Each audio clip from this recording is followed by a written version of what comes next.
Taylor Swift this weekend. More on Dave and Dujanovic. KSL-FM Midvale. KSL Salt Lake City. From the KSL Common Spirit Health Studios, this is KSL News Radio. Utah's news, traffic, and weather station.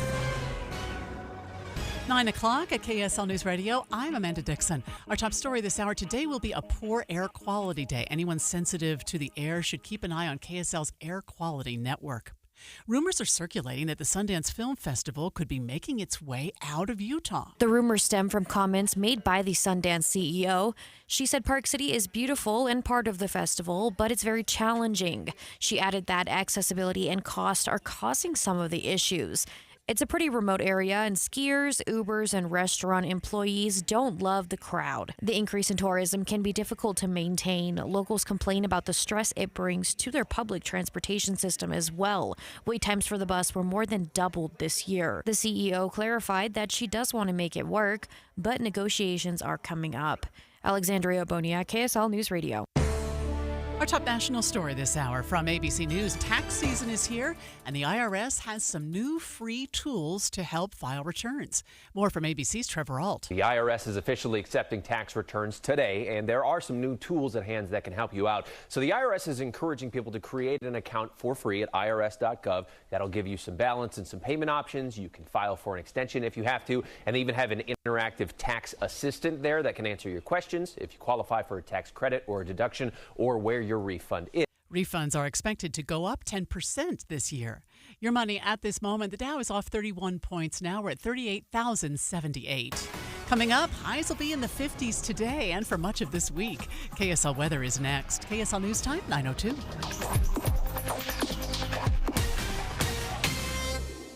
We hope you have the right app on your phone for news. You probably have dozens. But the KSL News Radio app, well, it makes our live stream super easy. Plus, our talk shows are right there as podcast for your workday. That's the app for KSL News Radio.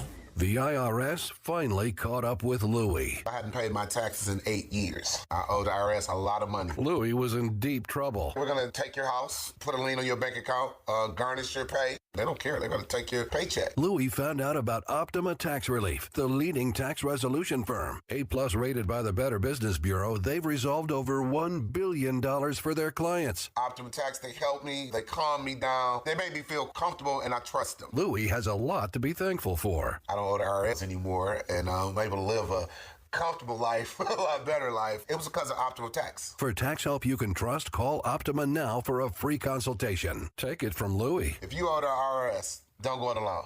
Give Optima Tax a call. They can help you. Call 800-343-6460. 800-343-6460. 800-343-6460. Optima Tax Relief.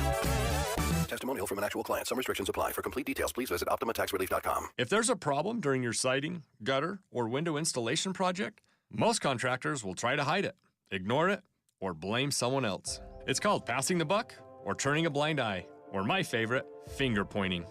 My question is, where is the accountability? Tim Jr. here from RGS Exteriors, and look, sometimes problems just happen, no matter who you hire. Maybe the wrong color siding gets delivered, despite the order being placed perfectly. Or maybe a downspout gets cut short. Honestly, it could be anything. At RGS Exteriors, mistakes are rare. But if something goes wrong, I can absolutely, positively, 100% guarantee you we'll never hide it, and we'll never pass the buck. We'll make certain everything turns out right for you. That's people over profits. That's the RGS Exteriors way. For a free estimate on siding, gutters, or windows, call 801-280-3110, rgsexteriors.com, rgsexteriors.com. Traffic and weather together, brought to you by Sinclair's DinoPay app. Save up to 20 cents per gallon. And here's Jason Jones. And we have reports of an accident northbound on the west side belt route right around the 201 interchange there, but we haven't found it yet on the cameras, but it's definitely causing some slowing if you are northbound on the west side belt. As you approach that 201 there, it's going to be backed up a little ways. Otherwise, everything else is looking pretty decent. Northbound I-15 coming out of Utah County, no real trouble there. Likewise, southbound out of Davis County, you're going to be free-flowing into the Salt Lake Valley. The rest of your highways and side streets, they're also looking pretty excellent at this point. Revere Health encourages you to schedule your preventative care and annual checkups to help increase the potential to live your most healthy and active life. Revere Health, your partner in health, your partner in life. I'm Jason Jones in the KSL Traffic Center. KSL weather today will be relatively warm with highs in the 50s. Tomorrow will be much of the same. A few more clouds tomorrow. We'll get some rain on Friday. Right now, fair skies and 36 degrees. I'm Amanda Dixon from the KSL Common Spirit Health Studios. Listen online at kslnewsradio.com. We're Utah's news, traffic, and weather station. Dave and Dujanovic, your morning companions for talk, analysis, and key perspectives on Utah's biggest stories on KSL News Radio. Well, it looks like presidential candidate Nikki Haley is finally admitting that she's seeing the writing on the wall, saying, I have to do better in South Carolina than I did in New Hampshire. And South Carolina is up next. And no question, this is her hometown. I mean, this is South Carolina. She was the governor. She was elected. She was popular. Yeah, if she's not doing well there, how many days are left? And honestly, you almost have to measure it by days. It's 9:06. It's time for the launch. Sequence engaged. The launch is brought to you by Mountain America Credit Union, and here are the 3 things that Debbie wants you to know. Countdown. 3. Well, all that I could think about is what in the world would I do if this happened to my own daughter? The most famous person in the world, Taylor Swift, victimized by someone who used artificial intelligence to create pornographic photos of her and upload them to social media, especially X, all over X and Instagram. I don't want my daughters to live in a world, Dave. They just have to accept that faked nudes of them will end up online forever. One of the fake images of Swift reportedly shared over 47 million times on X. You say you don't want your daughters to live in a world where this is the case. I don't know what the alternative is, Debbie. The cat is out of the bag. The toothpaste is out of the tube. The technology is out there. It's so easy. It's everywhere. And I have no idea, no solution of how you fix it other than, do we just live with it? Countdown. 2. Taxed to death. It's the first day to file federal income taxes. It's here. A new survey of Americans confirms my feeling that I've had for 40 years, Dave. When I read it, I thought, yeah, I feel that. I pay them, but I have no idea where the money's going. There's no accountability. I don't get a receipt. I don't get a thank you note thanking me for paying off that park bench in Glacier National Park or buying a new mango wood desk at the Pentagon. I have no clue when it ends up with the money I write a check for to the federal government every year. First of all, so help me if they have mango wood desks at the Pentagon. I'm done. Most of us have no idea how our taxes are calculated and figured. Again, it's tax season. We just hit submit and hope we did something right. But I think the wisest thing that was said recently about this came from no one other than Cardi B, the rapper.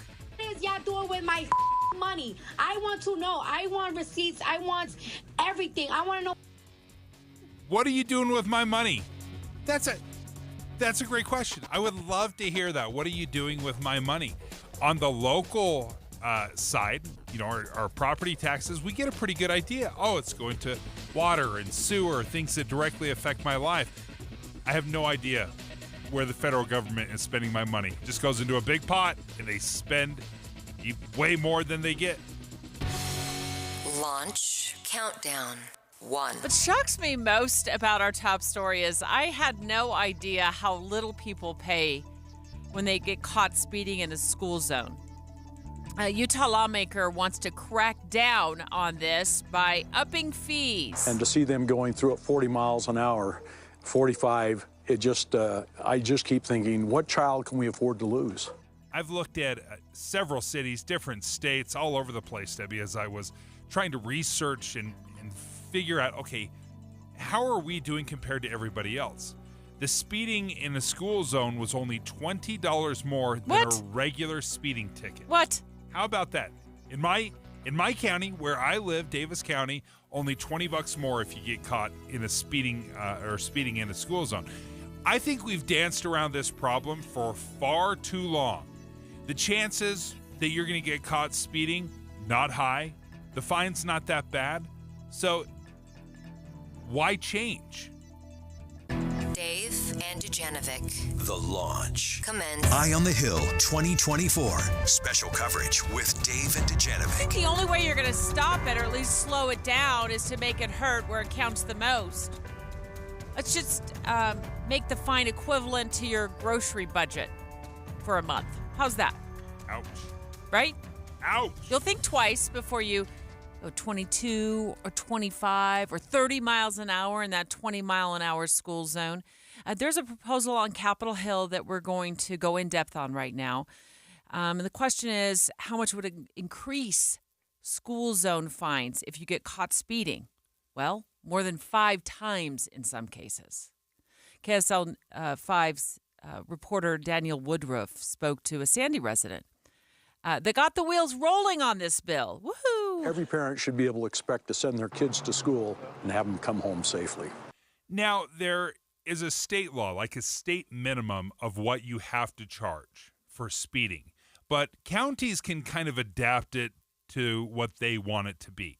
So we already have different fines all over the place. But the minimum that Utah code says is $50 for speeding over 20 miles an hour in a school zone. $50. That's it. If you're going 41 in a school zone, the minimum this state law says is $50. So it's like a surcharge on the regular fine. $50 is like the, or is it total $50? They're saying you have to charge at least $50. Oh, now, I see. most Okay. counties are saying, okay, well that's not very much, so we're going to charge more. All right. The county courts can decide to do that. But the state law says $50 for 20 miles an hour over. Now, if you're 30 or 40 miles an hour over, $125 minimum. Wow, That's the state law. I would think it'd be $500 at least. That's $750 in my brain. How about That's what I thought it would be. Maybe $1,000. So let's look at your hometown. Let's pick on Kaysville. 26 miles an hour over. Is that what we're looking at? Yeah. 26 miles an hour over. So there's because break it down for me, Dave. everything You've is got some broken numbers down. here. Everything is broken down in a million different ways. So if you're only driving 10 miles an hour or 15 miles an hour or 25 miles an hour. So I just chose 26 miles an hour over the speed limit. Okay. Okay. So that all these numbers are if you're speeding 26 miles an hour over the speed limit in a school zone. So you're going 46 in a 20. Oh, wow. Okay. $107.50 in Kaysville. Yeah. In Sandy, it jumps up to $450. So you can see a huge difference between city to city. Well, why would Kaysville want to entice people to speed in the school zones in their area? That sounds like it's like you're inviting. It's like not that big of a deal. Yeah, I'm kind of scratching my head as well. It's a little bit confusing as I'm going through all of these different, the state law and the county laws and what's happening here in my city. It is very, very odd. Now, this is a little bit of a twist. Construction zones, very punitive. Like if you get caught speeding in a construction zone, that same 26 miles an hour over in a construction zone, your fine is $680. So it's far more costly to speed in a construction zone than it is to speed in a school zone in Kaysville, Utah. Yeah. Wow. Yeah. Well, I wonder what my home state did of Arizona, because I remember walking. First of all, the speed limit in a school zone in Arizona is 15 miles an hour. Oh, really? Yeah. So it's even less. slower than here. Yeah, it's less than here. And that's why I moved here many, many years ago. I couldn't believe that it was 20 miles an hour because there's so many kids in Utah. And don't we love our kids more here than there? Arizona, probably. Yeah. Probably. But not if you're in a school zone. So in Arizona, 10 miles an hour over the posted limit for the school zone, it's an automatic $500. Over 35 miles an hour, if you're flying through that school zone to get to your hair appointment, it's jailable. Wow. They could toss you in jail. Representative Robert Spenlev sponsoring this piece of legislation. We need to have people focusing on this and thinking about this. He's adding a huge increase. So we talked about that five times the current cost. If you blow through a stop sign, so there's a couple different layers to this. It's not just speeding in the school zones, but also if there's a school bus, it's got the lights flashing and the stop sign out. This is what he wants to do for those. $1,000 fine is a lot better than dealing with the death of a child. Good. So the school stop arm would be $1,000 fine if you blow through that. Mm-hmm. But he's also looking specifically as well as increasing fines in school zones. Yeah. Let's get him live on the line. Let's ask him to break it down. How much are you going to make it hurt, Representative Spenlev? We're going to talk to him live in 3 minutes. Dave and Dujanovic. A lot of us are filling our workdays with podcasts. When you're working, go to KSLNewsRadio.com. Click on Dave and Debbie's podcast and pick a topic and story length. Podcast with Dave and Debbie. Then get to work with KSL News Radio. The political accusations will only get louder. Stop the invasion of our southern border. He doesn't want us to solve the border problem because he wants to blame Biden for it. The world around us will only become more divided. With more conflict come key decisions about news stories and the facts. That's why we choose our words carefully at KSL, ask better questions, and leave the conclusions to you. The stakes are higher, and we have you covered at KSL News Radio.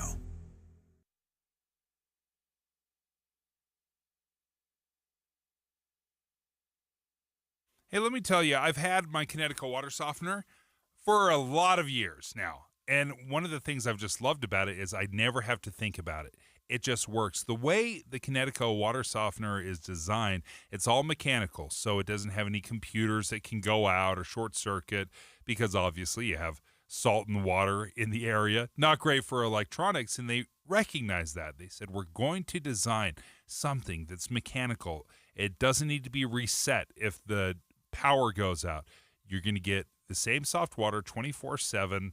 You're never going to run out because a lot of soft water systems, if you have a busy morning of showers and laundry and cleaning and dishes, you can run out. And then you have to wait typically till 2 o'clock in the morning when everything recharges. But Kinetico water systems, water softener systems just produce soft water. So after soft water, just got to throw a little salt in the bin. That's it. And you can love all of the great benefits that soft water provides. So give them a call. 801-576-8600 is the phone number. 801-576-8600. Kinetico is an authorized Kinetico dealer, or you can check them out online at softwaterutah.com. Some days I cover up because of my moderate to severe plaque psoriasis. Now I'm hitting the road with clearer skin thanks to Skyrizi, Risankizumab Riza, a prescription-only 150 milligram injection for adults who are candidates for systemic or phototherapy.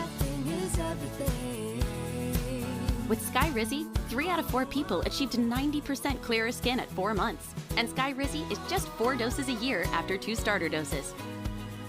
Don't use if allergic to Skyrizi. Serious allergic reactions and an increased risk of infections or a lower ability to fight them may occur. Before treatment, your doctor should check for infection and tuberculosis. Tell your doctor if you have an infection or symptoms such as fever, sweats, chills, muscle aches, or cough, or if you plan to or recently received a vaccine. Thanks to Skyrizi, there's nothing on my skin, and that means everything.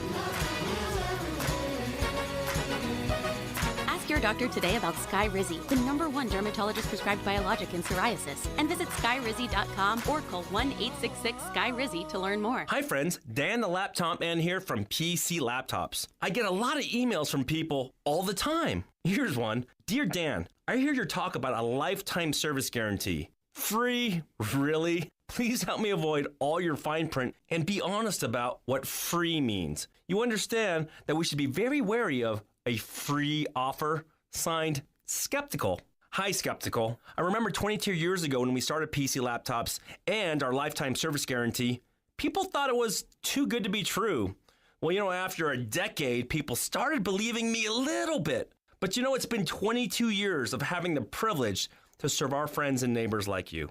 Our lifetime service guarantee has become the most trusted warranty in the industry. You can get a brand new PC Laptops desktop computer, and they start at only $29 a month. Check us out at PCLaptops.com. That's PCLaptops.com. Here's to seeing you soon, skeptical. Many people, Amanda, I think, start each new year with one of two resolutions. One is to lose weight. The other is to save money. Yeah. And if you struggle to do that in the past, UCCU has an automatic way to help you. I have used these wonderful savings goals, savings accounts at UCCU so many times. In fact, I just set one up. It's so easy. You just go and you tell it, what are you saving for? So right now I'm saving for a senior trip for my youngest son. And I tell it, I have until June of 2025. I want to save this much money.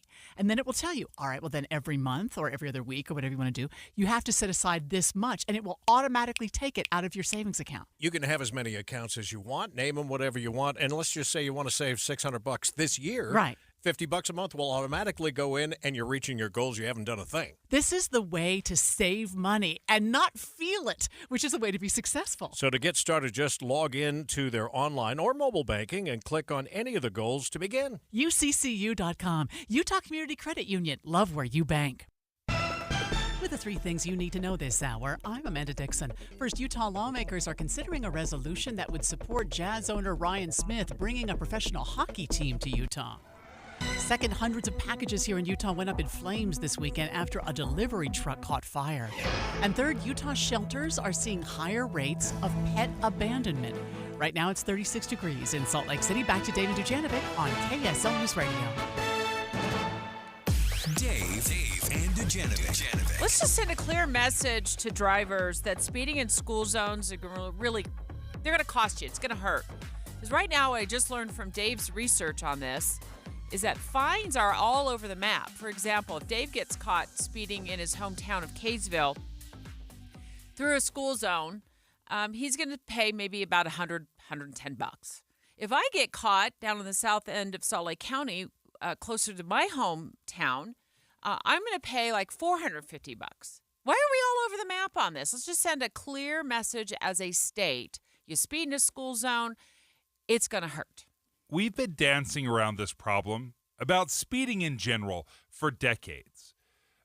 And I don't think it's making much of a difference. Because how many times do we speed and we don't get caught? Of course, it happens all the time. We don't pull enough people over and the fines are too low. I've been pulled over maybe once in the last 3 to 5 years. Now, I'm kind of a slow driver, but that being said, there's not a huge chance that I'm going to get pulled over.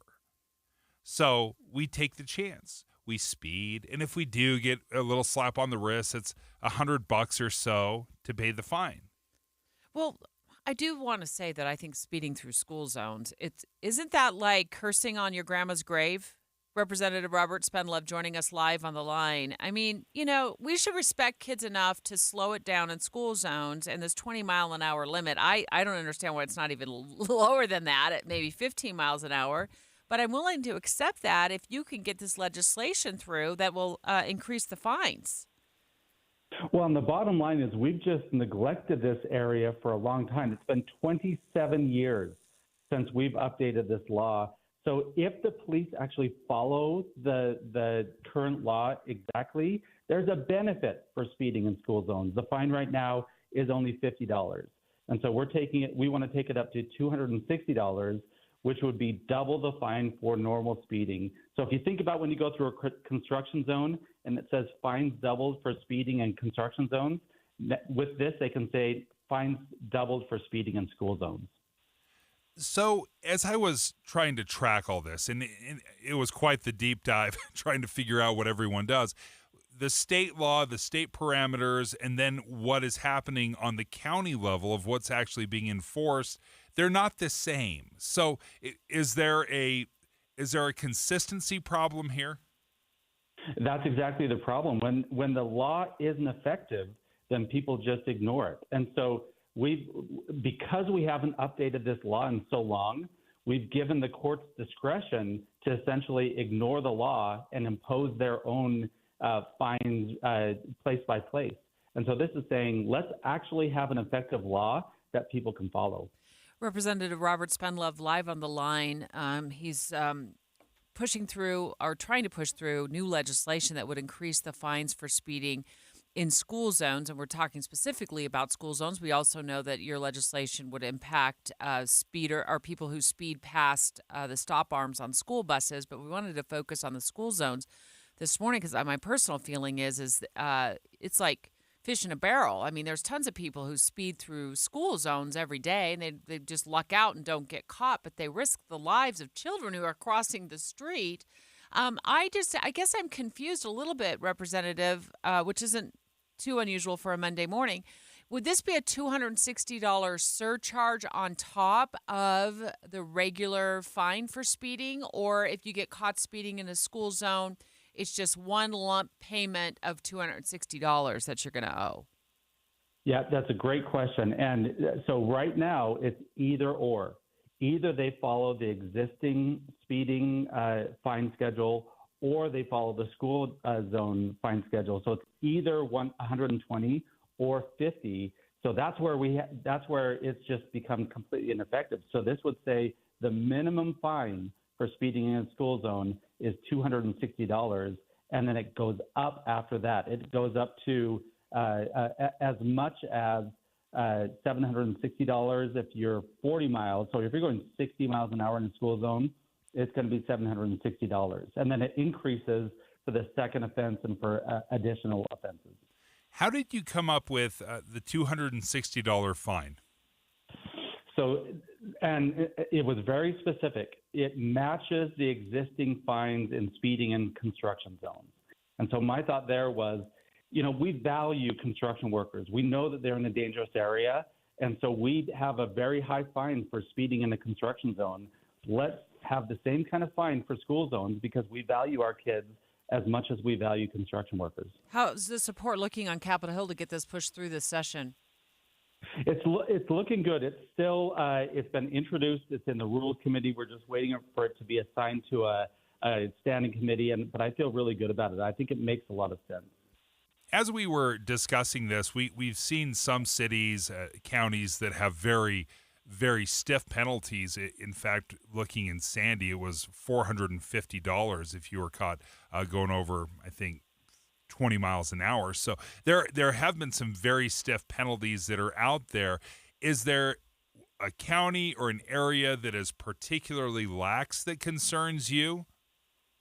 It really is statewide.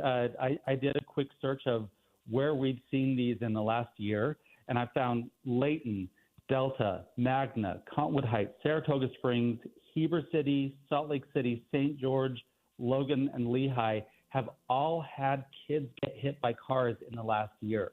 So what that shows, I don't think people intend to be dangerous. I don't think they intend to risk the lives of kids. But because the law isn't effective, people aren't thinking about it. So we need to bring this back up to the front and have people thinking about this.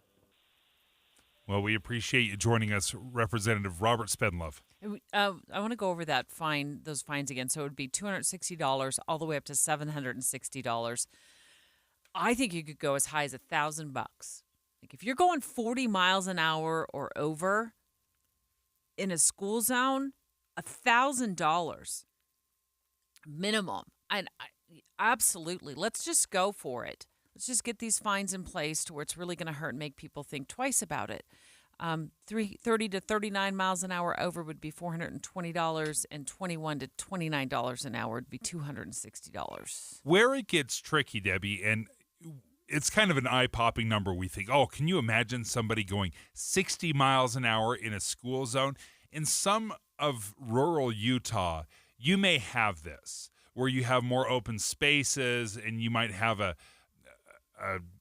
50 mile an hour that transitions into a 20 mile an hour school zone. So it drops down very quickly. So I will be very, very interested to see the finer points on this.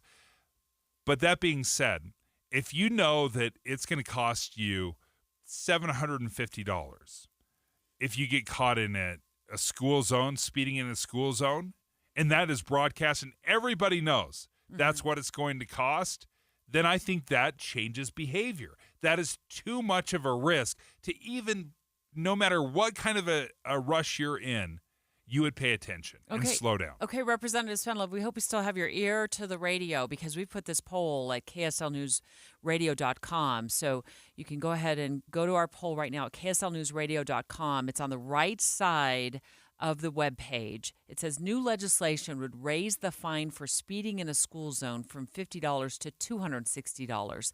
And the question we're asking, is that high enough? We'll also take your live phone calls as well next. 801-575-TALK, 801-575-TALK. $260. Is that enough for speeding in a school zone in Utah? Live phone calls next. 9:30 at KSL News Radio. I'm Amanda Dixon. Our top story this hour, 3 American troops are dead and 34 injured after a deadly attack on a U.S. base in Jordan. ABC's M. Wynn reports from Washington. This marks the first time U.S. troops in the Middle East have been killed by enemy fire since the Israel-Hamas war began in October. About 350 U.S. Army and Air Force personnel are deployed at that base in Jordan that came under attack. But in this case, air defenses failed to intercept the drone attack. Iran overnight denied any involvement. The White House says it was by Iranian-backed militants who launched an explosive-laden drone into the Tower 22 base near the Syrian border. Utah lawmakers are reacting to the attack. Senator Mike Lee tweeted, "Please join me in praying for our courageous men and women in uniform and their families." Representative John Curtis said he mourns for the families and prays for the swift recovery of the injured. He went on to say President Joe Biden needs to reestablish deterrence and reinforce our commitment to protect U.S. service members. Our top national story now, Utah's experiencing, or actually this is our top local story, Utah's experiencing a strange phenomenon today, a warm inversion. KSL News Radio's Peter Johnston has more. Inversions happen when the usual temperature column flips. Instead of being hot at ground level and cold higher up, mountaintops are often warmer than city streets. KSL's Matt Johnson tells me even though we're 14 degrees over the usual temperature this time of year, the nights still bring out a pool of cold air that helps cap pollution in. The bad news is that air quality will continue to worsen along the Wasatch Front this afternoon. The good news is that inbound storms will help clear the pollution Wednesday and Thursday. You can get live pollution updates on KSL's online air quality map. Your money at this moment, the Dow is off just 1 point. We're at 38,107. Coming up, highs will be in the 50s today. KSL weather is next. KSL News Time, 9:32.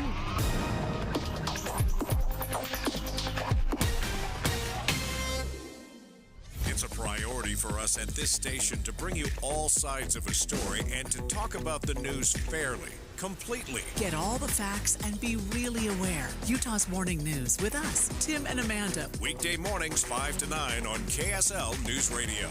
If you've ever set New Year's resolutions before, you know how difficult it is to follow through because you have to wait to see the results. What's up, everybody? I'm Mike Wilson with Any Hour Services, and in honor of your New Year, New You resolutions, Any Hour Services is having our New Year, New System sale. From now until the end of February, Any Hour Services will give you $2,024 off a new furnace and air conditioner, and you don't have to wait to save the money. You get $2,024 off at the time of purchase. The only thing you have to do to qualify for our New Year, New System sale is call Any Hour Services and schedule a free estimate. When you call, there's no obligation to buy. Just schedule a time to meet that works best for you. Let me say that again. From now until the end of February, when you have Any Hour Services install a new furnace and air conditioner, we'll give you $2,024 off. Call Any Hour Services right now and schedule a free estimate. 801-443-7400. You can Google Any Hour Services. You can even schedule online at anyhourservices.com. No one helps more homeowners than Any Hour Services.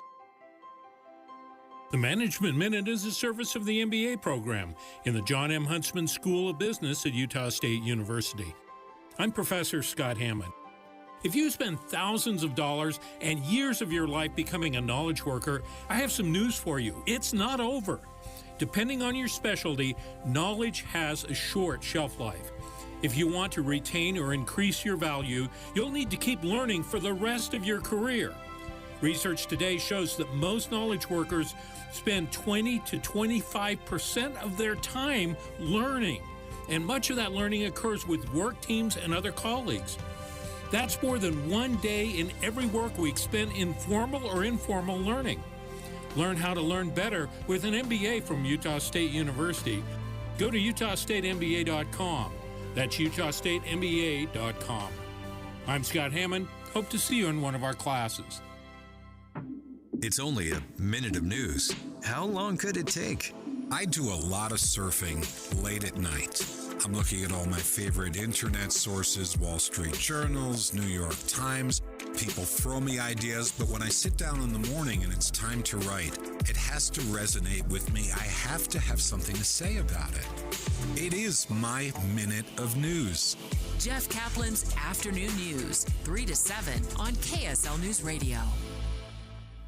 Traffic and weather together, brought to you by Sinclair's DinoPay app. Save up to 20 cents per gallon. And here's Jason Jones. A couple of trouble spots to talk about this at this point. We have an accident. This is the southbound on-ramp to I-15 up at 650 North in Clearfield. A couple of emergency vehicles over to the side there as well. So just watch out. The right lane is basically blocked, so you have to use the left lane to get onto I-15. Also down in the Riverton area, if you are westbound on Bangerter Highway, approaching 2700 West. Looks like we got some construction in that area, and that's going to cause you a little bit of delay as you stretch through there. Otherwise, everything else is rolling along at regular speeds and no other accidents to speak of. It's Zero Res's best deal of the year. Get one room of carpet clean starting at $25 per room cleaned with promo code 25RM. Book online anytime at zerores.com.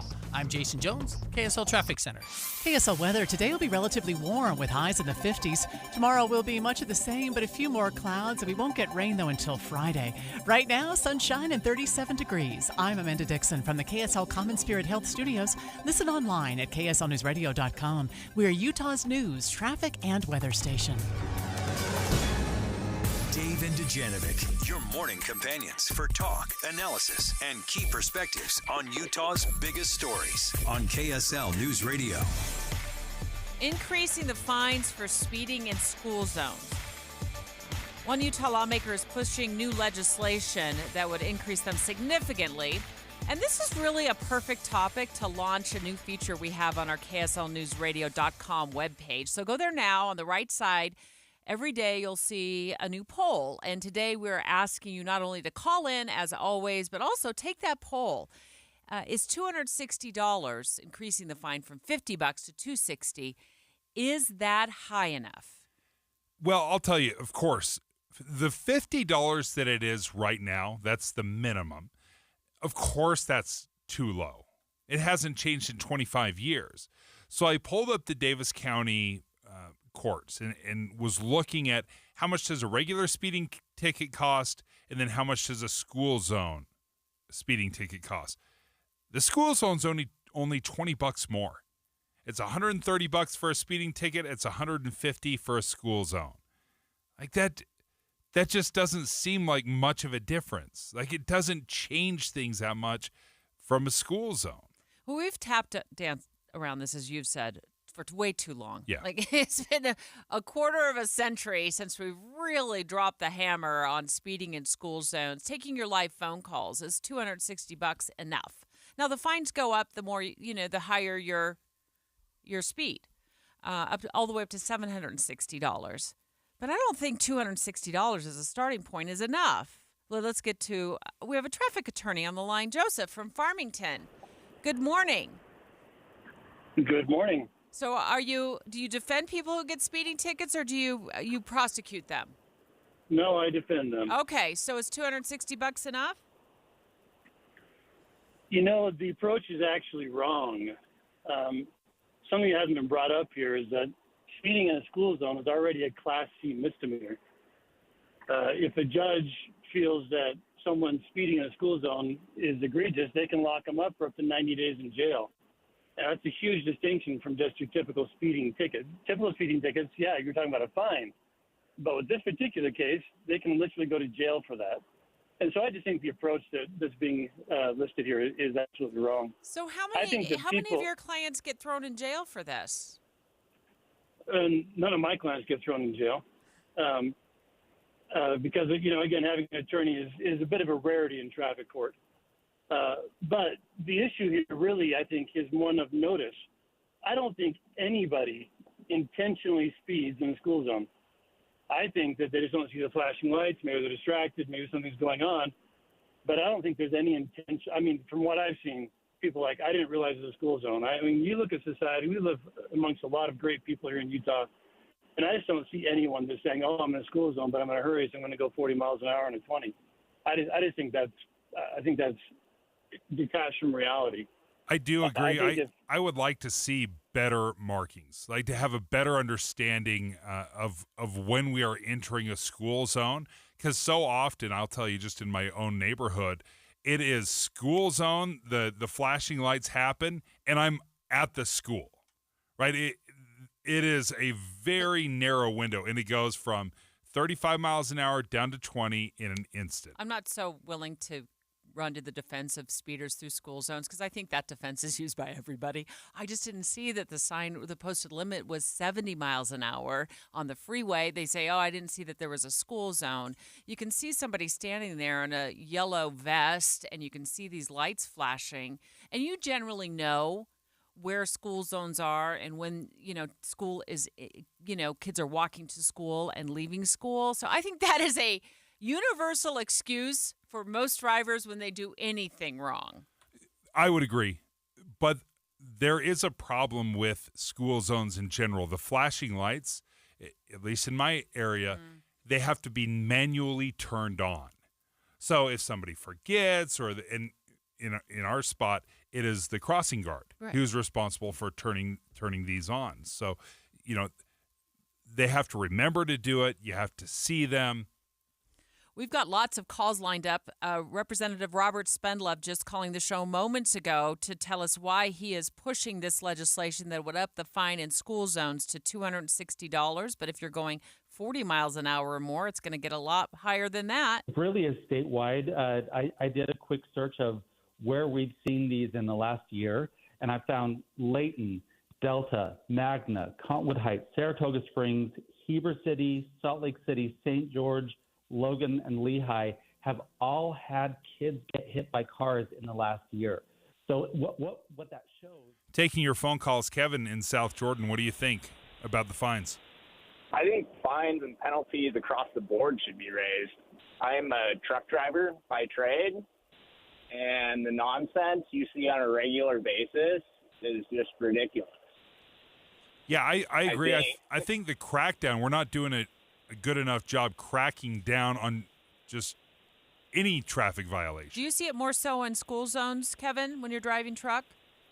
I see it in general, across the board. I literally just drove past another truck driver that was sitting on his cell phone. You see everything from up here. Right. Nobody pays attention, and I agree with you that, there's a lot of finger pointing involved. Nobody likes to accept responsibility behind the wheel. It is your responsibility when you get behind a heavy metal box and you're driving that around. You should know better. You should know not to speed in school zones or in general or be distracted. Yeah, I think ignorance or pretending ignorance of the law is a really easy out for drivers. Emily from Springville. I was going to say, I don't think we have a Springfield, Illinois in Utah. Okay, go. What do you think? So I have worked as a crossing guard in Springville for 3 years. I actually have had to stop doing it because I've almost been hit weekly. The problem with raising the fines, which is a good idea, is that the only way you're going to get someone fined is if they get caught by the police. And there is not a police present at any school 100% of the time. So my suggestion is we need video cameras at every crossing. That's the only way people are going to stop. You need photocop. That's what photocop is, Emily. That's essentially what photocop would do. It would catch drivers without police, an actual physical human being dressed as a police officer standing there running radar. Incredible. She said she's a crossing guard, and she almost gets hit weekly. That's terrifying. Emily, thank you. What insight? Rebecca in Rose Park, what do you think? Well, I've also been a crossing guard before, not in Utah, but it's rampant all over the United States. My feeling is that it doesn't matter how big the fine. We have to count on getting on the road that paint, metal, and lights are going to make people decent human beings. And if you've driven that road before, you know there's a school zone there. It takes it happens, twice a day when they go to school and when they get out of school. So raising the fine is just basically like saying, well, I'll just have to pay a little bit more, but I got to get to work. I just don't think that money doesn't keep drunk drivers off the road. And if you can't respect human life, they're not going to look at money as anything. So I do believe that the photocop would be very helpful. But I also think that if they're going to raise the fine, they need to do something with that money, because I don't know where the extra I don't know where the money from the tickets goes to. But maybe a better lighting system. I know sometimes when it's foggy out here, it's really difficult to even see a stop sign. Oh, So the reinvestment angle to that is interesting. Thank you, Rebecca. And there's multiple solutions. There's an enforcement angle. There's a fine angle. There's a reinvestment angle to this. And obviously you can't address them all at once, but I think this is a great first step. And we'll continue to track the legislation as Representative Spendlove tries to push this through. This session on Utah's Capitol Hill, we always have our eye on the Hill with our reporters and producers keeping track of every piece of legislation that is proposed, and this is an important one. It affects a lot of Utah families. Straight ahead, a new survey confirms what my feeling is about taxes, and it's been this way for 40 years. First of all, I have no idea, once I write the check, where that money is being spent. Where is my receipt? Where's the receipt showing that I bought that mango desk for that Pentagon official, or I paid off that park bench in Glacier Park? What is y'all doing with my money? I want to know. I want receipts. I want everything. I want to know. Dave and Dujanovic. You know KSL is the only news radio for your car, right? The only news radio for your smart speaker. Come here in the morning. It's the latest news and traffic. In the afternoon, news and updated weather. We have you covered at KSL News Radio. Enroll in Farm Bureau Financial Services Driveology, and you'll instantly save 10% on your auto insurance premium. Over time, your safe driving habits could earn you even bigger savings, up to 50%. Learn more and start saving with Driveology at fbfs.com/save. 10% savings applied at enrollment for select coverages. Future savings based on individual driving behaviors and varies by coverages selected. Farm Bureau Property and Casualty Insurance Company, Western Agricultural Insurance Company. Victor deployed for the first time to Afghanistan in 2003. At 4 in the morning, my phone rang. They said, "I regret to inform you that your husband was wounded in action." Victor sustained a moderate traumatic brain injury. I was doing school full-time, and I was also then caring for Victor. One of the most important elements of caregiving is taking care of yourself. I just didn't want to forget that I also had goals and that I also had a life. What I did is I challenged Victor to meet me halfway. There are almost 6 million military and veteran caregivers across the nation. We have our own journey, and we can fulfill that journey at the same time that we are helping our loved one. Visit aarp.org/caregiving for a free military veterans guide to navigate your caregiving journey and better care for your loved one and yourself. Brought to you by AARP and the Ad Council. At Social Security, we are always thinking of ways to save you time and make things easier. That's why we created My Social Security. Opening a My Social Security account gives you secure access to your personal record and interactive tools tailored for you. You can see if you are eligible to receive benefits, view spousal benefit estimates, and compare retirement benefit estimates at different ages or dates when you want to start receiving benefits. Already receiving benefits? Use your account to change your address, set up or change direct deposit, get a proof of income letter, and more. In most states, you can also request a replacement Social Security card. Save time. Go online.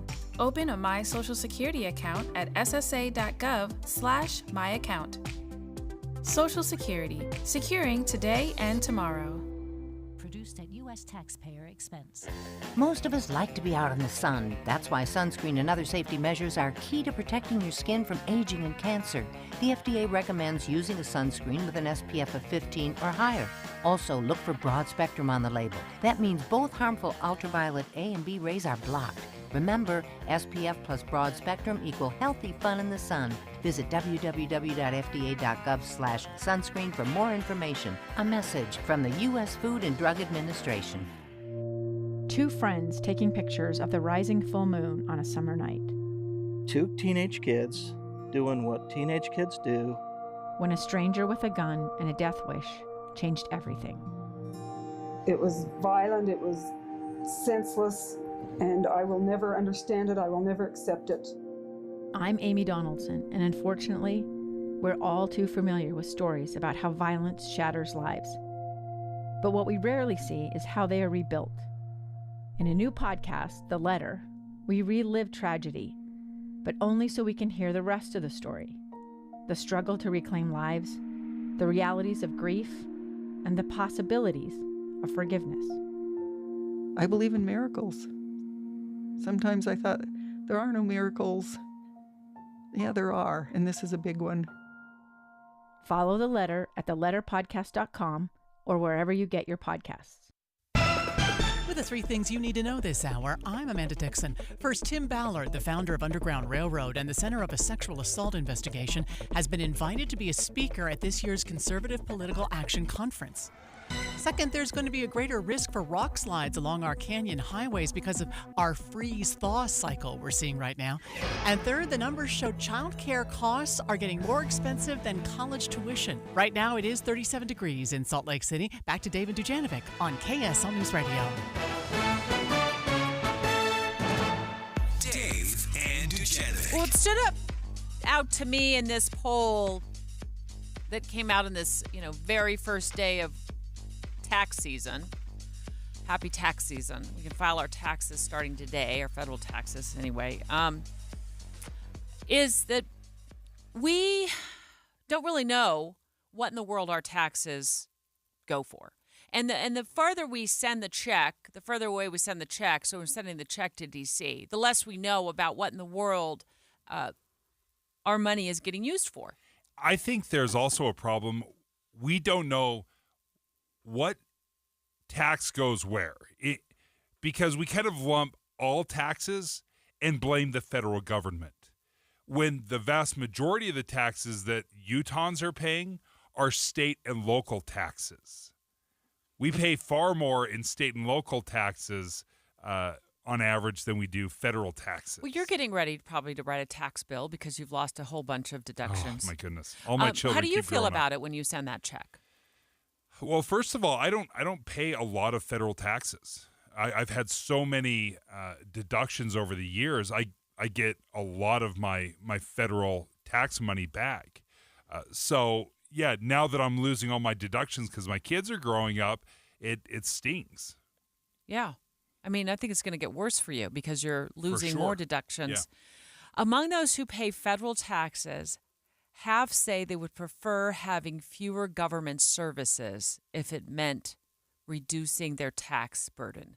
So let's camp on that for just a minute. Okay. So this survey says that, again, for those who are paying federal income taxes, 50% say, I would prefer to have less government services if it meant that I got a cheaper tax bill. What would you give up? What would you give up? I don't know.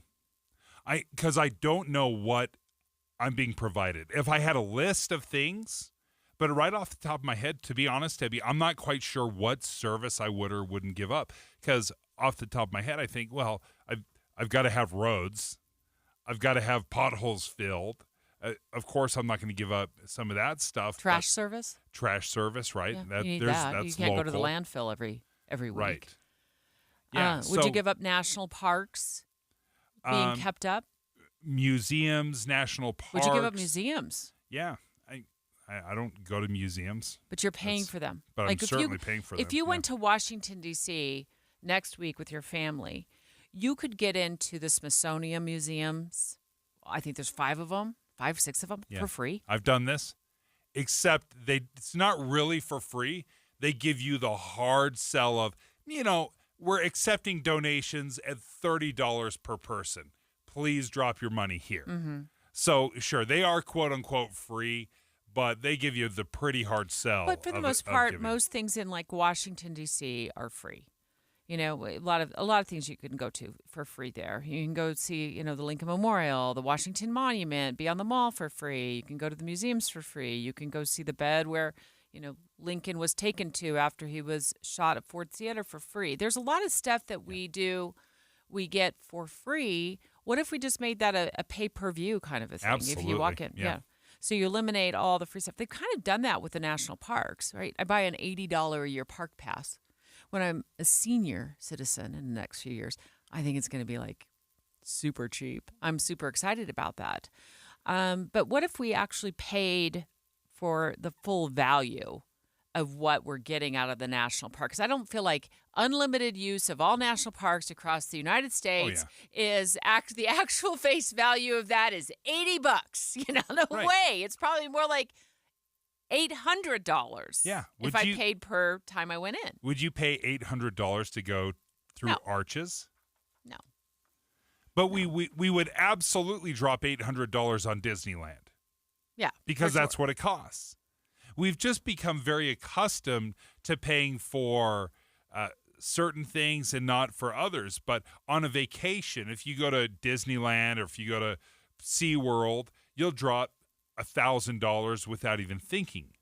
But if you go to a national park, then all of a sudden that's where we draw the line. We're like, nope, that should be taxpayer funded. And another thing the survey found that I just jumped out at me is that most of us have no idea, like once we write that check, where our money is going. And I think rapper Cardi B really said it well several years ago. What is y'all doing with my money? I want to know. I want receipts. I want everything. We don't know where our money's going. So I get no thank you note for, paying for whatever, an extra trash can at Zion National Park. I don't get a thank you note for filling that pothole on I-80 going into Nevada or whatever. I just have no idea what that money is being used for. Which is exactly how Washington wants You it. think so? Oh, the fact that we can't track our dollar, I think it's that makes they don't know either. You're right, because all they do is they take all the money that's collected, they throw it in a ginormous pot, and then they redistribute it. And then they spend an additional 30% on top of that. All of the money they bring in, they spend every penny of that plus 30%. That's deficit spending. That's why we keep increasing the national debt. Yeah, I want a little bit. I want more accountability there. I don't know. Wouldn't that be great? I don't have a great solution for how that accountability would work. I would love to know. Yeah, if I helped purchase a submarine, I would love to know that. Yeah. I would feel extremely patriotic about that. But if I'm just paying some senator's, paycheck, that's not. I want to know. I want to have a better idea of where my money's going. But they don't have to account for it. It's the government. It's so frustrating because if it were to be listed, all the things we pay for tax dollars on a one sheet, there would be millions and millions and probably billions of expenditures. It would be so completely and totally overwhelming, which again is exactly how they want it. They want us to think every one of your dollars is going to national defense, Debbie. It's going to the submarine that's going to keep you safe. When in fact, a lot of it ends up in special little projects for this senator, a special little project for this representative, and everyone kind of gets their bite of the apple. I want to land this taxpayer-funded fighter jet you and I are flying this morning on this issue. This survey says what I have felt for decades now. Relatively few Americans say they understand how the amount they owe is calculated. It is like the trigonometry problem from Hades, right? And there's just no good way. So I've turned it over for decades to a CPA, and I'm like, I'm just flying blind. I'll just trust that you know what you're doing, that I'm not going to pay too much, and whatever you do not get me audited. Like that's all I can. That's rule number one. Yeah. Yeah. Do you feel that way? I've done my taxes just because I get a little concerned about the cost, the CPA. So sure. I roll the dice, and quite honestly, it feels like that a little bit. I'm rolling the dice, doing it myself. I have to buy tax software, expensive tax software, filing software to be able to do it, because nobody can just print out or go get the forms and figure out how to pay your taxes. That's impossible. It's got to be done either professionally or through software. Straight ahead, these phony pornographic photos of Taylor Swift, the most recognized woman in the world, circulating all over social media sites, particularly on Twitter, now called X. So in our 10 o'clock hour, why this should be sending off warning bells to parents of daughters.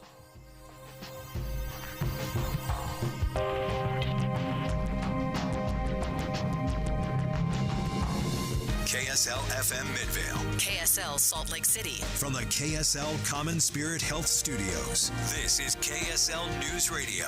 Utah's news, traffic, and weather station. It's 10 o'clock at KSL News Radio. I'm Dan Bonas. KSL's top story this hour. The United States saying there will be a response after the drone strike in Jordan that killed 3 U.S. service members and injured dozens over the weekend. The U.S. says it was an Iranian-backed group that was attacking U.S. forces in retaliation for U.S. support of Israel in the war with Hamas. ABC News contributor Robert Abrams, says the Iranian-backed groups have been an issue in that region for decades. We've been dealing with these Iranian proxies since at least 2004, and I can speak from firsthand experience in and around Sadr City in the 2004 to 2005 timeframe. So these are the same, maybe a different named group, but these are the same people being supported by the same Iran. Nothing has changed. The United States says it will respond at a time of its choosing. Hundreds of Utahns won't be getting their packages this week because they've gone up in flames. KSL News Radio's Alessandra Harris reports. Last weekend, a semi-truck full of packages and pieces of mail crashed into a guardrail while traveling north on I-15 through Springville. The truck was then engulfed in flames, according to UHP, and there were no injuries. Most of the packages were destroyed, which is why postal services like UPS have automatic insurance, so recipients aren't left with nothing. We don't know how many packages were destroyed, but pictures of the damage can be found on KSLNewsRadio.com. Your money at this moment, the Dow Jones average now down on the day just by 14 points or so. The NASDAQ is up, though, by 46 points. And coming up, it looks like we'll see just sunny skies for the next couple of days. That's next. KSL News Time is 10:02. Here's a way to get breaking news updates anywhere you go. At the store or in a work meeting, you can get breaking news on your phone. You can quickly read it, swipe, or click for more. It's super discreet, super fast. That's the app for KSL News Radio. It's the dead of winter, and our friends at Advanced Window Products have a wonderful wintertime offer. This is Jeff Kaplan. If the cold is seeping into your house right now, Nate and Jake will give you $2,500 off on double-pane windows and the highest quality custom frames built right here in Utah. Any style, any color, and the $2,500 is atop their already low prices. See, they build the windows, they install the windows, and they guarantee them for life. So there's no middleman markup. At Advanced Window Products, they offer 0% financing. You can save now, pay later, so take advantage in the dead of winter while the wind is whistling and give your home, your number one asset, a fresh new look. Plus, you save money on heating and air conditioning, so much so the energy companies offer rebates. Buy local. Their factory's right here in Salt Lake City. Save an extra $2,500 off the best windows and frames in Utah. 801-850-9100. 801-850-9100. Or visit AdvancedWindowsUSA.com.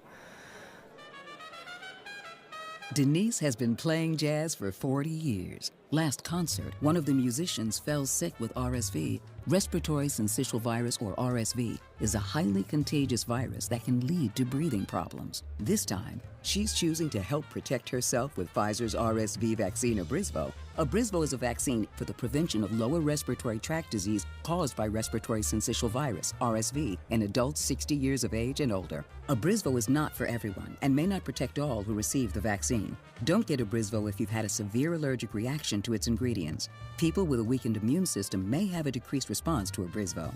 The most common side effects are tiredness, headache, pain at the injection site, and muscle pain. Ask your pharmacist or doctor about Pfizer's RSV vaccine, Abrysvo, respiratory syncytial virus vaccine. For full prescribing information, please call 1-844-989-7284 or visit abrysvo.com. Brought to you by Pfizer. Any Hour Services can help you make sure your furnace keeps you warm this winter. Whether you need a tune-up, a repair, or a second opinion about replacing it, call Any Hour Services or visit anyhourservices.com. It's the Boat Show and Water Sports Expo.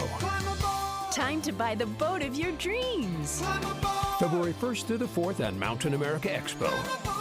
Great fun and shopping for the whole family. The Boat Show is here, better climb aboard. Get your best deal and buy at the Boat Show. Watch BMX pro riders jump and fly the ramps. Learn fly tying with fishing experts. See hundreds of new surf boats, wake boats, ski boats, pontoons, fishing boats, cruisers, houseboats and shares, personal watercraft, marine accessories, trucks, and more. Shop, compare, buy, and save on new boats and accessories. Register to win a 5-day Alaskan fishing trip courtesy of RW Fishing. ABC4 Utah and Utah's CW30 invites you to the most exciting boat buying event of the year, the Boat Show and Water Sports Expo, Thursday, February 1st through Sunday the 4th at Mountain America Expo in Sandy. Buy tickets online and save $2 at utahboatshow.com. The Boat Show is here, better climb aboard.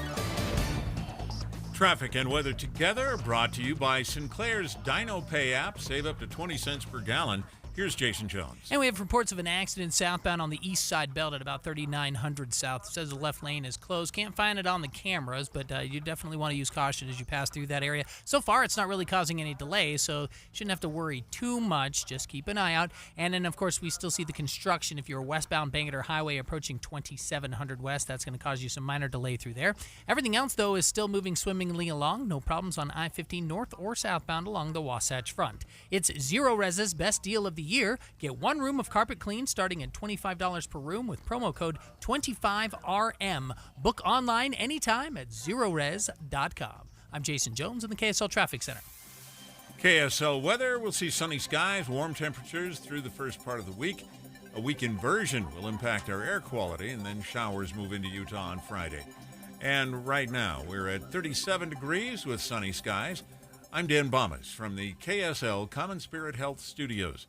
Listen online at kslnewsradio.com. We're Utah's news, traffic, and weather station. Dave and Dujanovic, your morning companions for talk, analysis, and key perspectives on Utah's biggest stories on KSL News Radio. Well, let's talk about what happened to Taylor Swift, victimized by fake AI-generated pornographic photos of her, uploaded and then circulated on social media, mainly on the platform that used to be known as Twitter. It's now X. Dave, I was just sick for her. And the first place my mind went after my stomach kind of uncurled from reading about this, what was happening to her over the weekend and late last week, is what if this is my own daughter? Yourself, your daughter, your mom, Debbie, my mind is having a hard time wrapping around this entire concept because artificial intelligence has made it so easy to create pornographic images and just place somebody else's face on it and make videos that way. It is a click of a button. It is 5 seconds. That easy. It is so easy. Wow. There are apps that you could download today to do this. And we allow it. It's not illegal. You can create these things. Now, the fact is, we have no idea what to do about it. We have no idea. And the solutions that are being proposed right now, they look good, they sound good. They will not change a single thing, in my opinion. You think? I don't think they will do anything because for every picture you take down, that's a frightening thought. There's 1,000 more that have been uploaded. That's a frightening instantaneously. So it's like the whack-a-mole game that never gets whacked. Well, you just cannot fix it. It's a great comparison because whack-a-mole, you whack one, it goes down, but then another pops up. But it's not just another pops up; it's 15 pop up. And then you whack another, and it's 1,000 pop up. Because as soon as it starts getting shared, it gets shared at a level that it is impossible to follow. So why I've thought about my own daughters is because Taylor Swift is young enough to be my daughter. I thought, what if this was me on a Sunday and my daughter called me and said, I cannot believe, first of all, she would be probably crying into the phone. Like, Mom, my gosh, we have to, and here's the deal. There's no clue right now who uploaded these photos of Taylor Swift. They show her posing inappropriately. There's many, many, many of these photos. One of it shows her posing inappropriately at like a Kansas City Chiefs game. Of course, she's dating Travis Kelce. And they're now on to the Super Bowl as of last night. And it's just the embarrassment. So obviously this is the wild, wild west of humiliation. One of the fake images of Swift reportedly shared over 47 million times on X. Listen to that. What advocacy groups say is a form of sexual abuse. X saying in a statement the platform has a zero-tolerance policy towards such content, and they are working to remove all of the images. I wouldn't even know where to begin. Other than to comfort my daughter. I wouldn't know where to begin. Let me paint a little bit of that picture. 47 million times that was viewed. I think she said shared, Dave. Wait a second. Let's listen again. One of the fake images of Swift reportedly shared over 47 million times on X. 47 million times it got shared. That is every single person in California, more than every single person in California, seeing it and sharing it. Wrap your head around that. I can't. Every single person. It's despicable. So it's at a... why would they share it? That's a whole other issue. Like, I guess at this point, that would be a secondary issue in my mom brain. I'd be trying to figure out how to get these images down. Just get them down, get them deleted, take care of them. I wouldn't even, who do I call? That's what Elon? you want. Do I call Elon? That's exactly what they want. Yeah. They want it to totally humiliate the woman who is the victim of this. They want to make it impossible for her to deal with it. And they want to make sure that these images are out there forever and ever and ever. Now, I was trying to figure out, like, is this an issue that I want to say it's a crime? It's got to be a crime, right? It's on a social media platform that kids have access to. They're seeing nude photos of the world's most famous woman, but it doesn't matter who it is. Fake nude photos. Fake nude. It's your AI generated photos. But since a Princeton Legal Journal did an analysis of this, Dave, since this AI technology has been more widely available, 90 to 95% of the deepfake videos are non-consensual. And of those videos, 90% target women, mostly underage. Wow. So there's an infatuation with the female body, and people are taking that to a whole new level and exploiting adults. They're exploiting children. They're humiliating them. I cannot even imagine this happening to somebody in my own family, or my child, or to me. And how Taylor is coping with this. Now you might say, well, she's the world's biggest star. She's got all kinds. It doesn't matter. It doesn't negate that this is sick and wrong, and I think it is a new form of abuse that is specifically targeting women.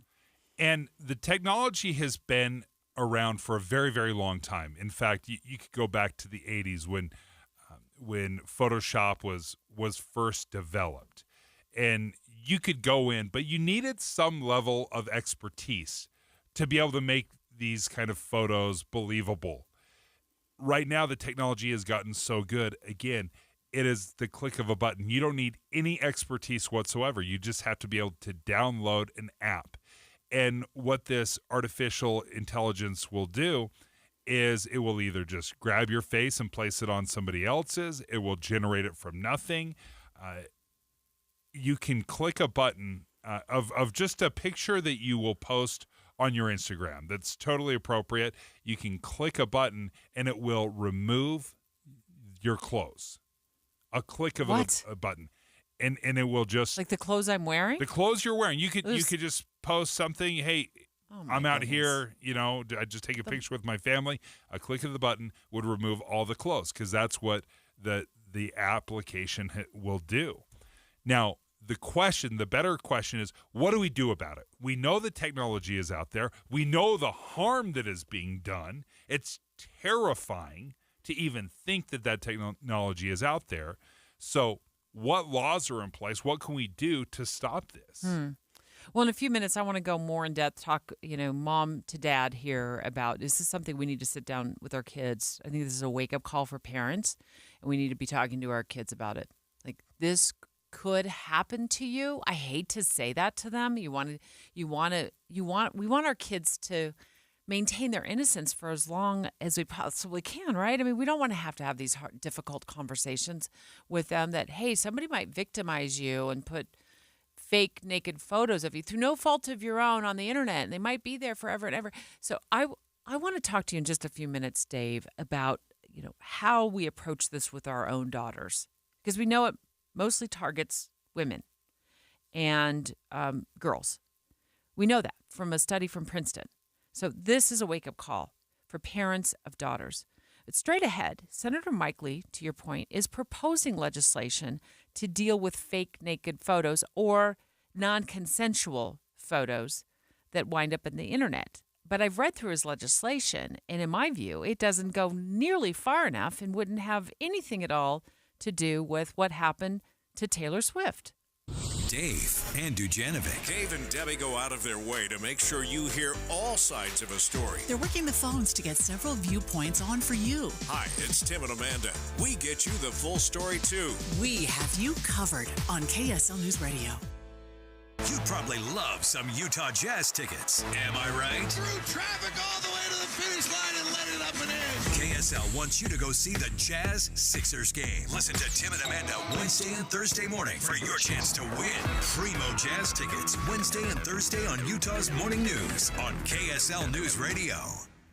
It's the winter time, so Debbie, I don't think a lot about ceiling fans, except that I love ceiling fans. I love them so much.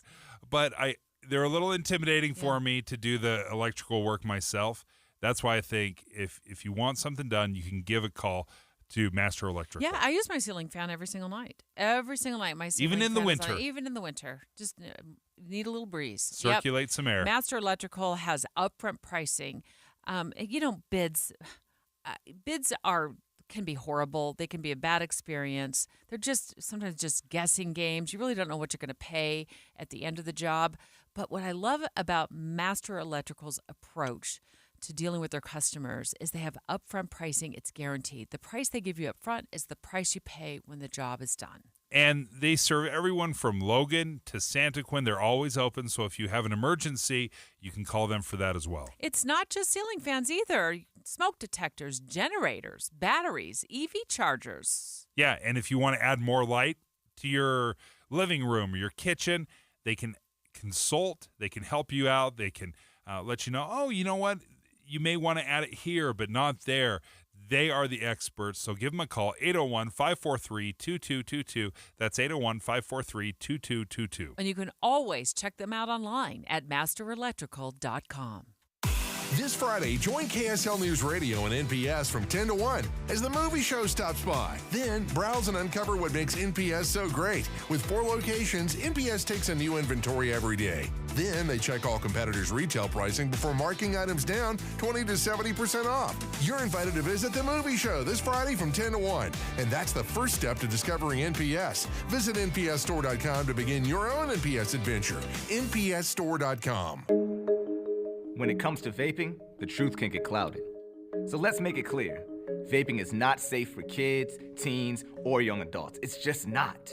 Because vaping can put microscopic particles into your lungs. And dangerous things like metals and volatile organic compounds into your body. And nicotine, the same highly addictive substance found in regular cigarettes. Nicotine can harm a person's brain development through their mid-20s. Affecting learning, memory, attention, and impulse control, and priming the brain for other addictions. Vaping products also come in kid-friendly flavors that can make them appealing to youth. And many kids also use other drugs, like marijuana, in vaping devices. With appealing flavors, high nicotine levels, and lots of promotion on social media. Many kids think vaping is harmless, but it's not. So talk to your kids about the risks of vaping, because when you talk, they hear you. For more information, visit underagedrinking.samhsa.gov. Tim and Amanda. Yes, KSL is a trusted institution. I mean, it's a 100-year-old institution, and I know that with that legacy comes a responsibility and a trust. But I want you to know, we have diverse voices at this radio station.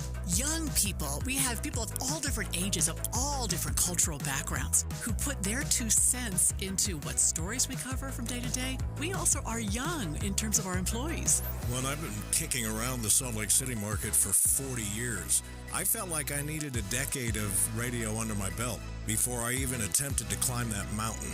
So as important as KSL is to you, you need to know that it's an important institution for both of us and something that we take very seriously, in the responsibility of providing the right news and information for you and your families every day and carrying on the tradition of this great radio station. Utah's Morning News between 5 and 9 on KSL News Radio.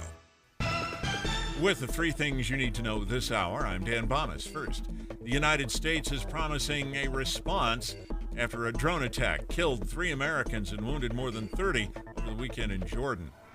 Second, a UPS truck went up in flames in Springville over the weekend. Hundreds of packages were destroyed.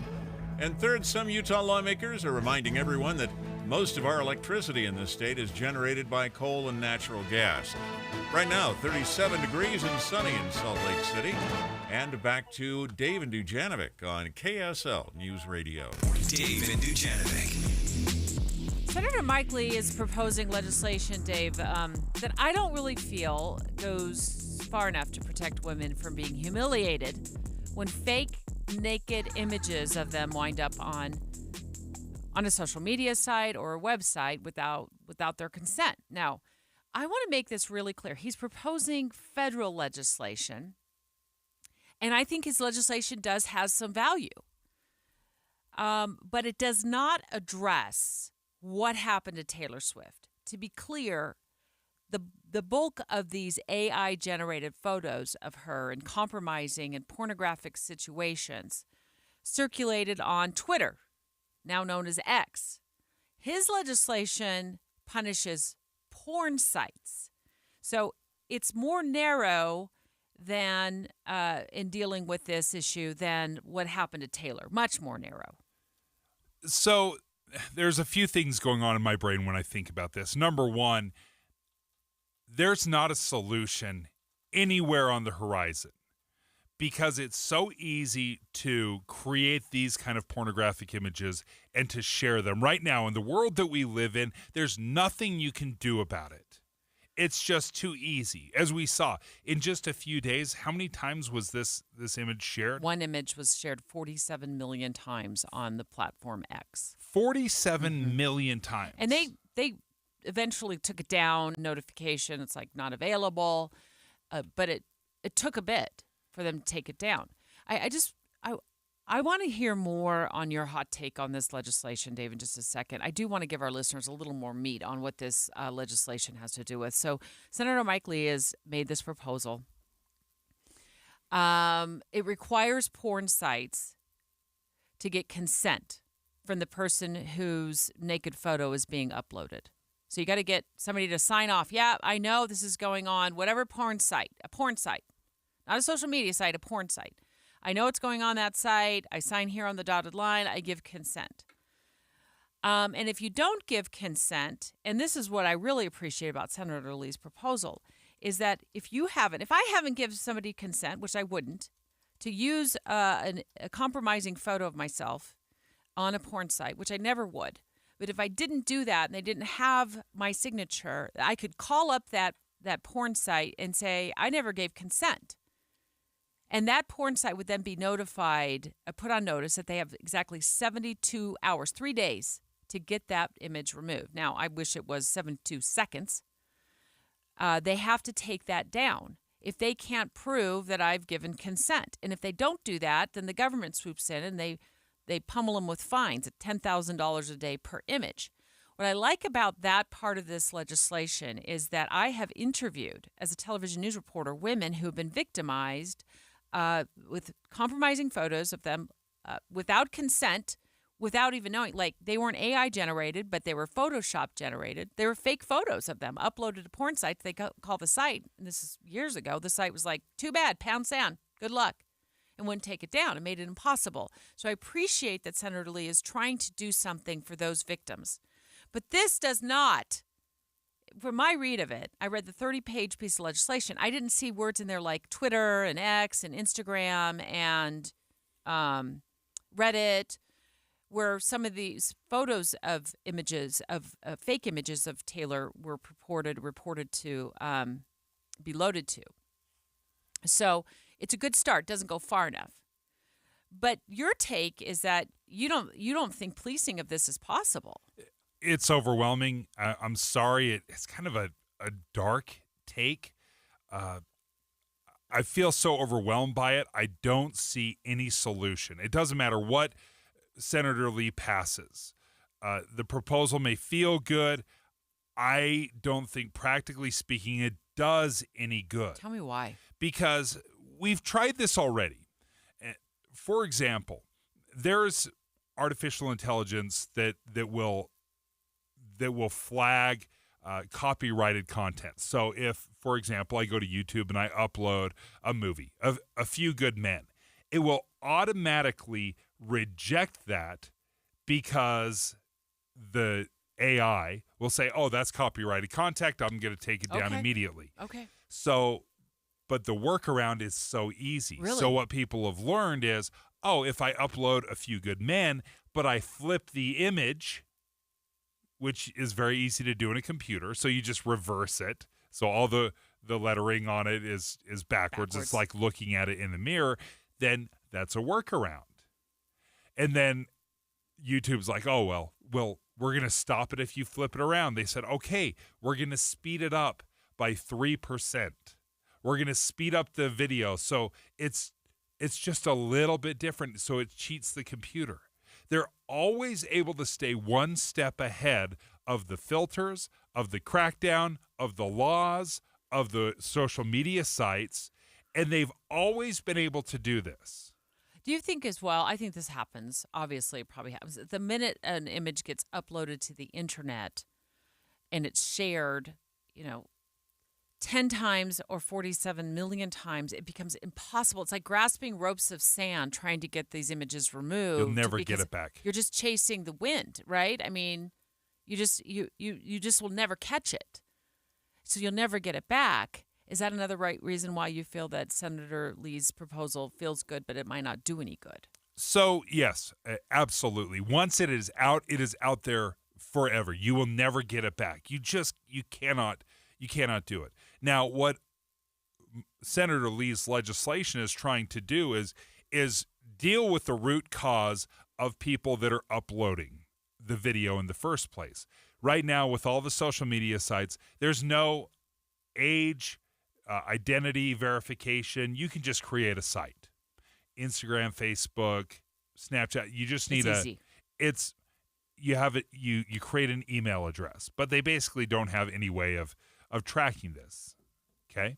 So what his legislation is saying is you would have to have some level of verification to be able to upload these things in the first place. To a porn site.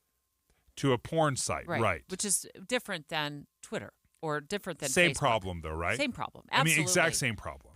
I would say maybe even more prolific on a worse problem on social media, because we'd hope that on porn sites, kids generally aren't on there. On social media, kids are on social media. Oh, kids absolutely are on. And they were not expecting, if they were searching for Taylor Swift on social media this weekend, a 16-year-old certainly wasn't expecting to see an image that they might have seen. Well, and even on X, it is yes. against the policy to post any of these things. But they do it anyway. People do it anyway. People do it anyway, and they're trying to crack it down. But imagine when you are dealing with hundreds of millions of and billions of posts every single day, how could you possibly monitor that?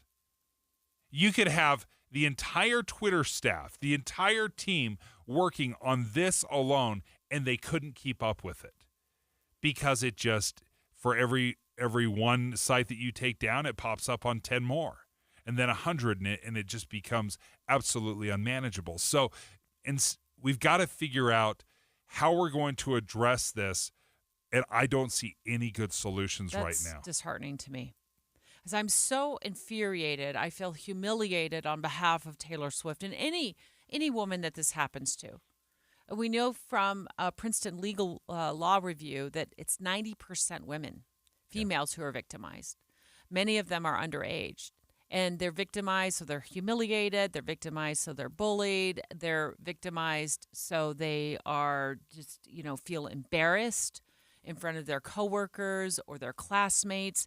It is absolutely a new form of abuse that is targeting women. So let's say this happens in your own family. Is there anything at all that law enforcement can do to catch these creeps? Because right now, I'm afraid it's hopeless. Let's find out next. It's 10:30 at KSL News Radio. I'm Dan Bonas. KSL's top local story this hour.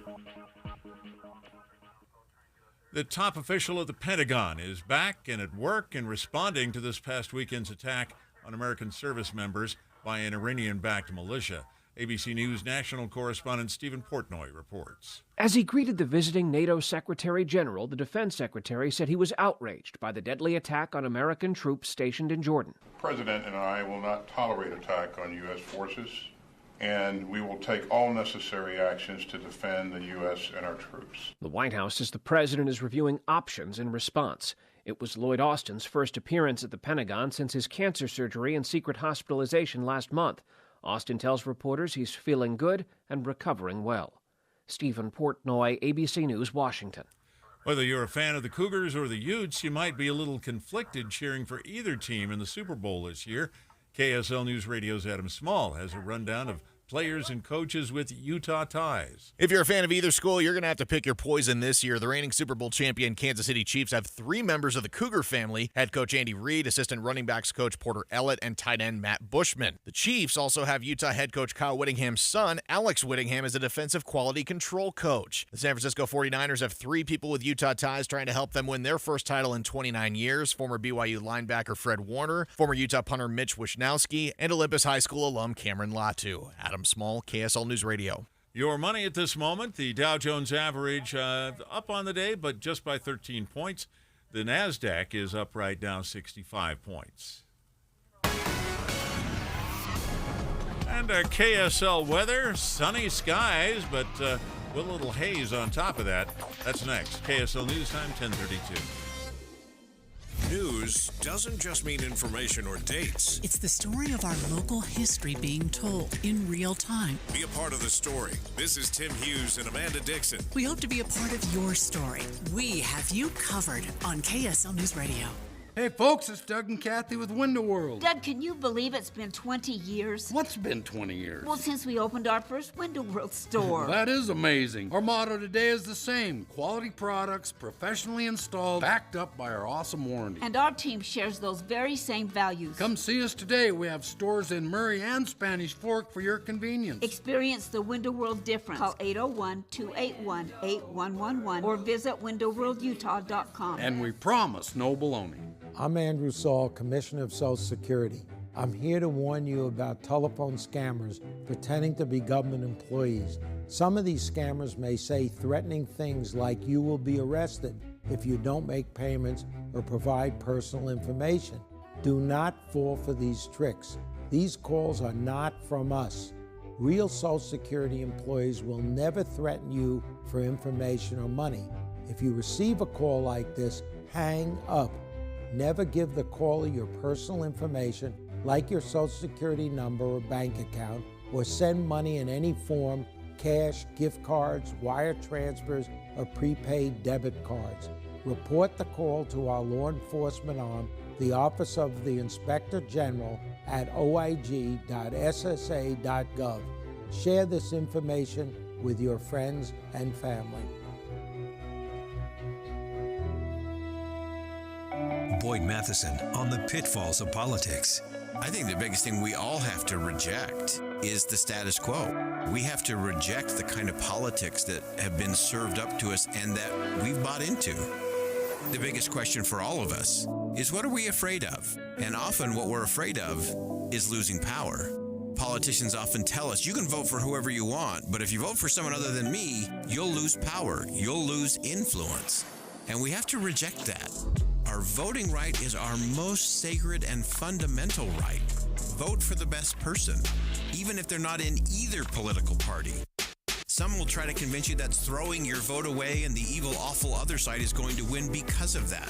That's what they want you to believe. Because if you're functioning out of a position of fear, we all lose. You'll vote for the status quo, and that keeps the status quo in power. Join Inside Sources with Boyd Matheson, 1 to 3 on KSL News Radio. Traffic and weather together, brought to you by Sinclair's DinoPay app. Save up to 20 cents per gallon. Here's Jason Jones. Well, it's looking pretty much good everywhere along the Wasatch Front, especially north and southbound on I-15. You're going to run at regular speeds there. We do still see reports of the accident over on the east side belt, about 3900 south. Still haven't found it on the camera, so just use some caution through that stretch right there until we give you the all clear. Otherwise, though, if you're coming in out of Tooele, I-80 201, they're moving in really good at speeds with no accidents there. And the only other problem is we still have that construction, Bangor Highway westbound at about 2700 west. With fresh snow comes fresh tracks. At Murdoch Hyundai right now receive 0% for 3 years on the Tucson or Santa Fe. I'm Jason Jones in the KSL Traffic Center. KSL weather, we'll see sunny skies and warm temperatures through the first part of the week. A weak inversion will impact our air quality, and then showers move into Utah on Friday. Right now, 43 degrees and sunny. I'm Dan Bomas from the KSL Common Spirit Health Studios. Listen online at kslnewsradio.com. We're Utah's news, traffic, and weather station. Dave and Dujanovic, your morning companions for talk, analysis, and key perspectives on Utah's biggest stories on KSL News Radio. Tell you, if this had happened to my daughter, I wouldn't be sitting here right now on the radio. I'd be driving around the world looking for the suspect who faked photos of my child and put them on X, which is what happened to Taylor Swift. And then I have to stop and realize, like, Taylor Swift is young enough to be my own daughter. So this really hits home. Her images, fake images of her in very compromising situations, posted on X. One image circulated 47 million times, or 47 million shares, according to ABC News. And I don't really know, Dave, what recourse I would have other than comforting my child. Yeah, you have no recourse. And it's not just X, it was on Instagram as well. We don't have a solution. We don't have a way to stop it, and that can feel hopeless. This is where I think we need to redirect our attention is what are we going to do and how are we going to handle this in its aftermath? How do we comfort the child, or how do we the woman? In some cases, not very many, but men can be involved. Almost 90% of these deepfake porn things are focused in being are focused with women, are used with women. So what do we do about it after it happens? Because we can't prevent it from happening.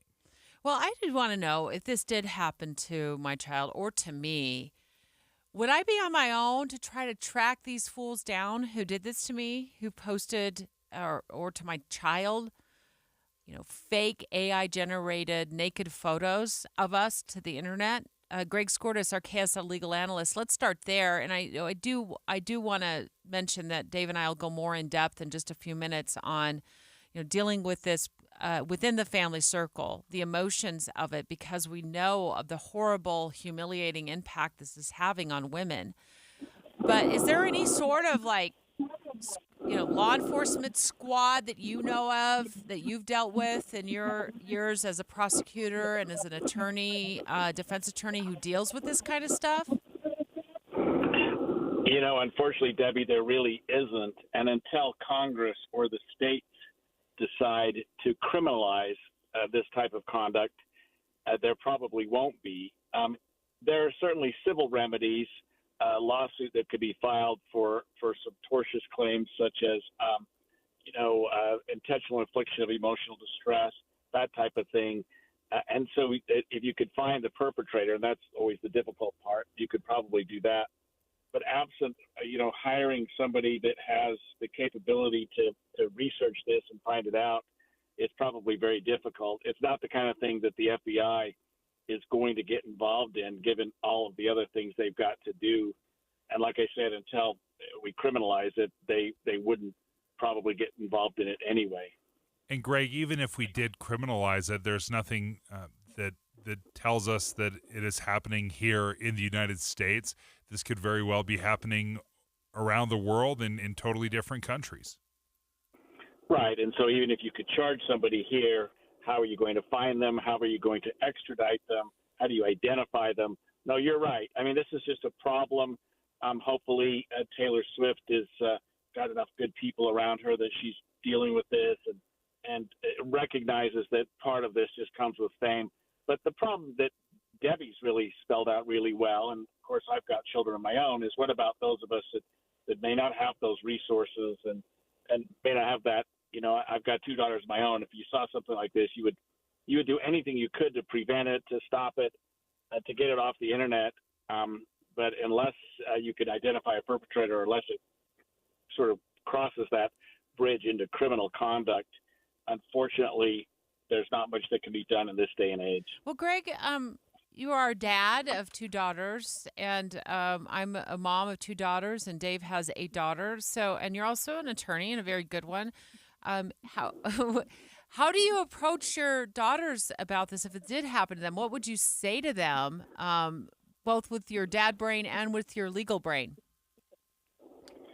Well, in some respect, this actually has happened in the way of bullying, and it does happen with bullying in school, where people will print and post pictures and offensive pictures of your children, and you just have to help them to realize that they're better than that, and that they stand above that, and that the images are not them, and whether they're shared or not, they're just not the person they depict to be.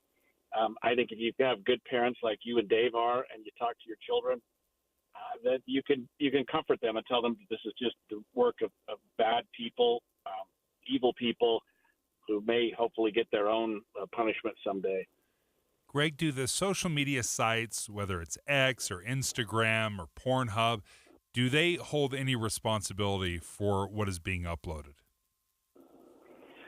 Yes, I mean, they certainly do when it regards children. I mean, they obviously can't post anything that involves minors. And if someone's getting paid or receiving compensation for something that's not true, and they know it's not true, they know that the images are false, yes, they could be held liable for that, civilly liable, probably not criminally, but yeah, they could be held responsible for the emotional distress and the other problems that a person might suffer when they see this type of thing. And unfortunately, once it's on the internet, as you both know, it's kind of there forever. It's really, really hard to get images off of the internet that were once posted there. There's no expungement for the internet, if you will. Absolutely true. Greg Skordas, thank you for joining us, KSL legal analyst. So here's what came to my mind when Greg was talking about, telling your daughters you're better than that.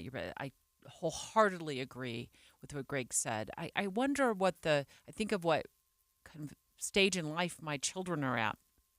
If this happened to me, it'd be way different than if it happened to my daughters who are out job seeking right now, who are out trying to get into different school programs within different colleges out of state. And some of these require background checks, and sometimes these companies or these schools do something as simple as a Google search. And if these images come up, what then becomes of that application? Are they then asked about it? I mean, this is just going through my mind. There are so many layers to something like this, that these AI-generated nude photos, totally fake, end up on the internet, and now our children are having to answer to something they never did, and something that is so humiliating. Yeah, and because it happens so often, and I would imagine it will happen even and get far worse right now. This is just the infancy of this happening. That's what really scares me. I think we have to, as a society, address pornography. For far too long, we've just let it happen. We've opened up all the opportunities and freedoms to produce pornography and to share it without any ramifications or any oversight, or very, very limited oversight. And we know that Pornhub is one of the most popular websites in the entire world. It's top 5. It's a top 5 most popular, most visited website in the entire world. And for far too long, we've just abdicated any responsibility when it comes to pornography and the protections that need to be set in place. And we have to start taking it seriously. And we're not. Here's where my mind goes, Dave. Are we just at a point where we have to be willing to accept that there will be fake naked photos of ourselves or of our daughters, of our parents, of our children, of our grandparents, of our aunts? Are we just at that point now where this is just so prolific? We just heard from Greg, there's really nothing that law enforcement can do about it. And who's to say that this person isn't creating these images in a totally another country, where they just are in somebody's basement over there creating these images and they're impossible to track down?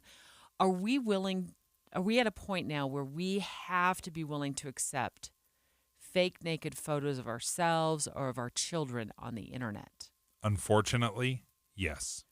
Do you agree with Dave? 801-575-TALK. 801-575-TALK. Your live calls next. Dave and Dujanovic. Current events can have a lot of moving parts. Our job is to make it easy to keep up. You're part of a bigger world, so spend 15 or 20 minutes here and be part of it. Join us weekday mornings between 5 and 9 on KSL News Radio.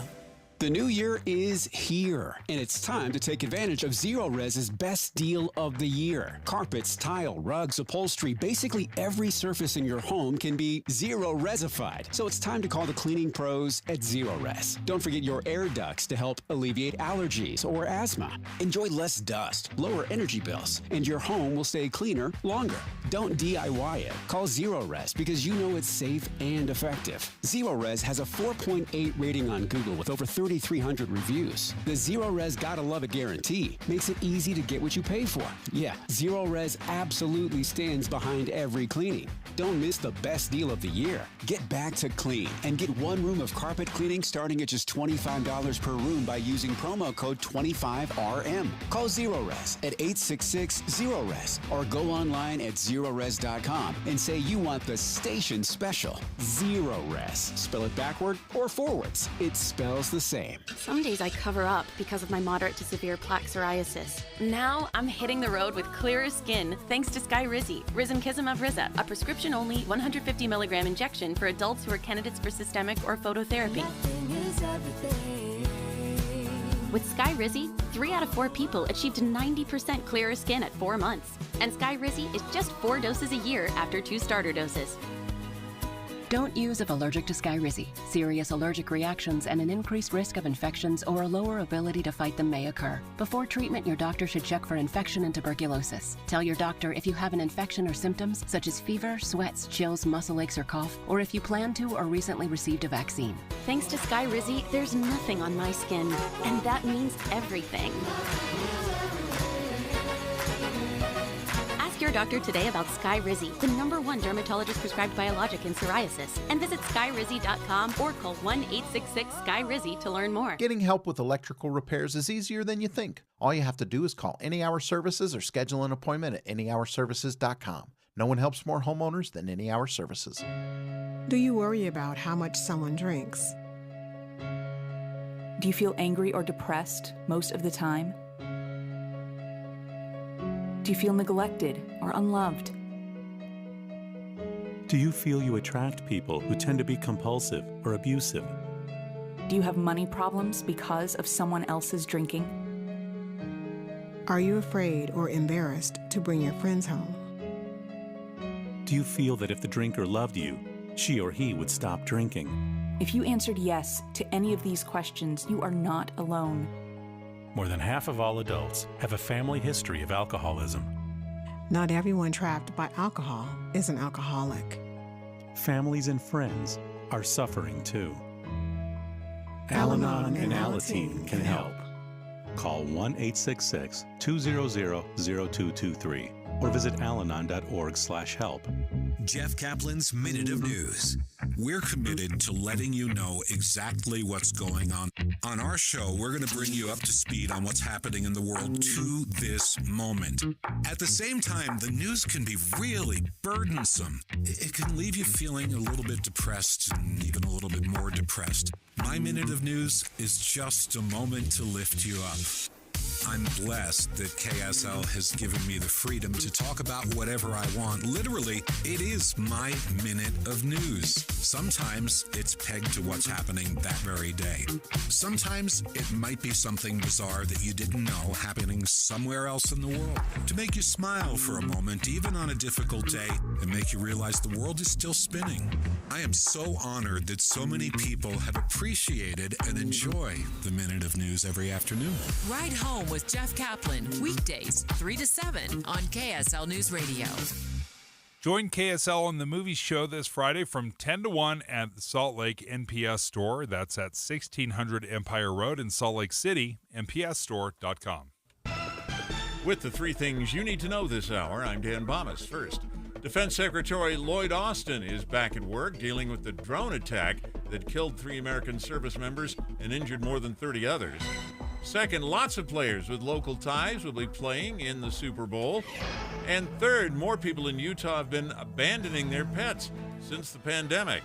Right now, 43 degrees and sunny in Salt Lake City.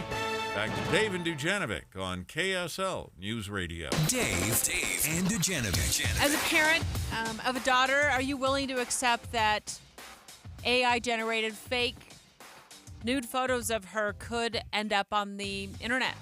We just spent the last 45 minutes talking about the impossibility trying to police this stuff that would happen to Taylor Swift over the last few days. 801-575-TALK, 801-575-TALK. Look forward to talking this one out with you. It's a tough subject, and it's heartbreaking to think you have to give into just horrible, humiliating behavior toward women that I equate to the newest form of abuse of women. Yeah, no question. Oh, Debbie, this is so terrifying. It was so vulnerable. Now, years ago, there was a huge hack of people's individual phones, their iPhone accounts, and all the personal nudes that had been taken by celebrities primarily had been leaked and shared out on the internet in such an incredible invasion of privacy. That was just the tip of the iceberg, because you had to have such sophisticated hacking abilities to be able to get into people's phone and find the images, the nude images, and then share them. Right now, with artificial intelligence, you can create in the click of a button, in less than 5 seconds, any person from anywhere, and you can create a nude image. And it requires no sophistication, it requires no expertise, and you can upload it to any of the million social media sites that are out there. I feel helpless when I hear you say that. So there's no other way to feel than helpless, Debbie, which is why I think we've got to figure and game plan, what are we going to do when it happens? Because quite frankly, it feels inevitable to me that it will happen, that we will deal with this. As a family? As a family. Mm-hmm. So we've got to be able to rally around and figure out, what are we going to do? Let's talk about it beforehand. Tell people what. Because that's where my mind goes. I'm like, okay, now I've got to put my dad hat on and figure out how I'm going to talk to my kids. Because the second those pictures or videos get out there, what a dangerous moment for our children, mm-hmm. who are so profoundly embarrassed and so terrified that it could drive them into a depression or a suicidal ideation. And we have to know how to address that. Newsweek went in depth on this issue, and it wasn't specific to Taylor Swift, but they talked to an expert about the long-lasting impacts of deep fake intimate images being uploaded to the internet. And we know this happens more frequently to women because Princeton has done that review, and they said 90% of these photos are of women or girls. And so this is our daughters. These are our moms, our sisters, our aunts, our grandmothers. I mean, these criminals know no bounds. They say these type of fake images can harm a person's health and well-being by causing psychological trauma. I'm just choking up about this because I just cannot imagine my daughters having to deal with this. It causes issues with their well-being, the psychological trauma, the feeling of humiliation. It causes fear. It causes embarrassment. These cause shame. It impacts relationships, it harms their reputation, and it affects their employability. These images are ruining women and girls. Psychologically, it's ruining them financially, and the pile on of the number of times that image of Taylor Swift was shared, according to ABC, one image of her shared 47 million times. Y'all are a part of the problem. Y'all are taking this situation that is so humiliating and life-altering for a woman and making it thousands of times worse. If society would stand up as a whole to this and say enough is enough, we're not going to proliferate this image across the universe to everybody who wants to see it. Even children were seeing that. Like, how dare you circulate those images on social media to the point where young children, I know you have to be 13 years old to be on Instagram. You have to be 13-year-olds to be on whatever platform. You're still circulating inappropriate, naked photos that are fake, but these kids don't know the difference. To children. It's shameful. It is shameful what has gone on with this. And as parents, I don't know what to do to protect my own daughter because there is nothing we can do. There is no, secret weapon out there that blows these images up the minute they hit the internet. There's not a law enforcement task force that's out there trying to track these people down, stopping them from doing it. And for the love, it was on that social media platform, one social media platform, long enough to be shared millions and millions and millions of times. How do we fix this in our own families? I don't know. Talking to our kids, comforting them, telling them that this may be an issue that they have to deal with and that we're there for them if they do deal with it. I think part of the problem, Debbie, is we have a terrible track record so far of dealing with pornography in general. We have no idea how big of a problem pornography is, and this is probably something that we need to spend more time on and really do a deep dive, because I just looked up Pornhub, which is the most popular pornographic site in the world. It's the third most visited site on the internet. It's number 3. Are you ready for this? Wrap your head around this. The site is visited almost 6 billion times a month. 6 billion times a month. And are those images, are they mostly women? Oh yeah, pornography. Yeah. Well, it's got everything. But I don't know what the breakdown is. Yeah. But 6 billion visits a month to Pornhub. So we have a comfortability. There's a ubiquity about pornography in our country, in our world, that we've just accepted. We haven't fought back. We haven't battled, and this is the byproduct. The reason this is viewed 45 million times or shared 45 million times is because we have a comfortability with pornography and sharing images that we've got to address. Whether that's legally or morally, we have to address it. It's just out of control. It's an addiction. And we stopped looking for this very point, Debbie. You were getting so emotional because you were able to think about it as your child. Mm-hmm. Pornography does the exact opposite. It does not make someone a person. It's just an image on the screen, and it totally dissociates. How would you feel if someone. that was your own child? Oh, it's the nightmare of nightmares. It is a nightmare of nightmares, Dave. Absolutely. If that was your own child, think about it like that. And it changes your perspective.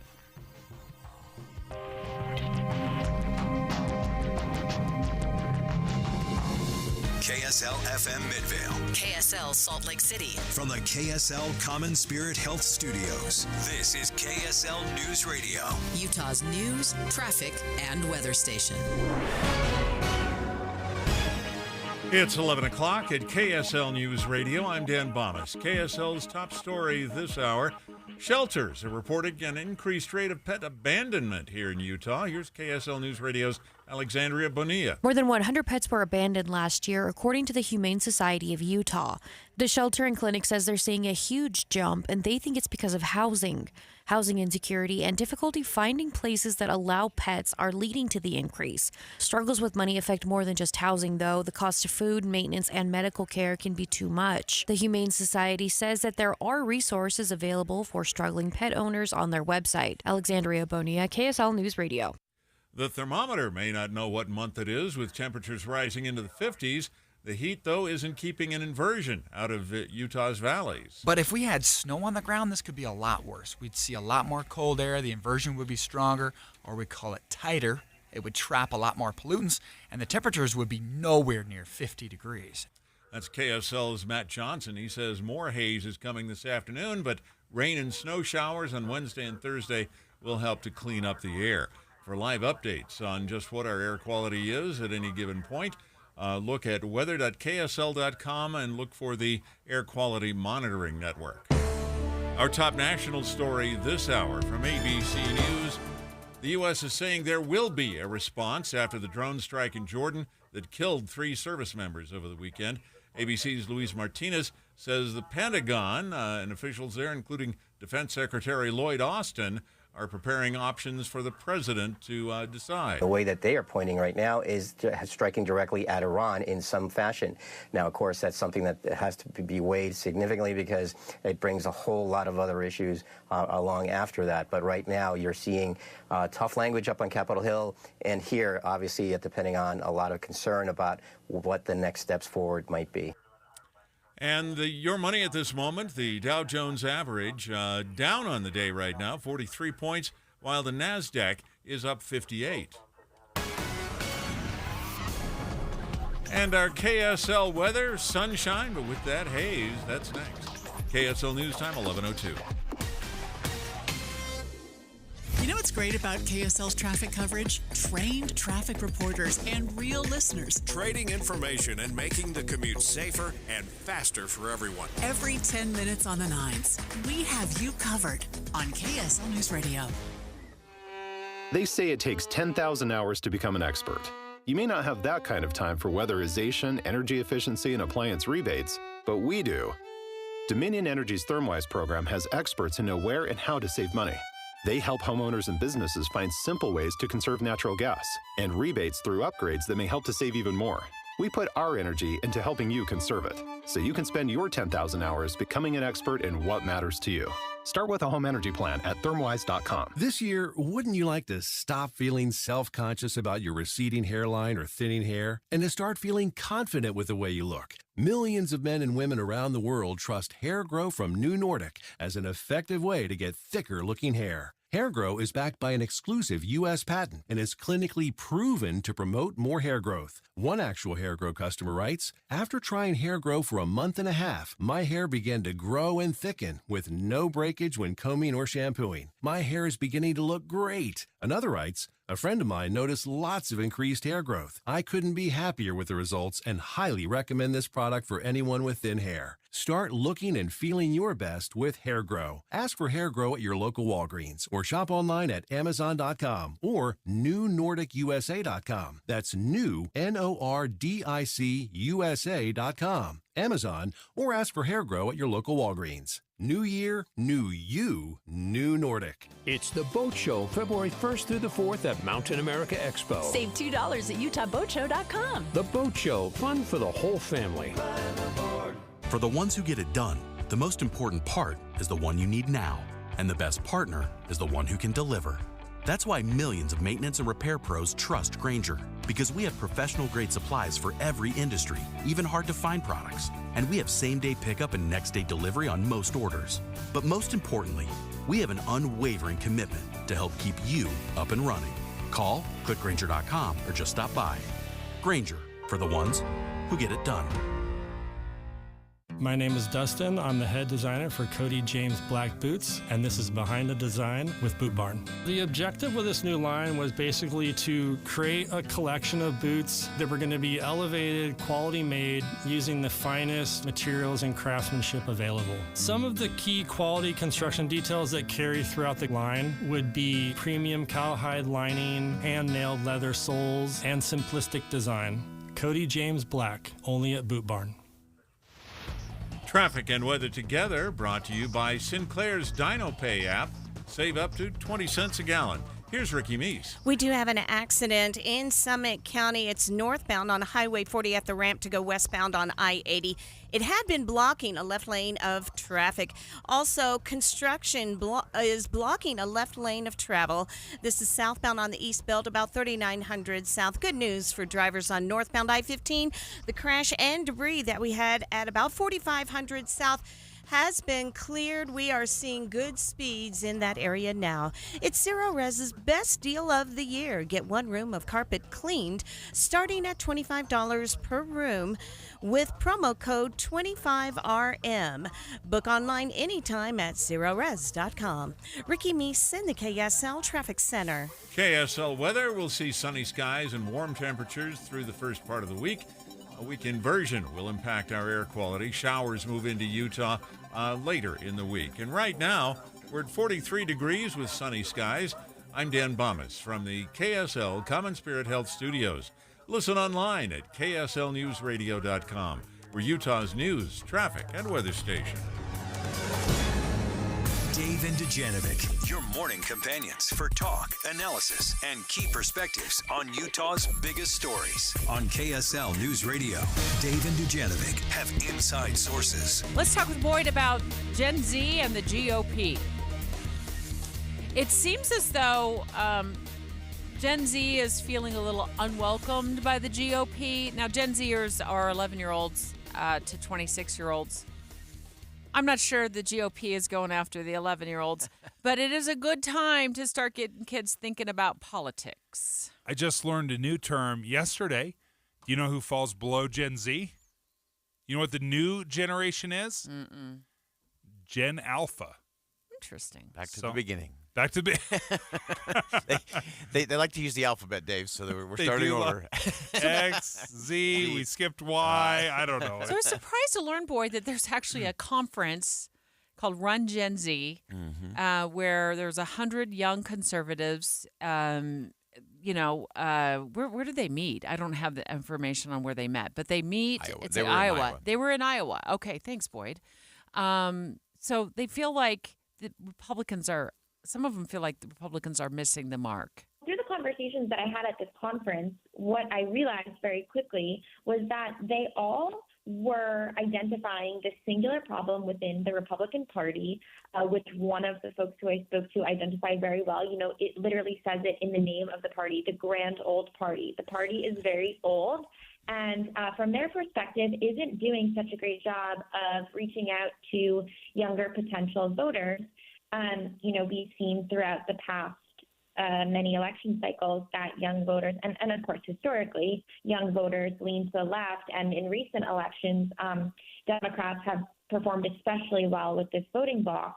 And young Republicans are frustrated by that because they are proud to be conservative. They are proud to be a part of this party. And while I was there, I heard just a bunch of comments about how they felt like the party infrastructure wasn't set up to be inclusive or welcoming to their voices and concerns.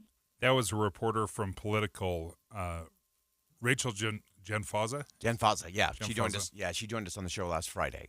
Okay, so what's the solution? So I think it was interesting. I think what Jen really talked about was the fact that so many of these young conservatives, what they're really feeling more than anything is indifference. That the party apparatus is the party apparatus, and they've just kind of ignored meeting these young voters where they are. And they're not wrong. The Republicans have not gone after the young voters. It was actually a key demographic for President Biden actually beating former President Trump in 2020. It was the young voters.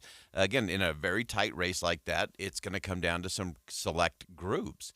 And so that's a really interesting thing. So the Republicans clearly haven't played in the space, and those young Republicans, and not just the really conservative kind of Donald Trump kind of conservatives, but across the board, are just feeling, hey, you got to meet us where we are. You've got to be online. And here's a really interesting indicator.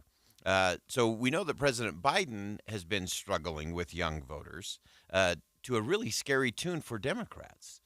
Currently, if you look at it in a head-to-head, a Trump-Biden 2.0, President Trump actually leads among young voters 37-33. So really interesting. So here's the difference between what Republicans are doing, which is nothing, versus what Democrats are doing. So the PAC that is supporting President Biden is spending $1 million right now, $1 million on influencers. Now, get into all the complexities of where this falls in terms of news, media, campaign finance.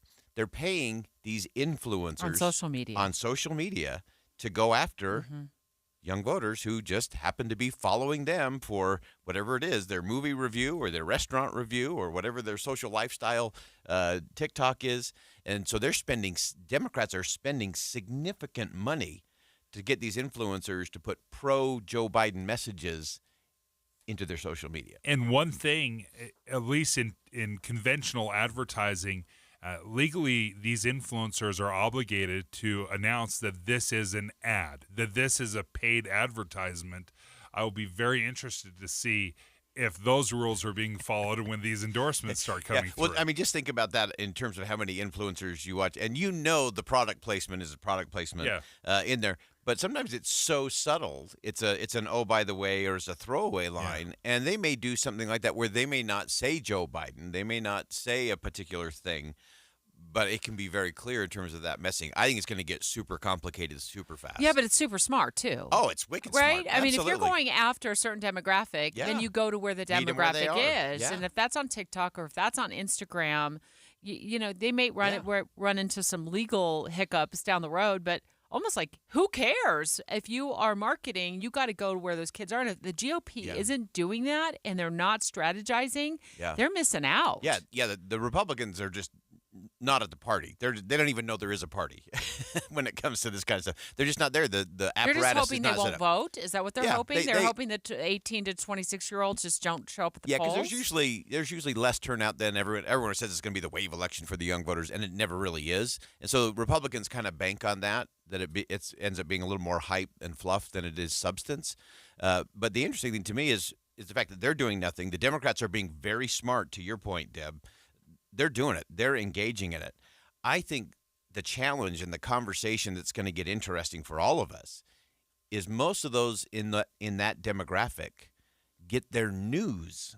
They get their news from their social media, and often they're getting their news through their social media influencers that they're following.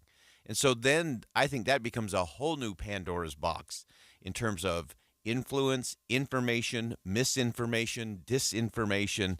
I think this is going to get incredibly complicated over the course of 2024. One of the struggles, Boyd, that I've noticed is I think Republicans' message to youth is not a great message to consume, right? It's eating broccoli. Eat your broccoli. You've got to sell the broccoli of, Whereas the Democrats can say, we're going to get you free health care, we're going to forgive your student loans, we'll get you to college for free.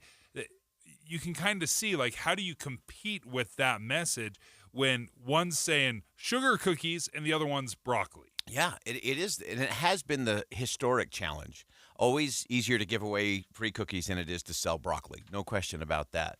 But here's the ironic thing. I think we often undersell these young people. They're way smarter than we think. And they're way more engaged than we give them credit for. And I think that's indicative of the fact President Biden's been giving away a lot of free stuff over the last 3 years.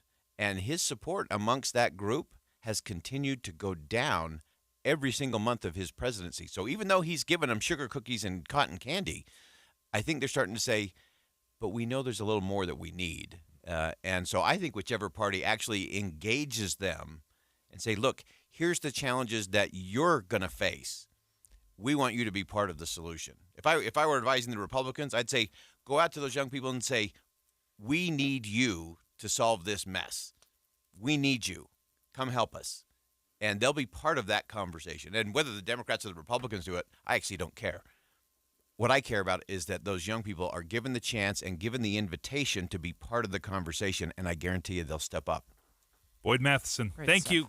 Look forward to Inside Sources today. Starts at 1. You can catch Boyd's podcast and our podcasts always after the shows on your favorite podcast platform. Great stuff, as always, Boyd. Thanks so much. Next, public schools, step aside. So if you send your kid to a public elementary school or a public, middle or high school, step aside for just a moment. There's a new game in town. It's called microschooling, and we're going to go in depth next. Dave and Dujanovic. Here's a trick to podcasting at work and getting all the Utah news you love. Download the KSL News Radio app. The podcast for Utah's morning news and Dave and Debbie are right there. Dozens of podcasts a day. That's the app for KSL News Radio. Meet Aileen. Hello. Aileen suffers from FOMO. Fear of missing out. Missing out on her favorite KSL shows. I really do. Fear not, Aileen. Just bring up the podcast page at KSLNewsRadio.com. Utah's morning news, Dave and Debbie, Boyd Matheson, and Jeff Kaplan are all there. Plus BYU Cougar podcasts, the movie show, and more. No more FOMO? No more FOMO. When you can't listen live, we have you covered at KSLNewsRadio.com.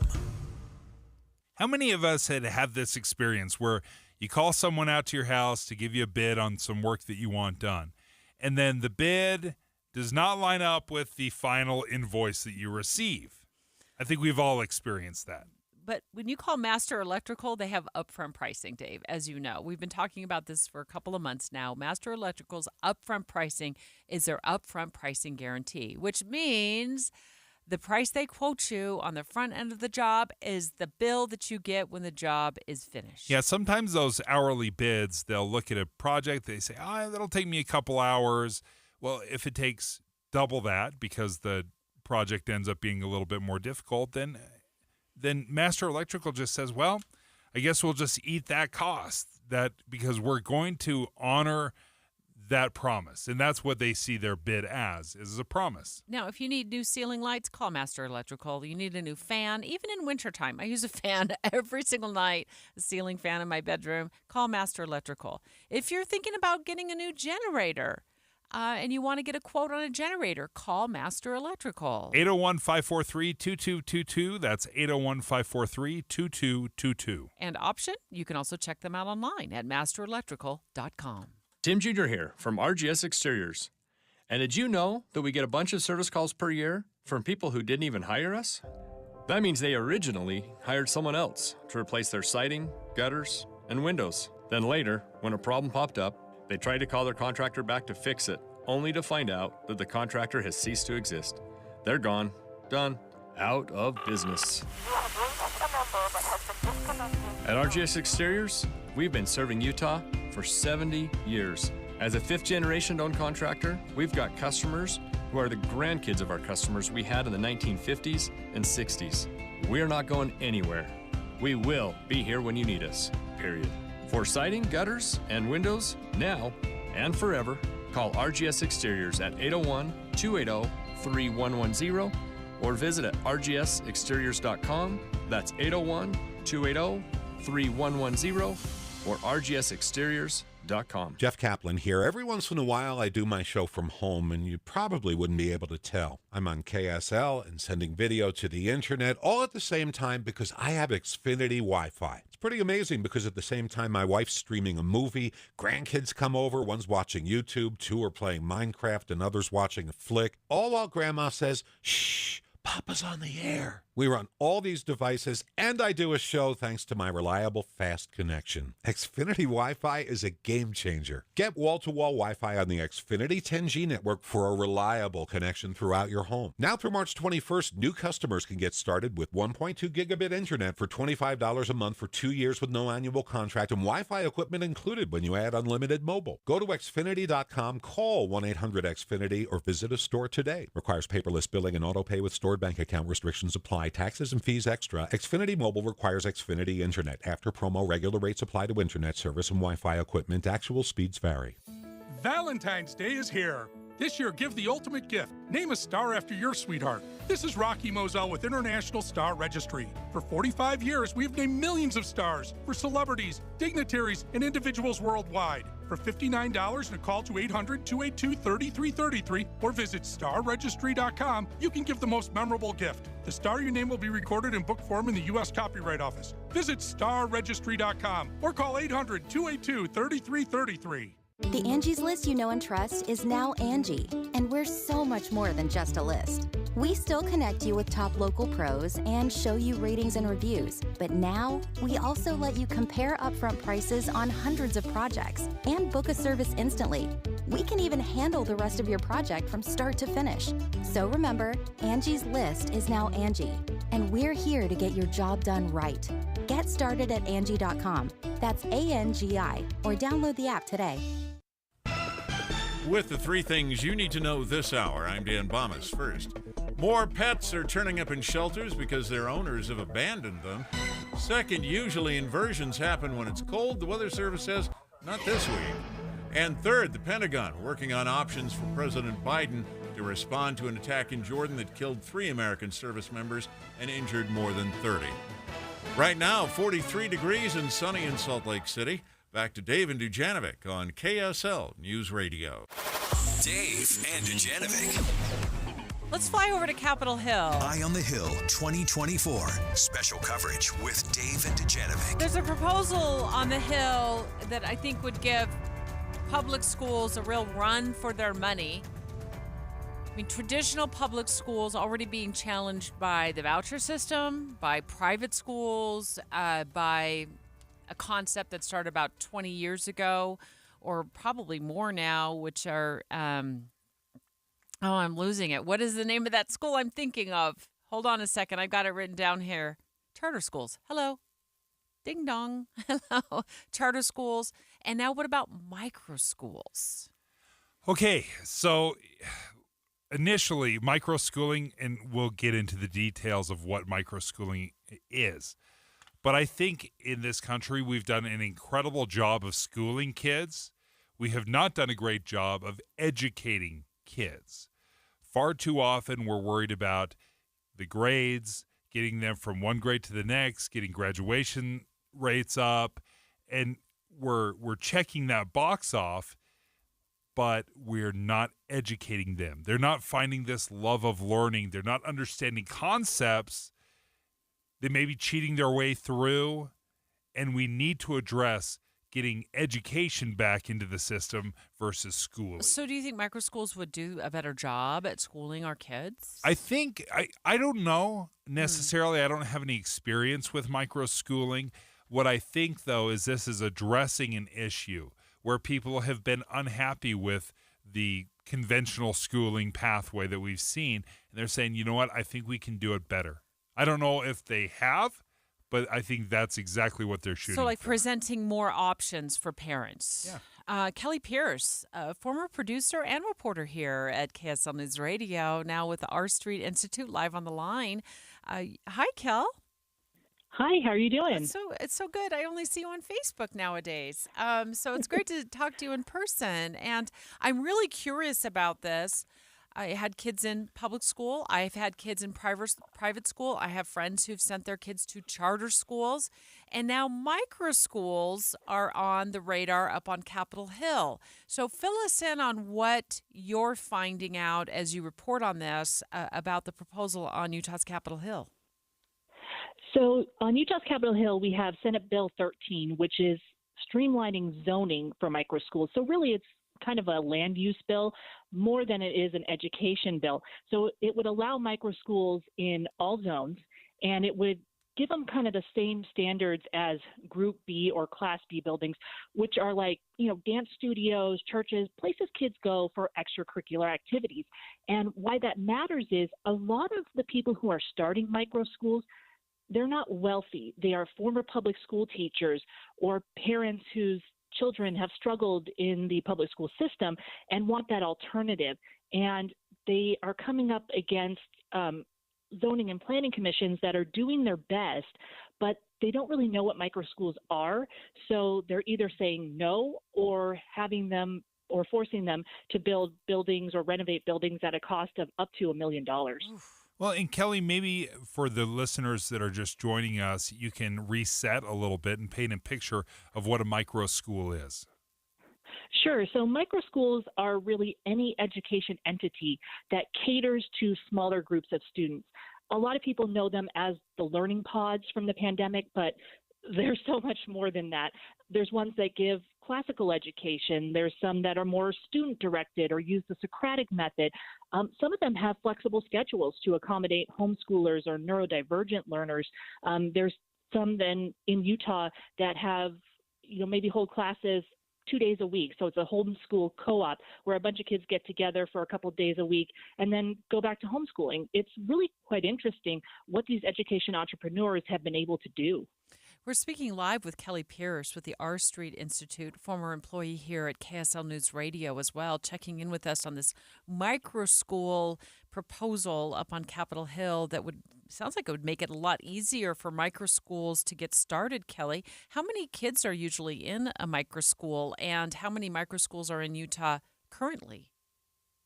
So Utah, it's unclear how many are in Utah, but there is at least 100, and there's more popping up all the time. And generally speaking, they tend to educate around 10 kids. However, there are some that have smaller groups, maybe some a little bit more.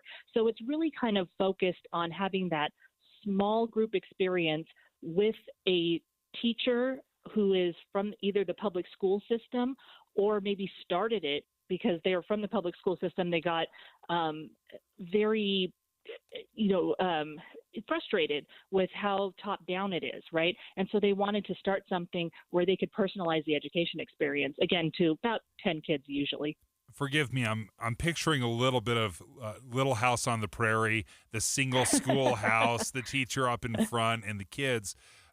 Do these micro schools narrow it down to classes and grades, or is it one, do you have multiple ages in these micro schools? So a lot of times there are multiple ages in the micro schools, or they have sort of like they'll have categories, right? This class will be from ages 10 to 14, or this class will be from ages 5 to 8, right? So sometimes that happens.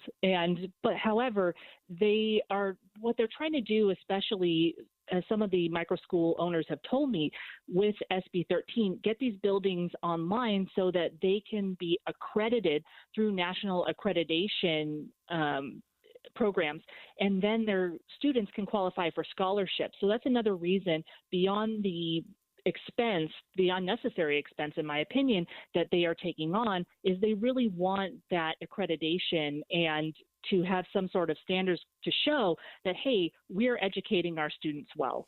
So it sounds like to me if this Senate Bill 13 gets through, it would make it easier for micro schools to set up a school building, and they'd probably still have to follow a few regulations like, parking and that kind of thing, but there wouldn't be a roadblock to set up. But Kel, I'm just wondering, do they have to follow any sort of like state guidelines with curriculum? Like, do they have to report to the State Office of Education, for example, what they're doing and what they're teaching? Right now, no, because it's similar to, private schools, right? Okay. But I think the issue here is what you're talking about. Is there still things that, if this bill passes, cities can regulate, like parking, traffic. They would have to install smoke detectors, CO2 systems. There are some limits if you're a home-based micro school versus if you build a building, right? But really what it is about is making sure that kids are in safe buildings when they learn. And so that way the education entrepreneurs are not taking on these extra regulatory requirements. Like, for example, under current requirements, they would have to build 4 bathrooms, even if you're educating 6 kids. Like, that's silly. You don't need to do that. Kelly, you can read Kelly's full article at reason.com. Kelly, will you keep us posted, if you don't mind, on what happens with Senate Bill 13? Give us an update when one is warranted? Absolutely. Thanks so much. Always good to talk to you. Kelly Pierce, former KSL News radio employee, producer for Boyd Matheson's show, and also a reporter for many years here, now at R Street, and also writing for Reason.com. I really like the flexibility, the idea of micro-schooling, but it's very easy to like the idea of anything. I like the idea of public education as well, if done properly. And when we talk about micro-schooling or these pods, we got a big taste of it during the pandemic. So there's traditional public school. There's private schools, been around forever and a day. There are charter schools. Ding dong, I remember the name of those. Charter schools that have been pretty much exploding all over Utah for the last couple of decades. And now we have probably around 100 micro schools. And with this legislation, those could grow to even more micro schools. In Utah. Vouchers are now a thing, so you can apply for a voucher to help cover the cost of private school. All this leads me to wonder, with our conversation with Kel about micro schools, are we so dissatisfied with the way public schools are doing things that we are just desperate for alternative methods of schooling, like micro schools? Live phone calls next. Are you just so fed up with public schools that you're looking for an alternative like a micro school? 801-575-TALK. Give us a call next. It's 11:30 at KSL News Radio. I'm Dan Bonas. KSL's top story this hour: costs more for parents to pay for child care in some cases than sending those kids to college later in life. KSL News Radio's Emma Keddington has more. A report from Care.com says on average, people in the country spend anywhere from $18,000 to $36,000 a year on childcare. Yearly tuition and housing costs at a public college is on average $24,000. Here in Utah, prices are a bit cheaper, but still pricey. According to the Economic Policy Institute, Utah parents spent around $10,000 a year on childcare in 2023. The Care.com report says it's common for parents to have to dip into their savings to pay for child care. Utah Highway Patrol says our warmer than normal weather this week may be creating unexpected rock slides. They've had to deal with a couple this morning. These were in Ogden Canyon. One of them was big enough, so they had to move the rocks out of the way with a snowplow. Our top national story this hour from ABC News: the U.S. saying there will be a response after a drone strike in Jordan that killed 3 U.S. service members and injured dozens over the weekend. ABC News contributor General Robert Abrams says allies in that region could be helpful to that effort. Much like we had at the beginning of the counter-ISIS campaign in 2014 through the height of it in 2016-17. So that would come in the form of principally aerial support, maybe some additional special forces support, and some naval support. The Pentagon believes the attack came from forces backed by Iran. Your money at this moment: the Dow Jones average has crossed back into positive territory again today, now up about 9 points, while the NASDAQ is up 66 points right now. And our KSL weather looks like sunny skies with some haze moving in. That's next. KSL News Time, 11:33. We hope you have the right app on your phone for news. You probably have dozens. But the KSL News Radio app, well, it makes our live stream super easy. Plus, our talk shows are right there as podcast for your workday. That's the app for KSL News Radio. Do you enjoy fishing, hunting, or just soaking in the beautiful outdoors? Then check out the KSL Outdoor Show, airing Saturdays at 6:30 p.m. and midnight on KSL 5 TV. Outdoors with Adam Eagle is a unique show that takes viewers on a journey through Utah's beautiful backcountry. Watch it live every weekend or find the KSL Outdoor Show on YouTube, Facebook, and Instagram. It's the KSL Outdoor Show, brought to you by Camp Chef. At Charmin, we heard you shouldn't talk about going to the bathroom in public, so we decided to sing about it. When you're rolling Charmin up to soft on the potty, let's just so roll it back, everybody. Roll it back. Charmin's irresistibly soft and hella nice. The grip is always stocked. It's our party vibe.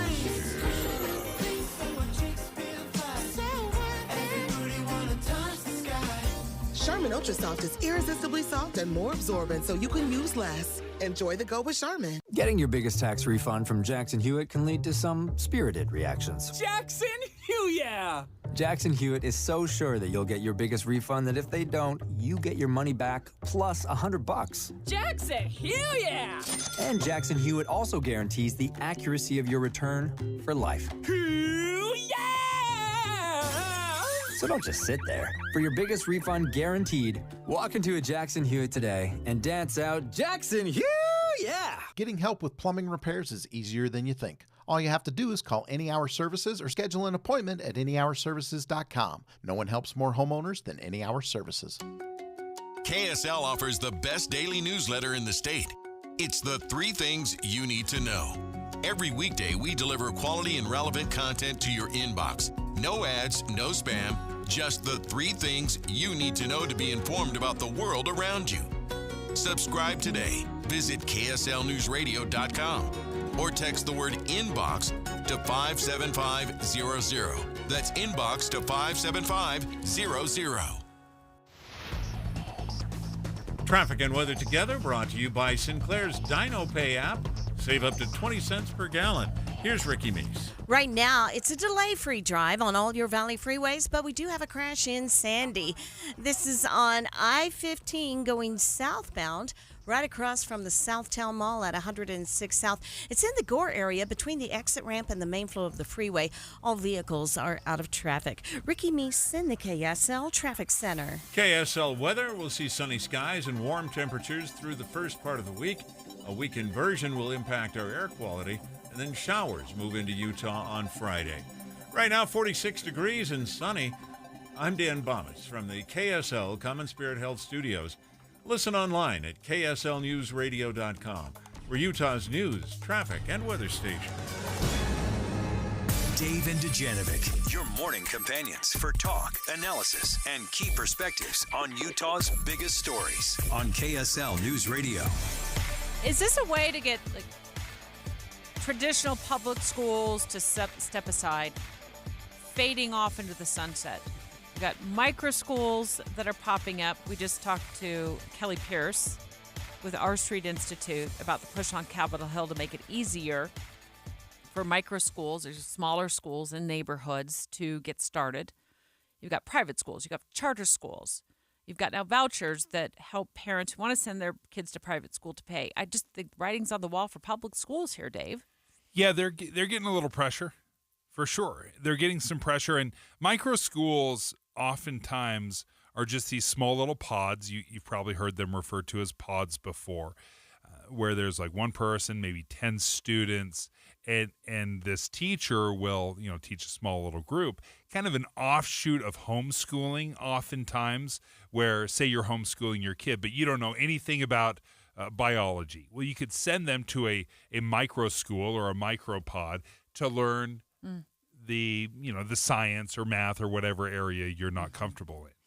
Kelly was bringing up the fact that lawmakers are looking at legislation that would make it, easier, in my view, for micro schools to get started.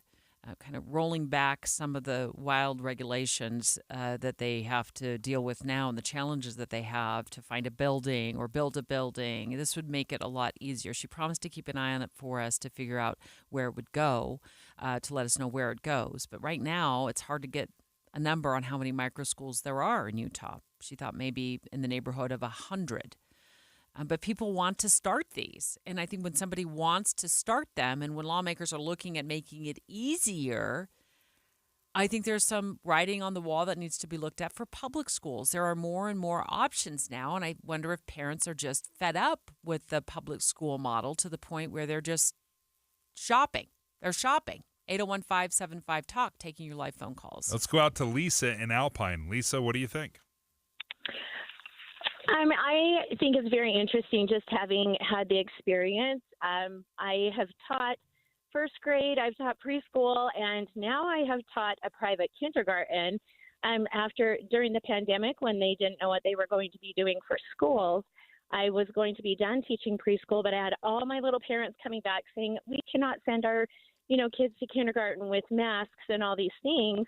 And the loophole here is kindergarten is not required in Utah. You can go and just sign your kid up for first grade. And so what we did is we went ahead and did a private kindergarten, and I could have filled an entire, so many sessions of that kindergarten school class because parents wanted the smaller class, but they also didn't want math that year. But the following year, when things were getting more normal, parents liked the idea of these small classes, their kids getting that attention in kindergarten. To be honest, full day kindergarten was not a thing in Alpine District yet. So we did 3 days of full day kindergarten. Then they had Mondays and Fridays off. We were doing so much more than my friends that were teaching kindergarten in the public schools were able to do.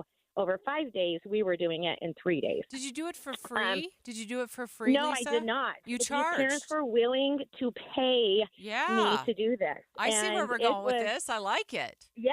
So it was, and then the next year it was like, Lisa, you've done it 1 year. Why not do it too? And I thought, you know what? I did put all that time into it, so I will do it again. And I'm doing this out of my home in my downstairs school where I had done preschool previously, and it was a great space, walkout basement. It was great. But anyway, so I did it again, and you know what? I don't do it now, but I could fill that class every single year if I wanted to, and multiple sessions, because parents just want something a little different. Now we do have all day kindergarten, but the classes are huge. The kids are now going all day with these big classes, and how do you entertain them and entertain all these kids for that many hours? So anyways, I think it's a very interesting. I love it. And you have to hold the line. Please, Lisa, hold the line. Thanks for the phone call. Our producer, Caitlin's going to pick up your call. We're going to get your phone number because we need to learn more about this when we have more time and not so many phone calls stacked up. And one of the things that this legislation in Utah would do would allow somebody like Lisa to rent a building or rent a little area where she could gather, and she wouldn't have to do it in the basement of her house. So this would ease some of the restrictions or the regulations in creating a school. Colby from Murray, what's your feeling on the future of public schools? I feel like it's kind of not going in a way that is good for everybody. We have a daughter that we pulled out of public school this year and put her in private school because she has ADHD, and Granite School District closed 2 elementaries in our neighborhood and threw all those kids into the school that she was going to. And so she was already kind of getting ignored or skipped over when she was being, I wouldn't say difficult, but she was having, it was slower and harder for her right? to learn. Yeah, they have their moments, right? I've dealt with this as a mom. So, but yeah, when there's not enough focus on your child, that becomes difficult. Is the private school smaller, Colby? Yeah, she only has 8 kids in her class. It's amazing. Wow. It's gone from an absolute nightmare and fighting her every single morning to go to school to she is up, ready, dressed, and packing her lunch to go to school because she's so excited to be there. We love it. So good. So yes, good dad move. I think good that job.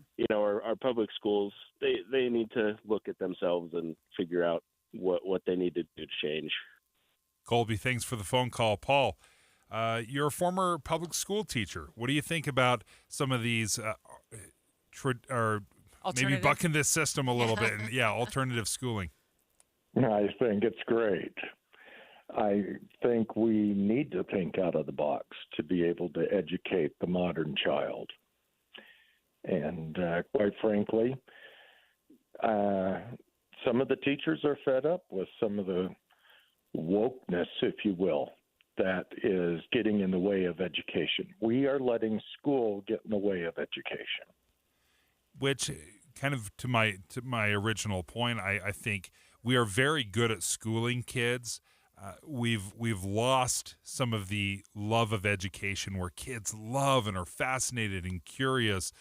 But when there's so many kids that you're trying to get from first grade to second grade and so on and graduated, and make sure you have graduation rates that are at a good level, yeah, education, the love of learning, can fall by the wayside in my experience. We asked our producers to do a little research on the growth of charter schools in particular here in Utah, because I'm curious. I know they were a thing that started like 20, 25 years ago, and I thought they'd be, exploding kind of off the charts in terms of new charter schools, and not so much growth. Sutherland Institute says since last year, an additional 500 some odd students have been enrolled in the state's charter schools. Only a 1% change, but they are certainly popular, and they are everywhere, and they are an option, and they don't cost. I think some parents get confused that they send their kid, they take their kid out of the traditional public school down the street, and they move them to a charter school. There's no fee. They're still funded through taxpayer dollars. Not advocating that we all run and take our kids out of public school and run over to a charter school, but it is another option, and they don't charge like what Colby was talking about with the private school. Those charge, a monthly fee for our kids to be in, which are now, there's vouchers available, I think, starting real soon for those. So we'll see how that goes. We don't have a lot of time left, but let's make sure we get out to Tony. Tony, what do you think? Two comments. When I was in junior high, I was a troubled kid. It didn't take long before the school district said, you know what, you're gone. Go somewhere else. And they can't do that anymore. And so I had to change my life in order to stay in school. One, they can't discipline kids anymore, so you have a lot of kids that are just troublemakers. Two, my kids, I've raised 7 kids in Davis School District, and it's amazing how political it's become. My kids come home and they, English class is nothing but for the catchphrase woke lessons. And so I've taken all my kids out.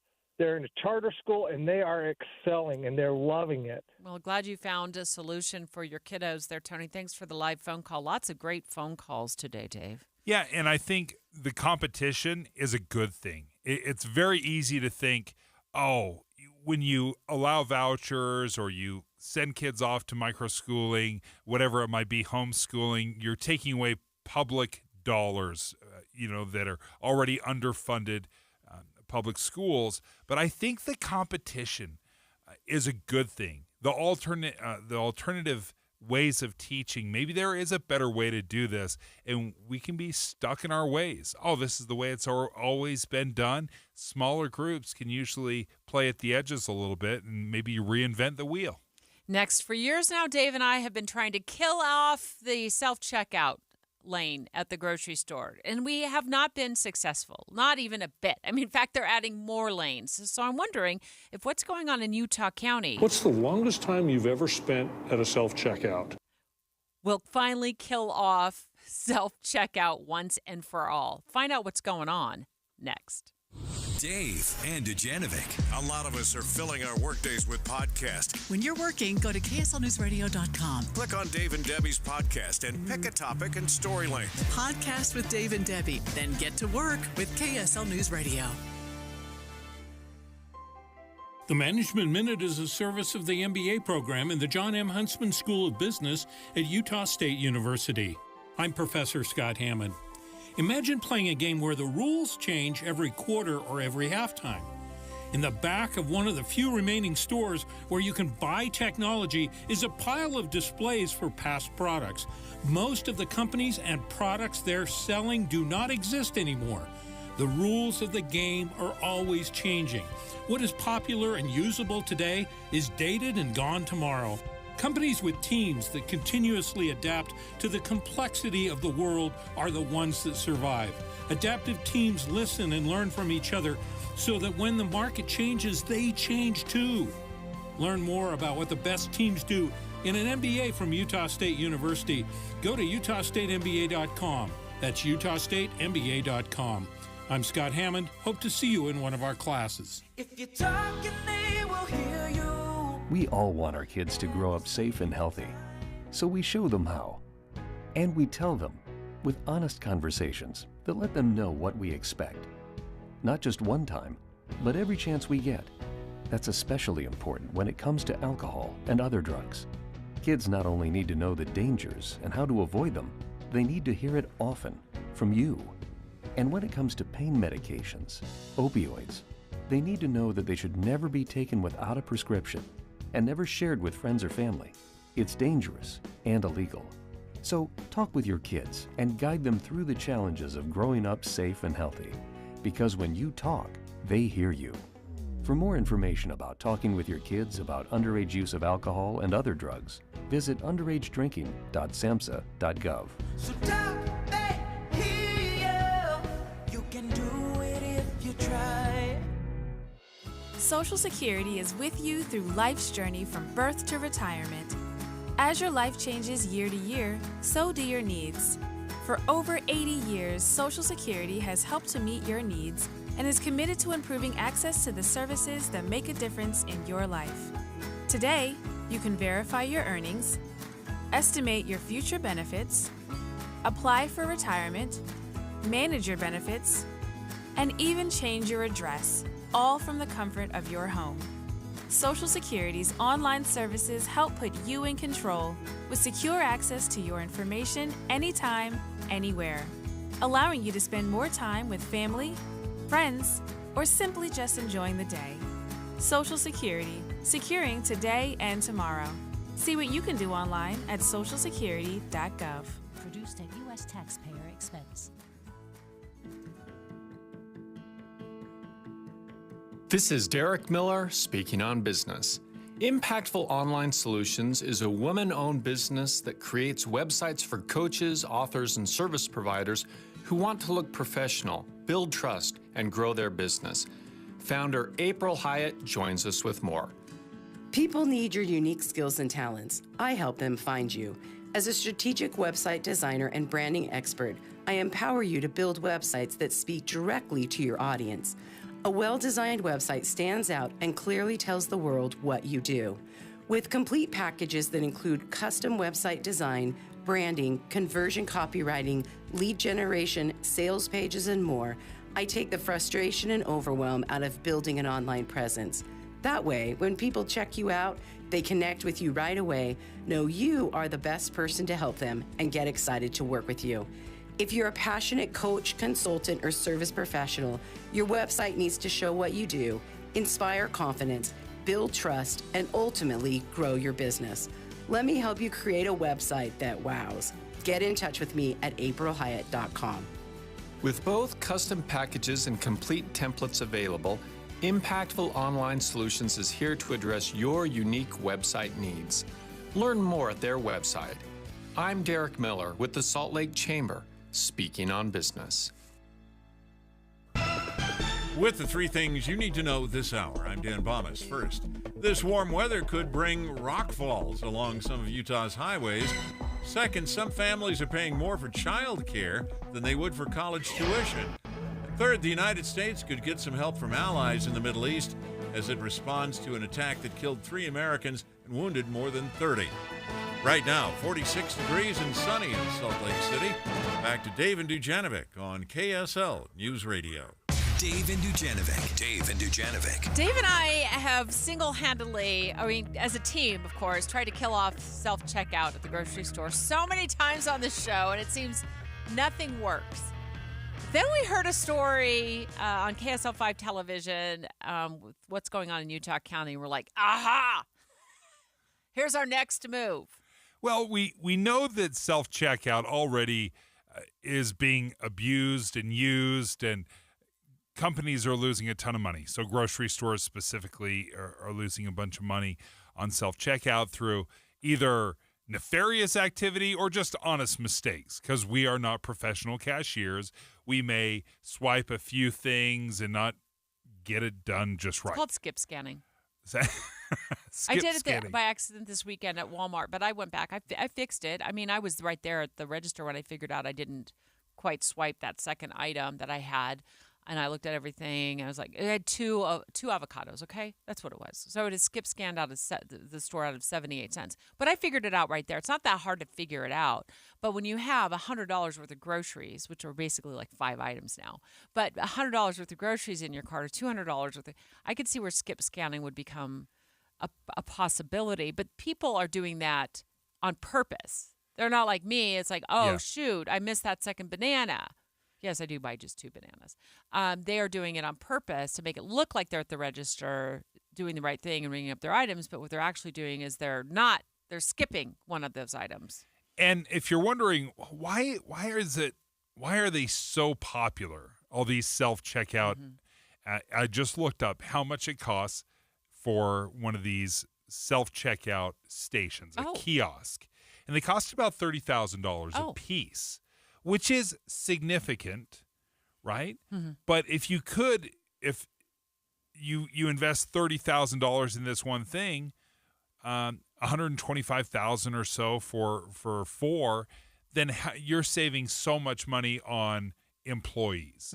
And that is just a one-time cost. Employees are a cost every week, every month, every year in perpetuity. So financially, you can see why these grocery stores are saying, yep, let's do the self-checkout, because in the long run, it really pays off.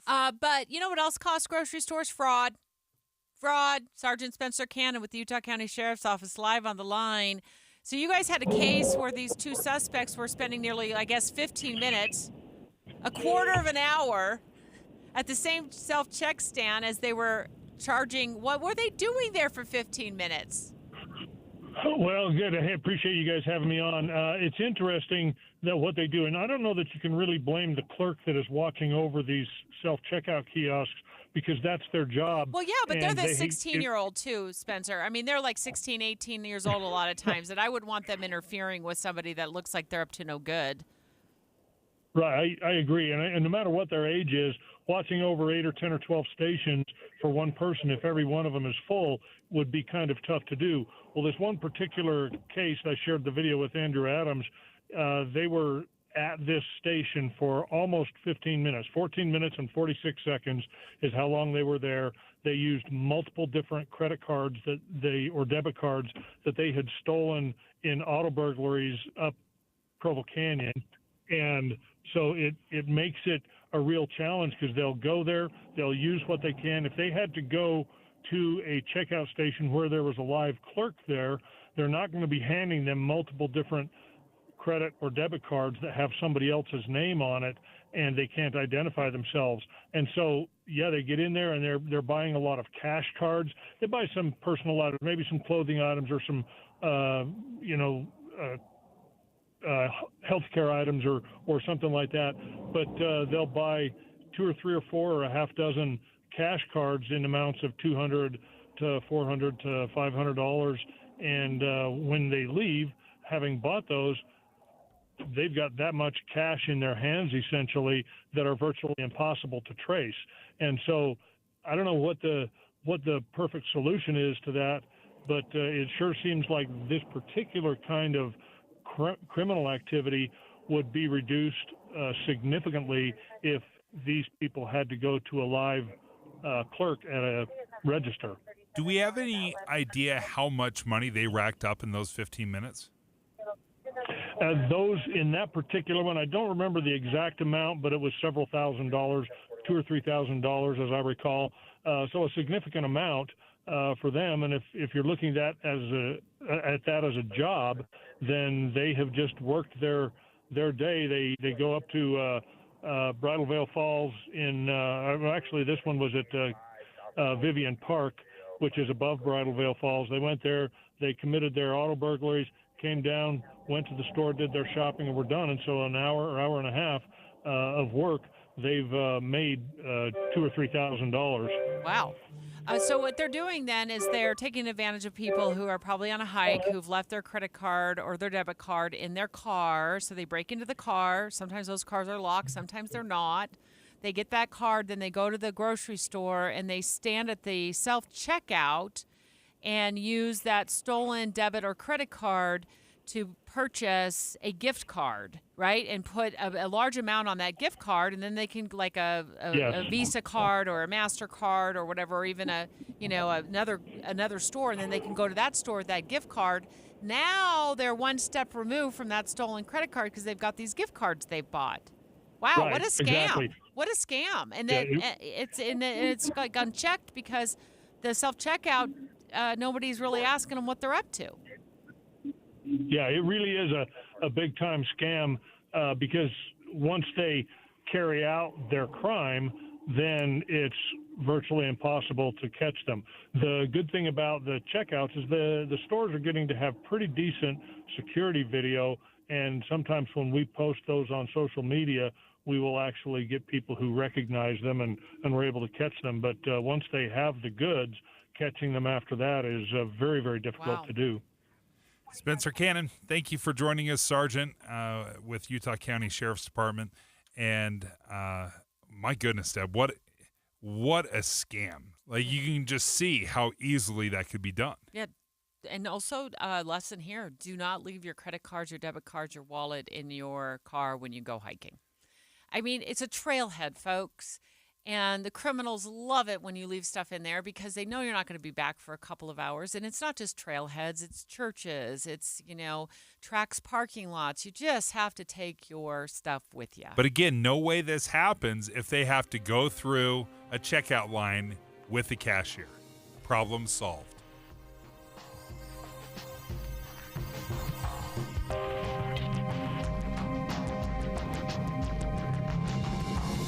KSL FM Midvale. KSL Salt Lake City. From the KSL Common Spirit Health Studios, this is KSL News Radio. Utah's news, traffic, and weather station.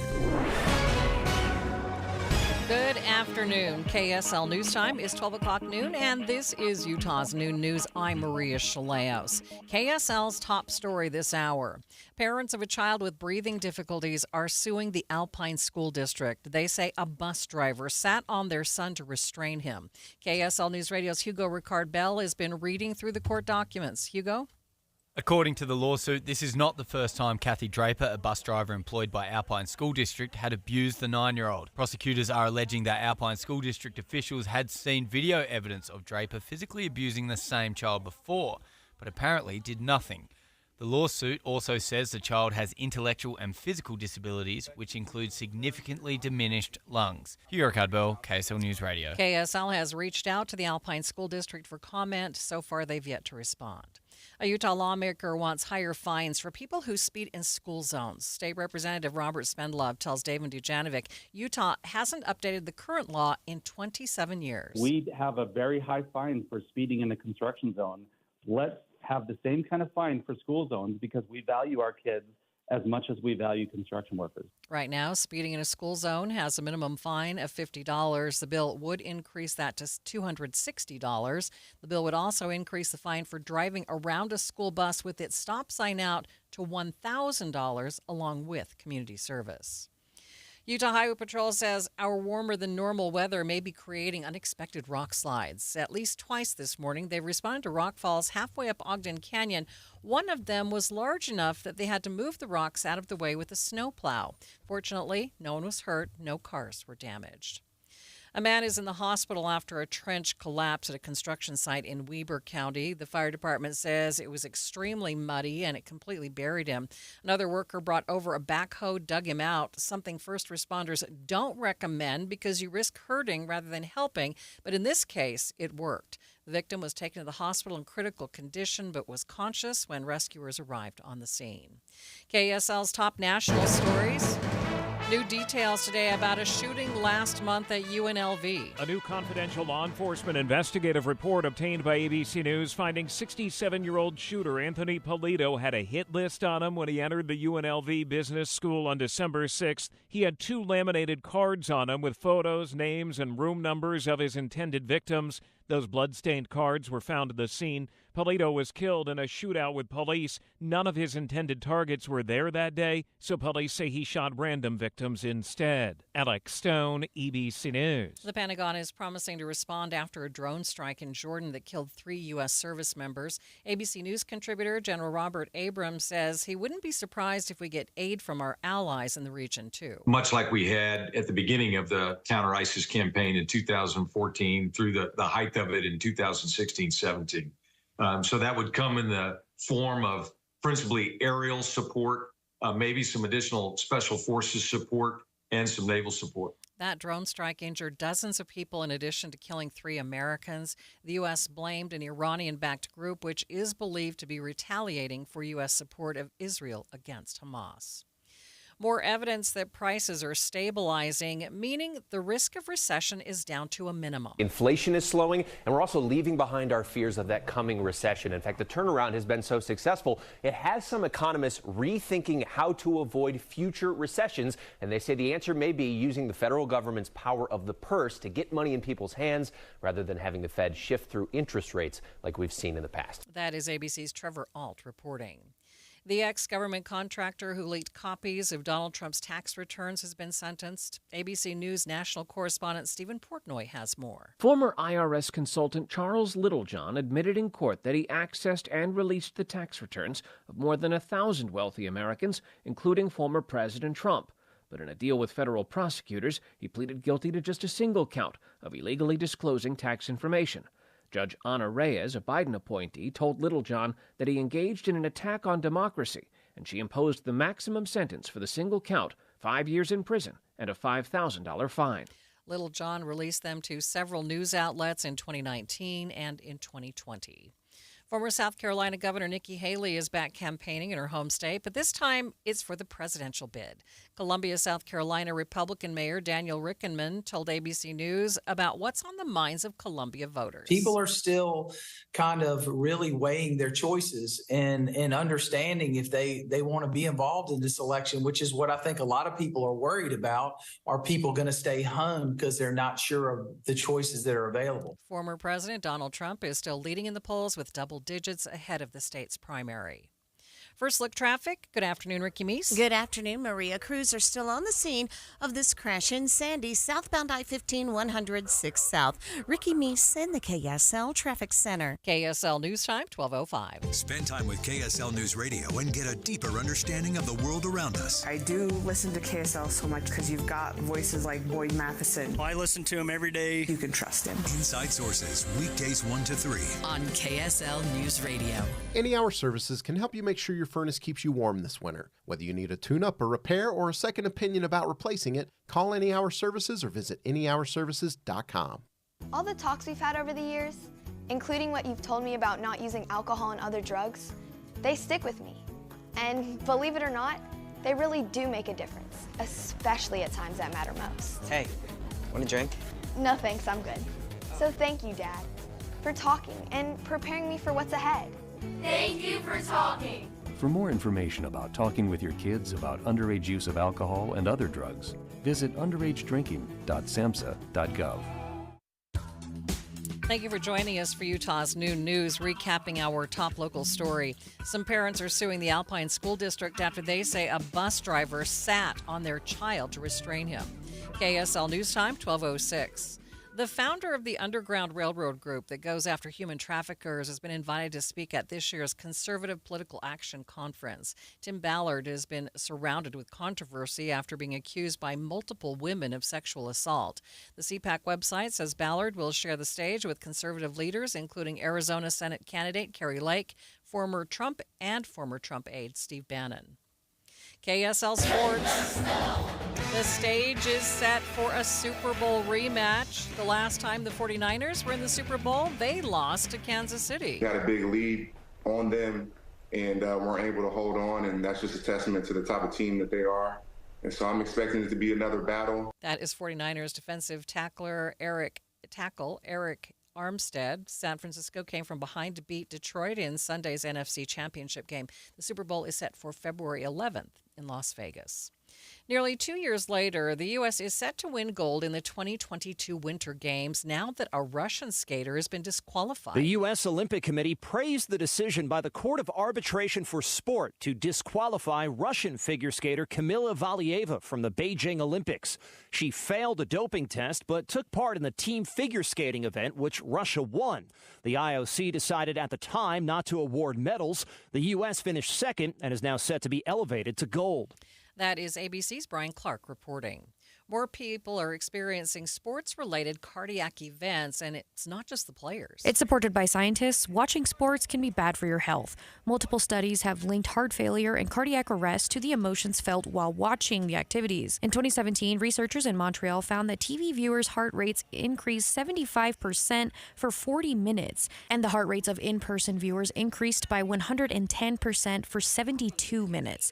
That's equivalent to over an hour of vigorous exercise. Without proper hydration or breaks, it can trigger heart attacks, especially to those already at risk. And with the Super Bowl coming up, taking breaks and staying hydrated is as important as ever. Alexandria Bonia, KSL News Radio. KSL News Time, 12:09. Traffic and weather together. It's brought to you by Sinclair's DinoPay app. Save up to 20 cents per gallon. Ricky, what's happening on the roads? We have this accident. It's been there for a little bit, and we've had a lot of authorities come and leave the scene, and right now they're blocking a right lane of traffic. Southbound I-15, 106 South, right across from the mall. Most of the vehicles that are involved in the accident are in the Gore area. That's the spot between the main flow of the freeway and the ramp, the exit ramp in this case. So no delay. In fact, we have a delay-free drive on all of your Valley freeways. Salt Lake Magazine calls Swan Lake breathtaking, featuring the timeless music of Tchaikovsky, performed live with the Ballet West Orchestra, February 9th through the 17th. Buy tickets at balletwest.org. Ricky Meese in the KSL Traffic Center. It's the doldrums of winter. High of 52 today, sunny skies, but yes, a little hazy in spots. 30 overnight with clear skies, turns mostly clear for tomorrow with a high of 53. From the KSL Weather Center, I'm Matt Johnson. Oh no, really nice sunshine and 46 degrees in downtown Salt Lake City. Great day for a walk. Coming up on Utah's New News, why one lawmaker says we are far overdue to increase fines for speeding in school zones. That's next, streaming live at KSLNewsRadio.com and on the app for KSL News Radio. We are Utah's news, traffic, and weather station.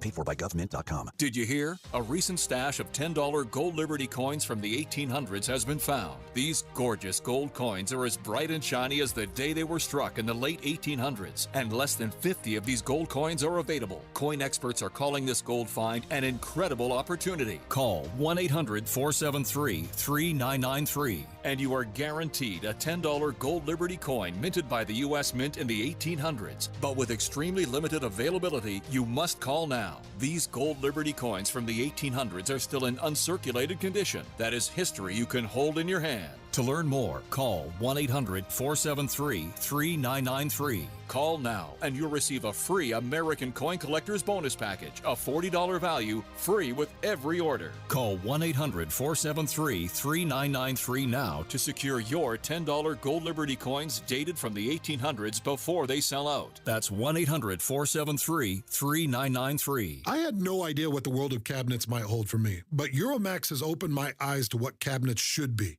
This is Hans Olsen, and I eat a lot of food. With that comes storing a lot of food, and Euromax has customized that for me. Deep shelves for extra storage, LED lights that come on as the door opens so I can eat at night, charging ports for phones or iPads, spice racks, elevated shelving for cans, glass fronts or specific color and texture fronts, deep pull-out drawers for pots and pans, and all of it waterproof and warranted for life. The perfect place to store my most prized possession, my food. Mike and Max have 35-plus combined years of experience from America to Europe to form the most unique blend of traditional American craftsmanship and authentic European design. You can head to their showroom in Pleasant Grove or check out all the possibilities at EuromaxFurniture.com. Sleek, elegant, innovative design, fashioned in Europe, and installed right here in Utah. That's EuromaxFurniture.com. Euromax, built for you. Believe it or not, most small businesses don't have a 401k. If you don't have a 401k, you are missing out on the greatest wealth creation tool ever created. I'm Jeff Jr. with Trajan Wealth, and many 401ks are overpriced for the employer, have expensive and underperforming investment options, and have tedious administrative provisions. Not at Trajan Wealth. We can set up a 401k for a company for only $8 per employee, a $65 per plan fee, plus a small advisory fee. That's right, not thousands or even the tens of thousands you've been quoted, and do it all in less time than it takes to sit in traffic. If you have 5 or more employees, these 401ks will help you attract and retain top talent. And if you're an employee and don't have a 401k, tell your boss. Call Trajan Wealth today. Call 801-899-7600. That's 801-899-7600. Services offered through a third-party partner. It's the Boat Show, February 1st through the 4th at Mountain America Expo. Save $2 at utahboatshow.com. The Boat Show, fun for the whole family. I'm Dave Cawley, investigative journalist and host of the podcast Cold. In October of 1985, a woman named Cherie Warren left work at a busy Salt Lake City office to meet her estranged husband at a downtown auto dealership. She never made it home. Cherie's car surfaced weeks later in Las Vegas. In the parking lot of a hotel casino. No one knows how it got there. Strange. It was strange. Both Cherie's estranged husband and her boyfriend raised suspicion for investigators. I kind of thought that he might have done something. But no arrests were ever made. In Cold Season 3, we dig into double lives, make new connections in the case, and examine the difficulty raised by reasonable doubt. We want answers just as much as anyone else. They have creeps like that now too, so nothing's changed. That's the new Cold Season 3, The Search for Cherie, now available anywhere you get your podcasts. KSL News Time, 12:15. The 3 things you need to know this hour. First, a bus driver in Alpine School District allegedly sat on a child with disabilities in order to restrain him, and his parents are suing. KSL News Radio's Hugh Eric Udbell. Second, jury selection is underway today for a Salt Lake City canine handler accused of using his dog to carry out an assault on a surrendering suspect. Third, traffic and weather together, Ricky. It's a beautiful day for an afternoon on the slopes, and we have been seeing some busy traffic. Could be either direction in the lower half of Big Cottonwood Canyon. That's SR 190, and the cleanup of a crash southbound I-15, 106 South in Sandy on the right. Ricky Neese in the KSL Traffic Center. Mostly sunny with highs in the low 50s today. I'm Matt Johnson. Sunny, 46 degrees in downtown Salt Lake City at the KSL Common Spirit Health Studios. Time now for KSL's top national stories.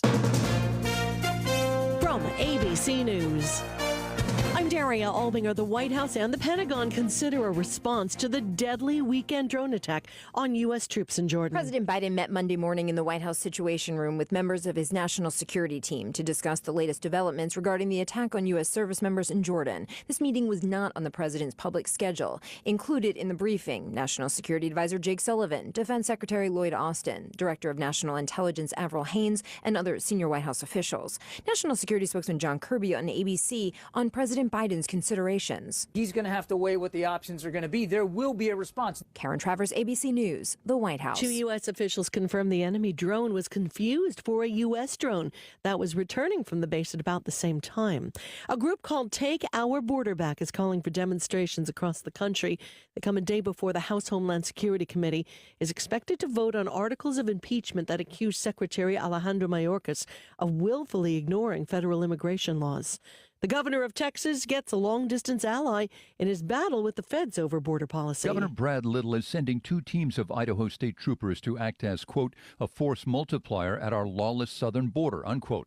The distance from Idaho to the U.S.-Mexico border in California or Arizona is considerably shorter, but those states both have Democratic governors. Texas Governor Greg Abbott, like Brad Little, is a Republican. ABC's Jim Ryan. A new analysis on where hate crimes are most common. FBI researchers say from 2018 to 2022, a staggering 30% of juvenile victims of hate crimes experienced it at school, and nearly 36% of juvenile offenders committed the crimes at school, with intimidation being the biggest form of hate, anti-black or African-American hate crimes the highest, followed by anti-Jewish and anti-LGBTQ offenses. Derek Dennis, ABC News. Just before the hour, the Dow was down 8 points and NASDAQ up 61. You're listening to ABC News. Eye on the Hill 2024 special coverage on KSL News Radio.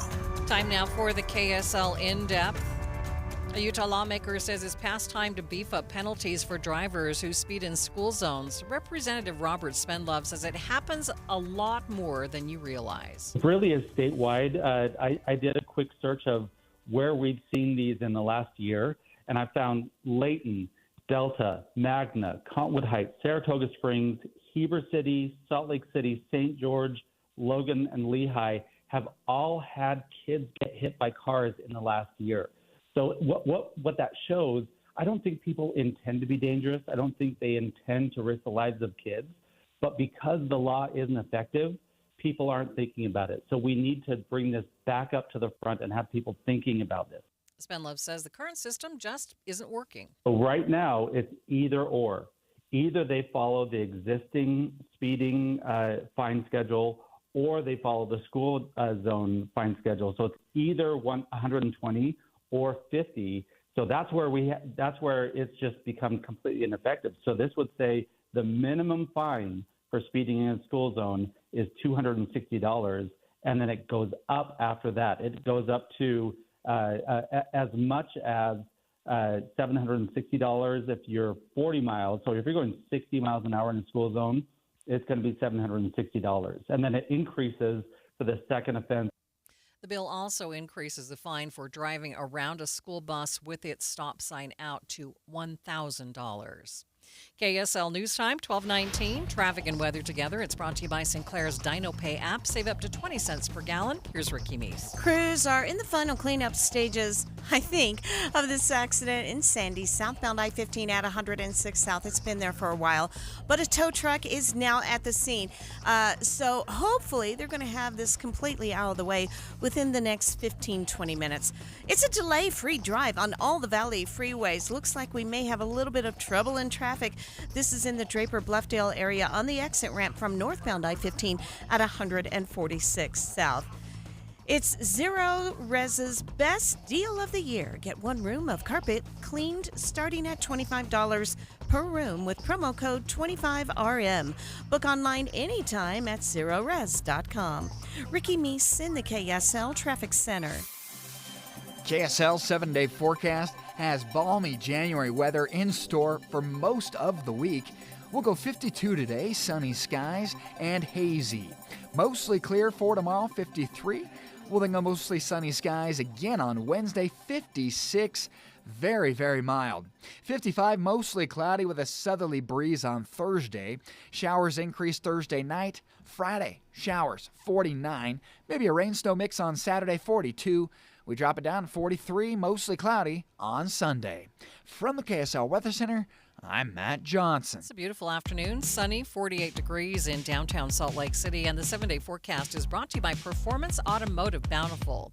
Quick check of the markets. We have some positive numbers this afternoon. A complete update of your money news up next.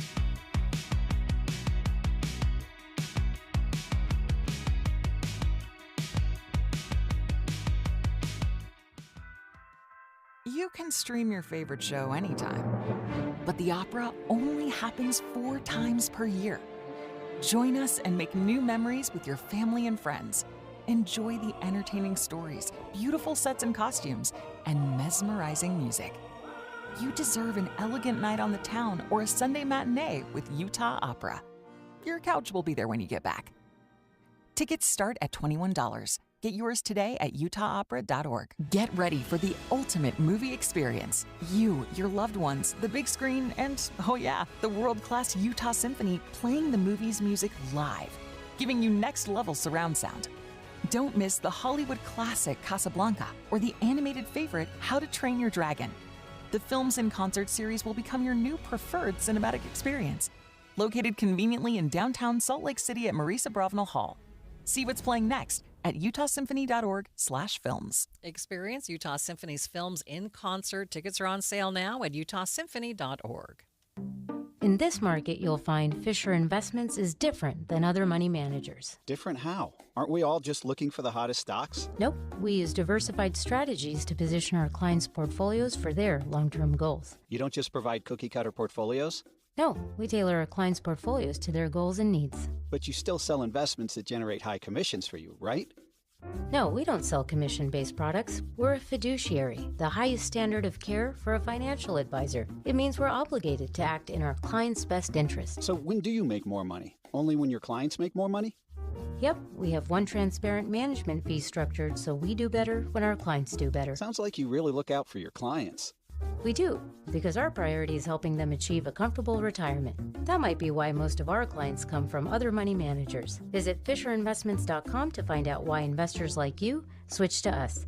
Fisher Investments. Clearly, different money management. Investments in securities involve the risk of loss. Are you one of those people? Those people. You know, self-driven, confident, love sales and understanding marketing. Would you like to work with a variety of businesses, large and small, helping them succeed? Do you want to actually make the kind of money you know you should make? Are you looking for a career with an opportunity to grow? Well, we're looking for those people. Bonneville Salt Lake Media Group is looking for account executives from a variety of backgrounds and experience levels to connect with high potential business opportunities for digital marketing. KSL Podcasts, KSL News Radio, 103.5 The Era, FM 100.3, and 97.5 The KSL Sports Zone. It's advertising sales that will change your world. Not to mention the world-class list of benefits we're famous for.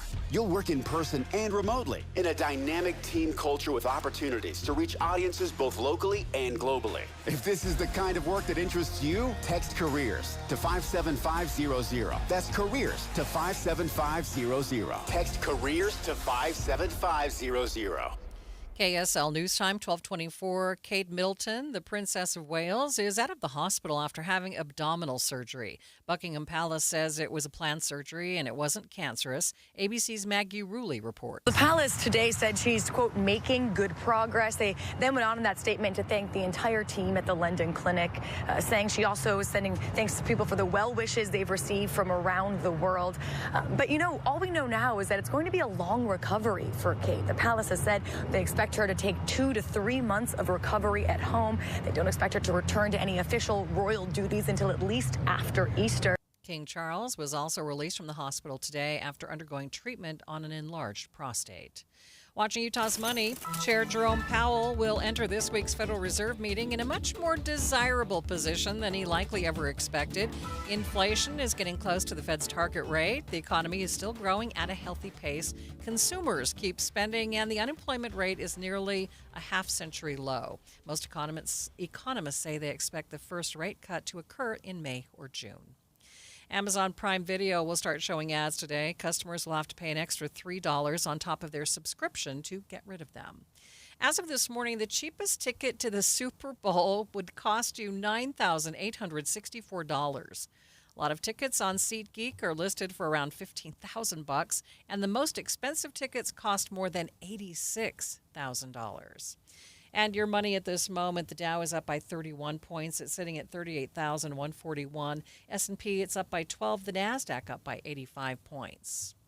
More and more children are being diagnosed with pediatric obesity. ABC's Derek Dennis reports. Pediatric obesity affects 20% of all children and teens in the U.S., according to the Journal of Pediatrics, but rates have been rising, especially in Black and Mexican youth and those from low-income homes. Researchers publishing the results of a clinical trial involving motivational interviewing by doctors and registered dietitians in children 3 to 11 years old and focused on sugary drinks, eating out, fruits and vegetables, sweets, screen time, and physical activity. The findings? No improvement in a child's body mass index. Instead, increases in their BMI and weight. The study suggests more needs to be done to combat pediatric obesity. Derek Dennis, ABC News.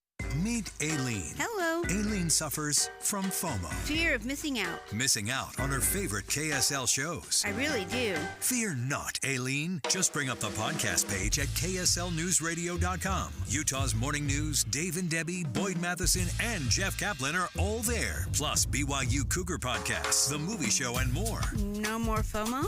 No more FOMO. When you can't listen live, we have you covered at KSLNewsRadio.com.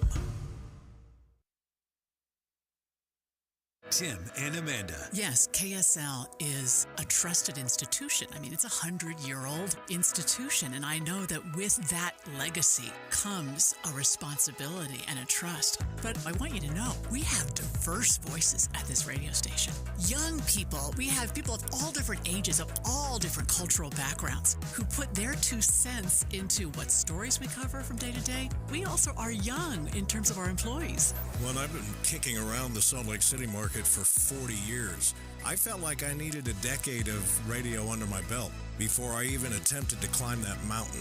So as important as KSL is to you, you need to know that it's an important institution for both of us and something that we take very seriously, and the responsibility of providing the right news and information for you and your families every day and carrying on the tradition of this great radio station. Utah's Morning News between 5 and 9 on KSL News Radio.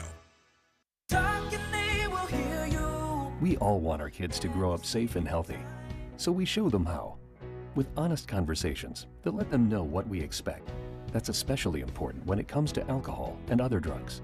And when it comes to pain medications, opioids, they need to know that they should never be shared with friends or family. For more information about talking with your kids about underage use of alcohol and other drugs, visit underagedrinking.samhsa.gov.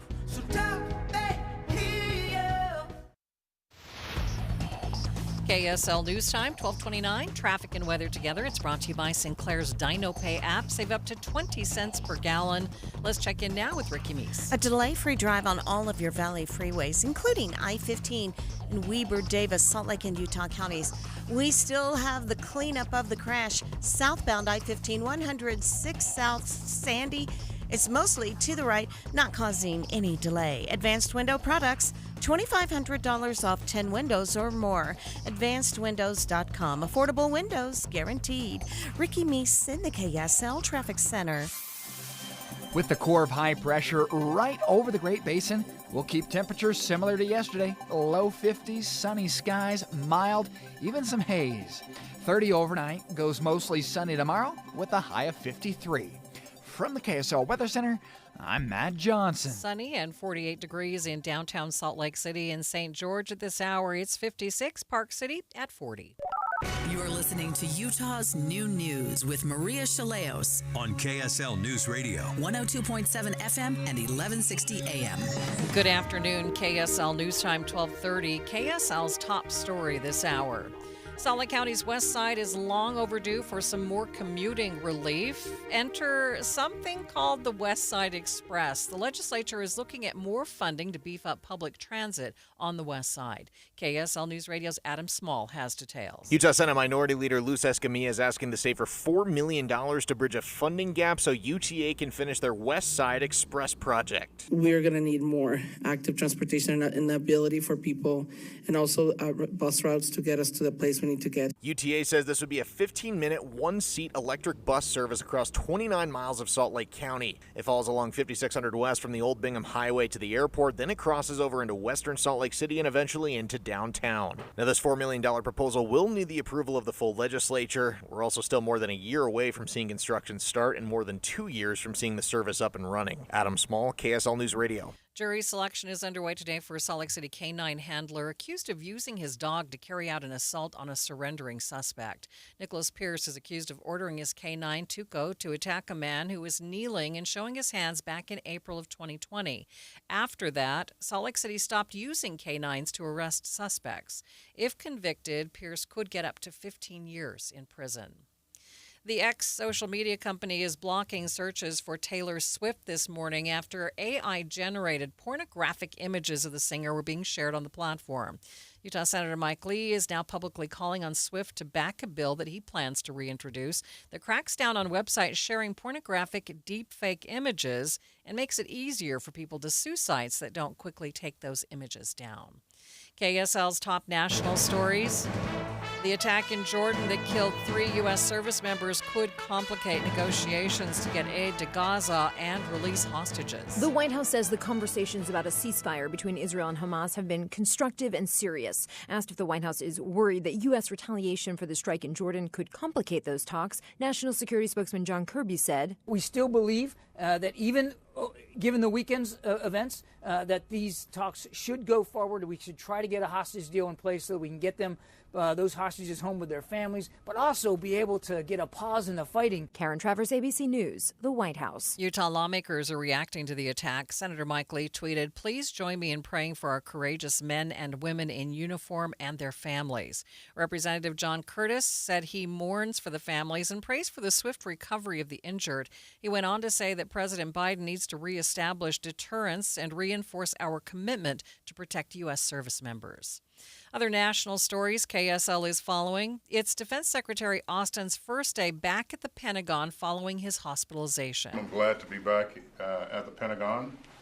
I feel good and am recovering well, but still recovering. Today he met with NATO Secretary General Jens Stoltenberg. Former South Carolina Governor Nikki Haley is hoping to leverage her home state to gain ground on former President Trump. Columbia, South Carolina Republican Mayor Daniel Rickenman told ABC News about what his state needs. We're a critical state. We've probably had the second largest growth over the last years, especially after the pandemic. We're becoming an economic engine around automotive, over 500 companies across the state involved. So, somebody who understands our state is important. The state will host the third primary election of the season. Utah is going to have abnormally warm weather this week, with temperatures expected to peak on Wednesday and Thursday. Places like St. George will soar into the 60s, and we think in the Wasatch Front, most places will see highs into the 50s. National Weather Service meteorologist Alex DeSmit says the good news is it's still getting cold enough at night to prevent any of our upper-level snowpack from melting. The warm spell will soon meet its end. A storm bringing valley rain and mountain snow is expected to arrive on Friday. DeSmet says that could start a stormy pattern that might go all the way into mid-February. Utah is experiencing a strange phenomenon today, a warm inversion. KSL News Radio's Peter Johnston explains. Inversions happen when the usual temperature column flips. Instead of being hot at ground level and cold higher up, mountaintops are often warmer than city streets. KSL's Matt Johnson tells me even though we're 14 degrees over the usual temperature this time of year, the nights still bring out a pool of cold air that helps cap pollution in. The bad news is that air quality will continue to worsen along the Wasatch Front this afternoon. The good news is that inbound storms will help clear the pollution Wednesday and Thursday. Now you can get live pollution updates on KSL's online air quality map. A dying thief who confessed to stealing the ruby slippers from the Wizard of Oz is finding out that there is no place like home. Terry Martin got no prison time at his sentencing today. He stole the slippers in 2005 from the Judy Garland Museum in Minnesota, but was only charged with the theft last year. First look traffic. What's happening, Ricky? We have a single vehicle over to the left shoulder northbound I-15, about 146 south, not causing any delays. Ricky Meese in the KSL Traffic Center. KSL News Time, 12:35. Bigger stories demand more accountability, more experience, more trust. If it's like an election day or we're expecting some bad weather, KSL presents the story. Unbiased. It's a good local source. We have you covered at KSL News Radio. Deb, you remember me telling you about my 1970s home? There are no lights in the family room. It doesn't make any sense. It was like, just throw lamps everywhere. It's going to be a lampapalooza. That's why I need a little help. You need Master Electrical.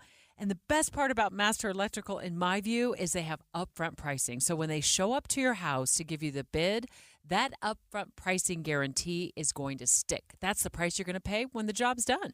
If it goes a little longer, if it's a little more complicated, they're going to honor that bid. How often does that happen? I love it.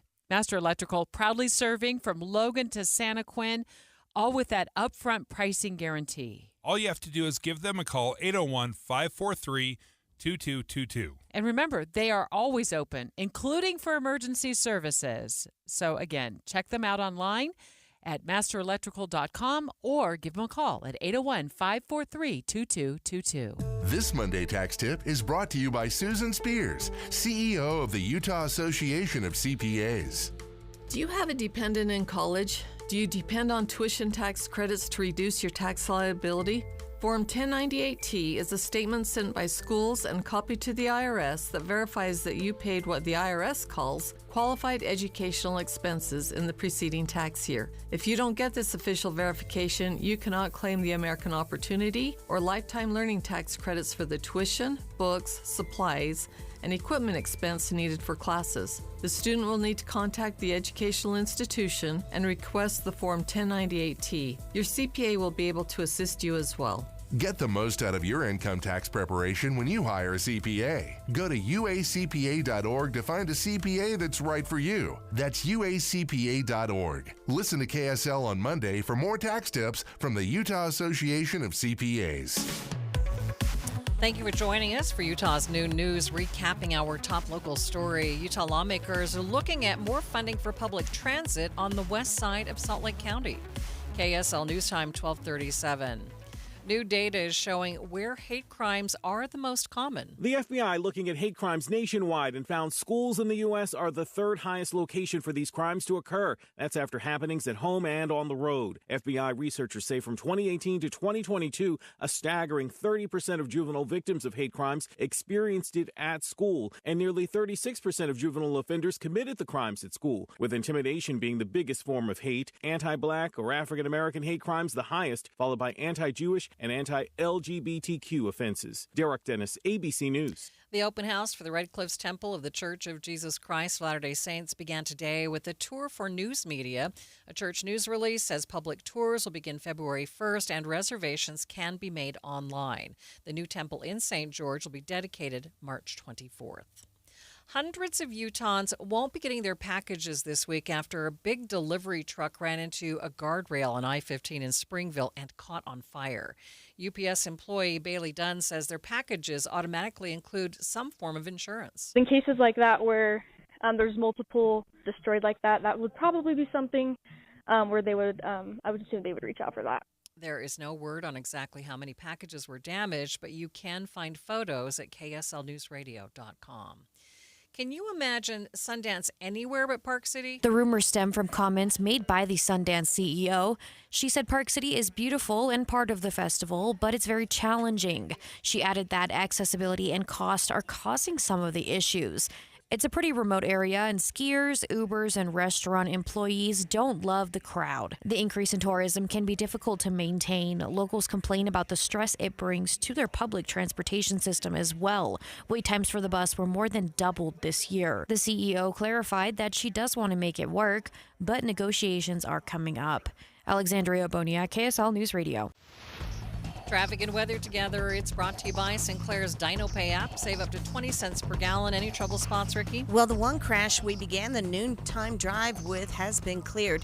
Southbound I-15 in Sandy at 106 South across from the mall. So Salt Lake County freeways are looking at a delay-free commute. We have a single vehicle over to the left shoulder. Not sure if it's disabled or was involved in an accident. Northbound I-15, about 146 South. It is not going to cause you any kind of problem since it is out of traffic.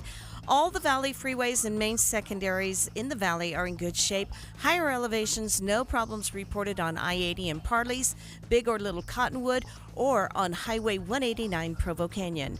Common Spirit, hospitals, clinics, and caregivers, all connected to advanced health care in Colorado, Kansas, and Utah. Healthcare with human kindness is here. Hello, human kindness. Ricky Meese in the KSL Traffic Center. We'll be running 12 above the normal today with a high of 52, hazy sunshine. Overnight, 30 degrees, clear skies. For tomorrow, 53, mostly clear skies, up to 56 by Wednesday.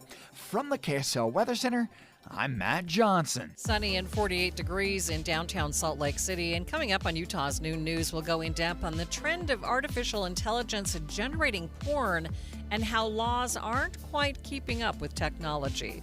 That's next, streaming live at KSLNewsRadio.com and on the app for KSL News Radio. We are Utah's news, traffic, and weather station.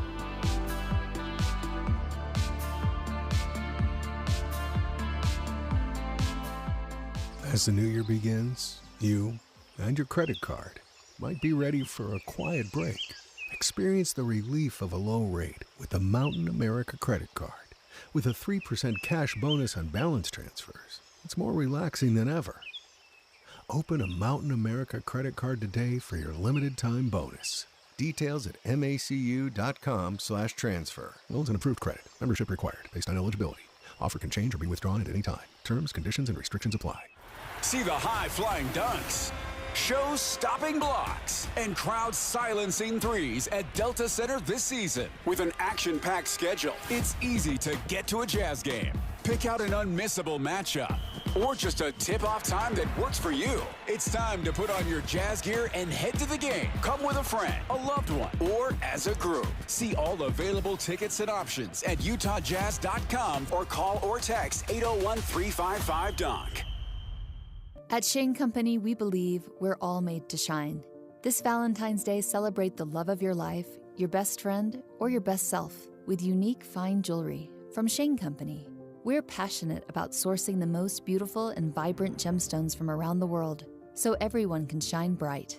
We take the time to ensure each piece of jewelry is expertly crafted so it can be treasured forever. Visit Shane Company and discover Valentine's Day gifts for everyone, your new crush or your soulmate. Let them know how much you care with fine jewelry designed by us, guaranteed for life, for free. Radiant red rubies, pink sapphires, diamond hearts, gorgeous jewelry with all the colors and symbols of love. This Valentine's Day, give a necklace with a gemstone as special as your love, a gold ring engraved with a date you'll never forget, earrings that make their eyes sparkle. Give a gift that was made to shine. Shane Company. Fine jewelry since 1929. 2 years ago, Americans watched in horror as a crisis unfolded at the Kabul airport. She was tear-gassed and beaten. Images of thousands desperate to escape Taliban oppression filled our news feeds. More than 80,000 Afghans made it to America. But the story didn't end there. It was very cold. There was no power, no heat. Who would help our newest neighbors?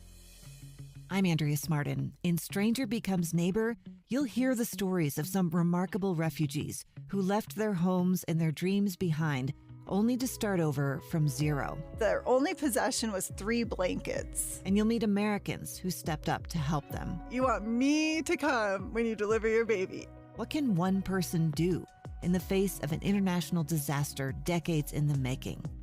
That's Stranger Becomes Neighbor. Find us at kslpodcast.com. Follow us on Apple Podcasts or anywhere else you listen. KSL News Time, 1245. The 3 things you need to know this hour. First, a Utah lawmaker is asking the state legislature for $4 million to help create a major public transit service on Salt Lake County's west side. I'm KSL News Radio's Adam Small. Second, state troopers responded to 2 different rock slides in Ogden Canyon today, one big enough to require a snowplow to clean up. Third, traffic and weather together, Ricky. And we're back to a crash-free, delay-free drive on all of the Valley freeways. If you're headed up the canyons to have a day on the slopes, you're looking at a good commute in both Big and Little Cottonwood Canyons. Ricky Meese in the KSL Traffic Center. High pressure in control with most of the week in the 50s. I'm Matt Johnson. 48 degrees at the KSL Common Spirit Health Studios. Time now for KSL's top national stories from ABC News. ABC News, I'm Daria Albinger. The White House and the Pentagon are mulling a response to the weekend drone attack in Jordan, which killed 3 U.S. troops and injured dozens of others. National Security Council spokesman John Kirby. These troops were conducting a vital mission in the region aimed at helping us work with partners to counter ISIS.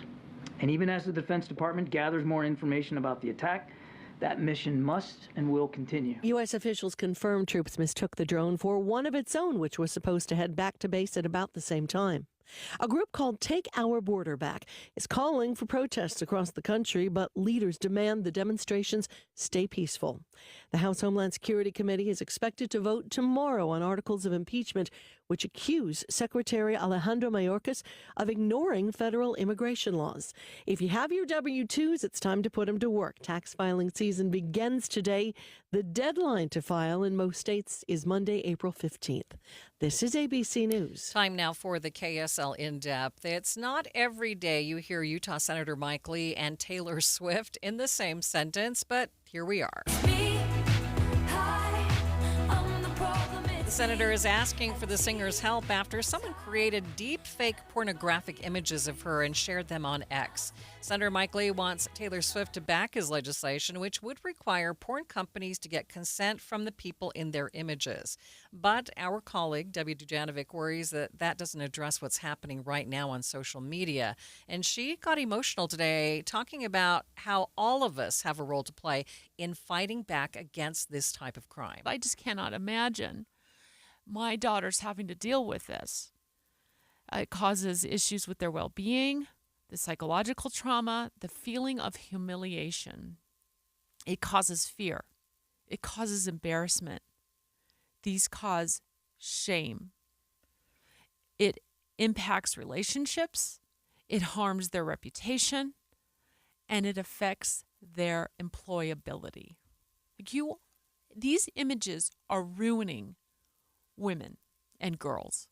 Psychologically, it's ruining them financially. And the pile on of the number of times that image of Taylor Swift was shared, according to ABC, one image of her shared 47 million times. Y'all are a part of the problem. Y'all are taking this situation that is so humiliating and life-altering for a woman and making it thousands of times worse. If society would stand up as a whole to this and say enough is enough, we're not going to proliferate this image across the universe to everybody who wants to see it. Even children were seeing that. Like, how dare you circulate those images on social media to the point where young children, I know you have to be 13 years old to be on Instagram. You have to be 13-year-olds to be on whatever platform. You're still circulating inappropriate, naked photos that are fake, but these kids don't know the difference, to children. It's shameful. It is shameful what has gone on with this. And as parents, I don't know what to do to protect my own daughter because there is nothing we can do. There is no secret weapon out there that blows these images up the minute they hit the internet. There's not a law enforcement task force that's out there trying to track these people down, stopping them from doing it. And for the love, it was on that social media platform, one social media platform, long enough to be shared millions and millions and millions of times. You can hear Debbie's full comments on the Dave and Dujanovic podcast on the KSL News Radio app. KSL News Time, 12:49. Traffic and weather together. It's brought to you by Sinclair's DinoPay app. Save up to 20 cents per gallon. What's happening, Ricky? A crash-free drive in progress on your Valley freeways. You're good to go on I-15 north or southbound between Ogden and Provo with normal KSL travel times. Looking good on our main secondaries as well. It's Zero Res's best deal of the year. Get one room of carpet cleaned starting at $25 per room with promo code 25RM. Book online anytime at zerores.com. Ricky Meese in the KSL Traffic Center. KSL 7-day forecast closes out January with very mild spring-like temps. 52 today, sunny skies and a little hazy. 53 tomorrow, mostly clear. We keep it mostly clear with a couple of passing clouds on Wednesday, 56 degrees. We're bringing in some clouds on Thursday, mostly cloudy, 55. Showers move in on Friday, 49. We drop it off to 42. Rain, snow showers on Saturday, mostly cloudy and dry on Sunday, 43. From the KSL Weather Center, I'm Matt Johnson. Sunny, 48 degrees in downtown Salt Lake City. And the 7-day forecast is brought to you by Performance Automotive Bountiful. Quick check of the markets at this hour. A lot of good numbers. Seeing a lot of green on the markets. A complete update of your money news coming up next.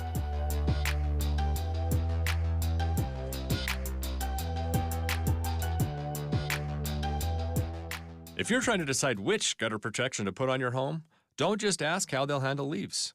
Ask how they'll handle ice. Tim Jr. here from RGS Exteriors, and that's right, ice. See, plenty of gutter guards are good at keeping out leaves, but most are made with flimsy materials that can bend, buckle, and break under the weight of too much ice. Kind of a big problem in an icy state like Utah, right? At RGS Exteriors, our exclusive gutter protection systems are built Utah tough. They're made with premium strength materials that hold up to 1,200 pounds of ice per square foot. Simply put, they're not going to budge. Our gutter guards are also certified to handle hurricane-level winds and rain. Mother Nature can't damage them. Guaranteed. Utah Tough Products. That's the RGS way. For a free estimate, call 801-280-3110 or visit rgsexteriors.com. That's rgsexteriors.com or 801-280-3110. Derek Overstreet, founder of the New Millennium Group. We're a financial planning firm. Listen, we're fiduciaries. We have advisors standing by right now to take your call. That's 888-999-6370. 888-999-6370. The reason you're going to want to call is we're going to help you retire 3 to 5 years before you thought possible. Now, imagine how that would be if you could actually retire 3 to 5 years sooner than your plan was. The way we do this is by putting together a step-by-step plan, taking into consideration any rental properties that you have, any pension income that you have, your Social Security. Listen, we put that all together for you in writing. It will allow us to build your income based on inflation. You know, inflation has been rapidly rising. You and I both need a plan that whatever we start out our income at, in 5 or 10 years, we're going to need 40% more income. So if you're one of those people listening and you'd like a plan in writing, give us a call at 888-999-6370. That's 888-999-6370 or go to utahsfinancialplanner.com. Boyd Matheson on the pitfalls of politics. I think the biggest thing we all have to reject is the status quo. We have to reject the kind of politics that have been served up to us and that we've bought into. The biggest question for all of us is, what are we afraid of? And often what we're afraid of is losing power. Politicians often tell us, you can vote for whoever you want, but if you vote for someone other than me, you'll lose power, you'll lose influence. And we have to reject that. Our voting right is our most sacred and fundamental right. Vote for the best person, even if they're not in either political party. Some will try to convince you that's throwing your vote away and the evil, awful other side is going to win because of that. That's what they want you to believe. Because if you're functioning out of a position of fear, we all lose. You'll vote for the status quo, and that keeps the status quo in power. Join Inside Sources with Boyd Matheson, 1 to 3 on KSL News Radio. KSL News Time, 12:54. Several players and coaches with Utah ties will be in this year's Super Bowl. KSL News Radio's Adam Small has more. The reigning champion Kansas City Chiefs are led by head coach Andy Reid, a former BYU offensive lineman. Assistant running backs coach Porter Ellett went to BYU, as did tight end Matt Bushman. And then former Utah linebacker Alex Whittingham, son of Utes head coach Kyle Whittingham, is a defensive quality control coach for the Chiefs. The San Francisco 49ers have former BYU great and current All-Pro linebacker Fred Warner, former Utah punter Mitch Wisnowski, and Olympus High School alum Cameron Latu. Now, those last three will try to help the Niners win their first championship in 29 years. Watching Utah's Money, a village in China is offering up to $140 to matchmakers who successfully facilitate a marriage. The village committee said it's because there are too many bachelors in the area. There are about 270 households with 40 unmarried men. For just $2,000 a night, you'll be able to experience glamping in an eco-resort in Moab. Developers got the green light to build a 136-acre resort that will include 16 units, 2 swimming pools, and multiple trails.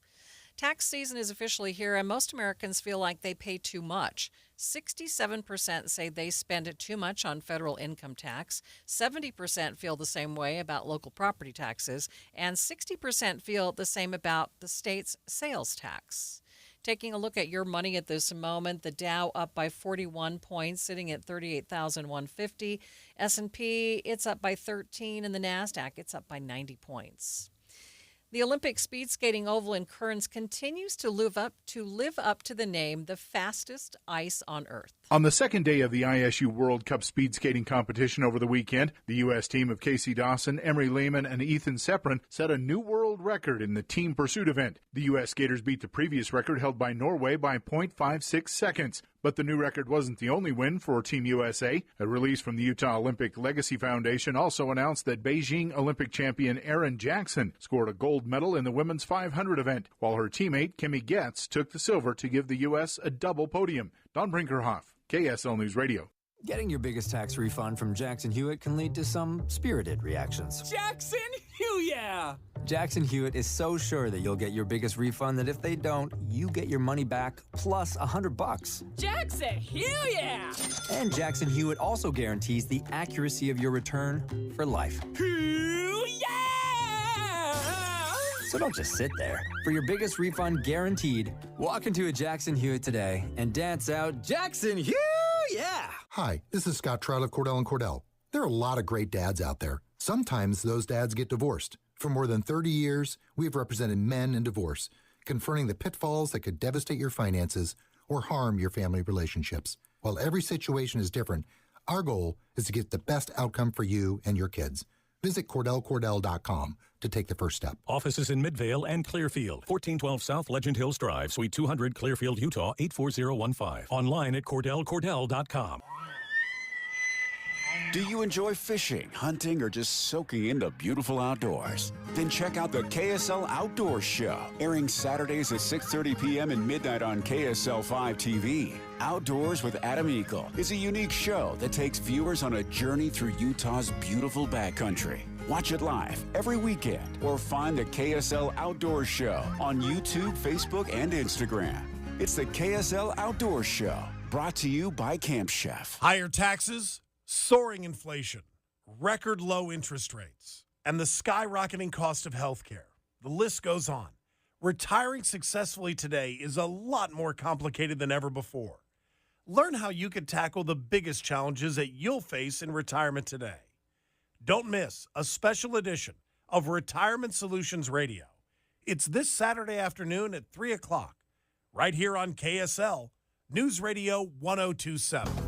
Visit the contest page on KSLNewsRadio.com. This week, win tickets to the Utah Sportsman's Vacation and RV Show, February 15th through the 18th. Or win tickets to the Crossroads of the West Gun Show, February 10th and 11th in Sandy. Plus, win tickets to see the Utah Symphony perform Prokofyev's Violin Concerto, February 2nd and 3rd at Abravanel Hall. Text the word contest to 57500 or go to KSLNewsRadio.com/contests. KSL News Time, 12:59. Traffic and weather together. It's brought to you by Sinclair's DinoPay app. Save up to 20 cents per gallon. Anything happening on the roads, Ricky? Well, scanner near 70, just past 7200 westbound on the 21st South Freeway. I'm not seeing it yet in the live traffic cameras, and traffic doesn't seem to be slowing down either in the area, but we'll keep an eye out for it. The other Valley Freeway seeing a good drive with no accidents or delays. Save up to 20 cents off per gallon using Sinclair's DinoPay app. Find a Sinclair station, store amenities, purchase history, and enjoy a simple, secure way to pay for fuel. Download the free app today. Ricky Meese in the KSL Traffic Center. First half of the week, we are going to be in the 50s. 50s for highs, let's see, all the way through Thursday of this week. Looks like no chance of rain until Thursday, then an 80% chance on Friday. And looks like a rainy weekend, rainy and snowy weekend as well. Right now, 48 degrees in downtown Salt Lake City. KSL FM Midvale. KSL Salt Lake City. From the KSL Common Spirit Health Studios, this is KSL News Radio. Utah's news, traffic, and weather station. It's 1 o'clock at KSL News Radio. I'm Dan Bomas. Our top story this hour, we have breaking news, new details about the drone strike that killed 3 Americans in Jordan. The AP reports the enemy drone may have slipped through American air defenses because it might have been mistaken for a friendly drone. The White House says it was flying at low altitude and may have gotten through by mistake. It believes Iran was behind the attack and is vowing to respond. A Utah lawmaker is asking the state legislature for $4 million to help bring an electric bus service to western Salt Lake County. Luz Escamilla is a Democrat leader in the Utah Senate. We are going to need more active transportation and the ability for people and also bus routes to get us to the place we need to get. Senator Escamilla says the money would help bridge a funding gap for UTA's West Side Express electric bus service. The route would run along 5600 West from the old Bingham Highway to the airport before crossing all the way over to downtown Salt Lake City. The full legislature would still need to approve the funding and construction on the project. If it is approved,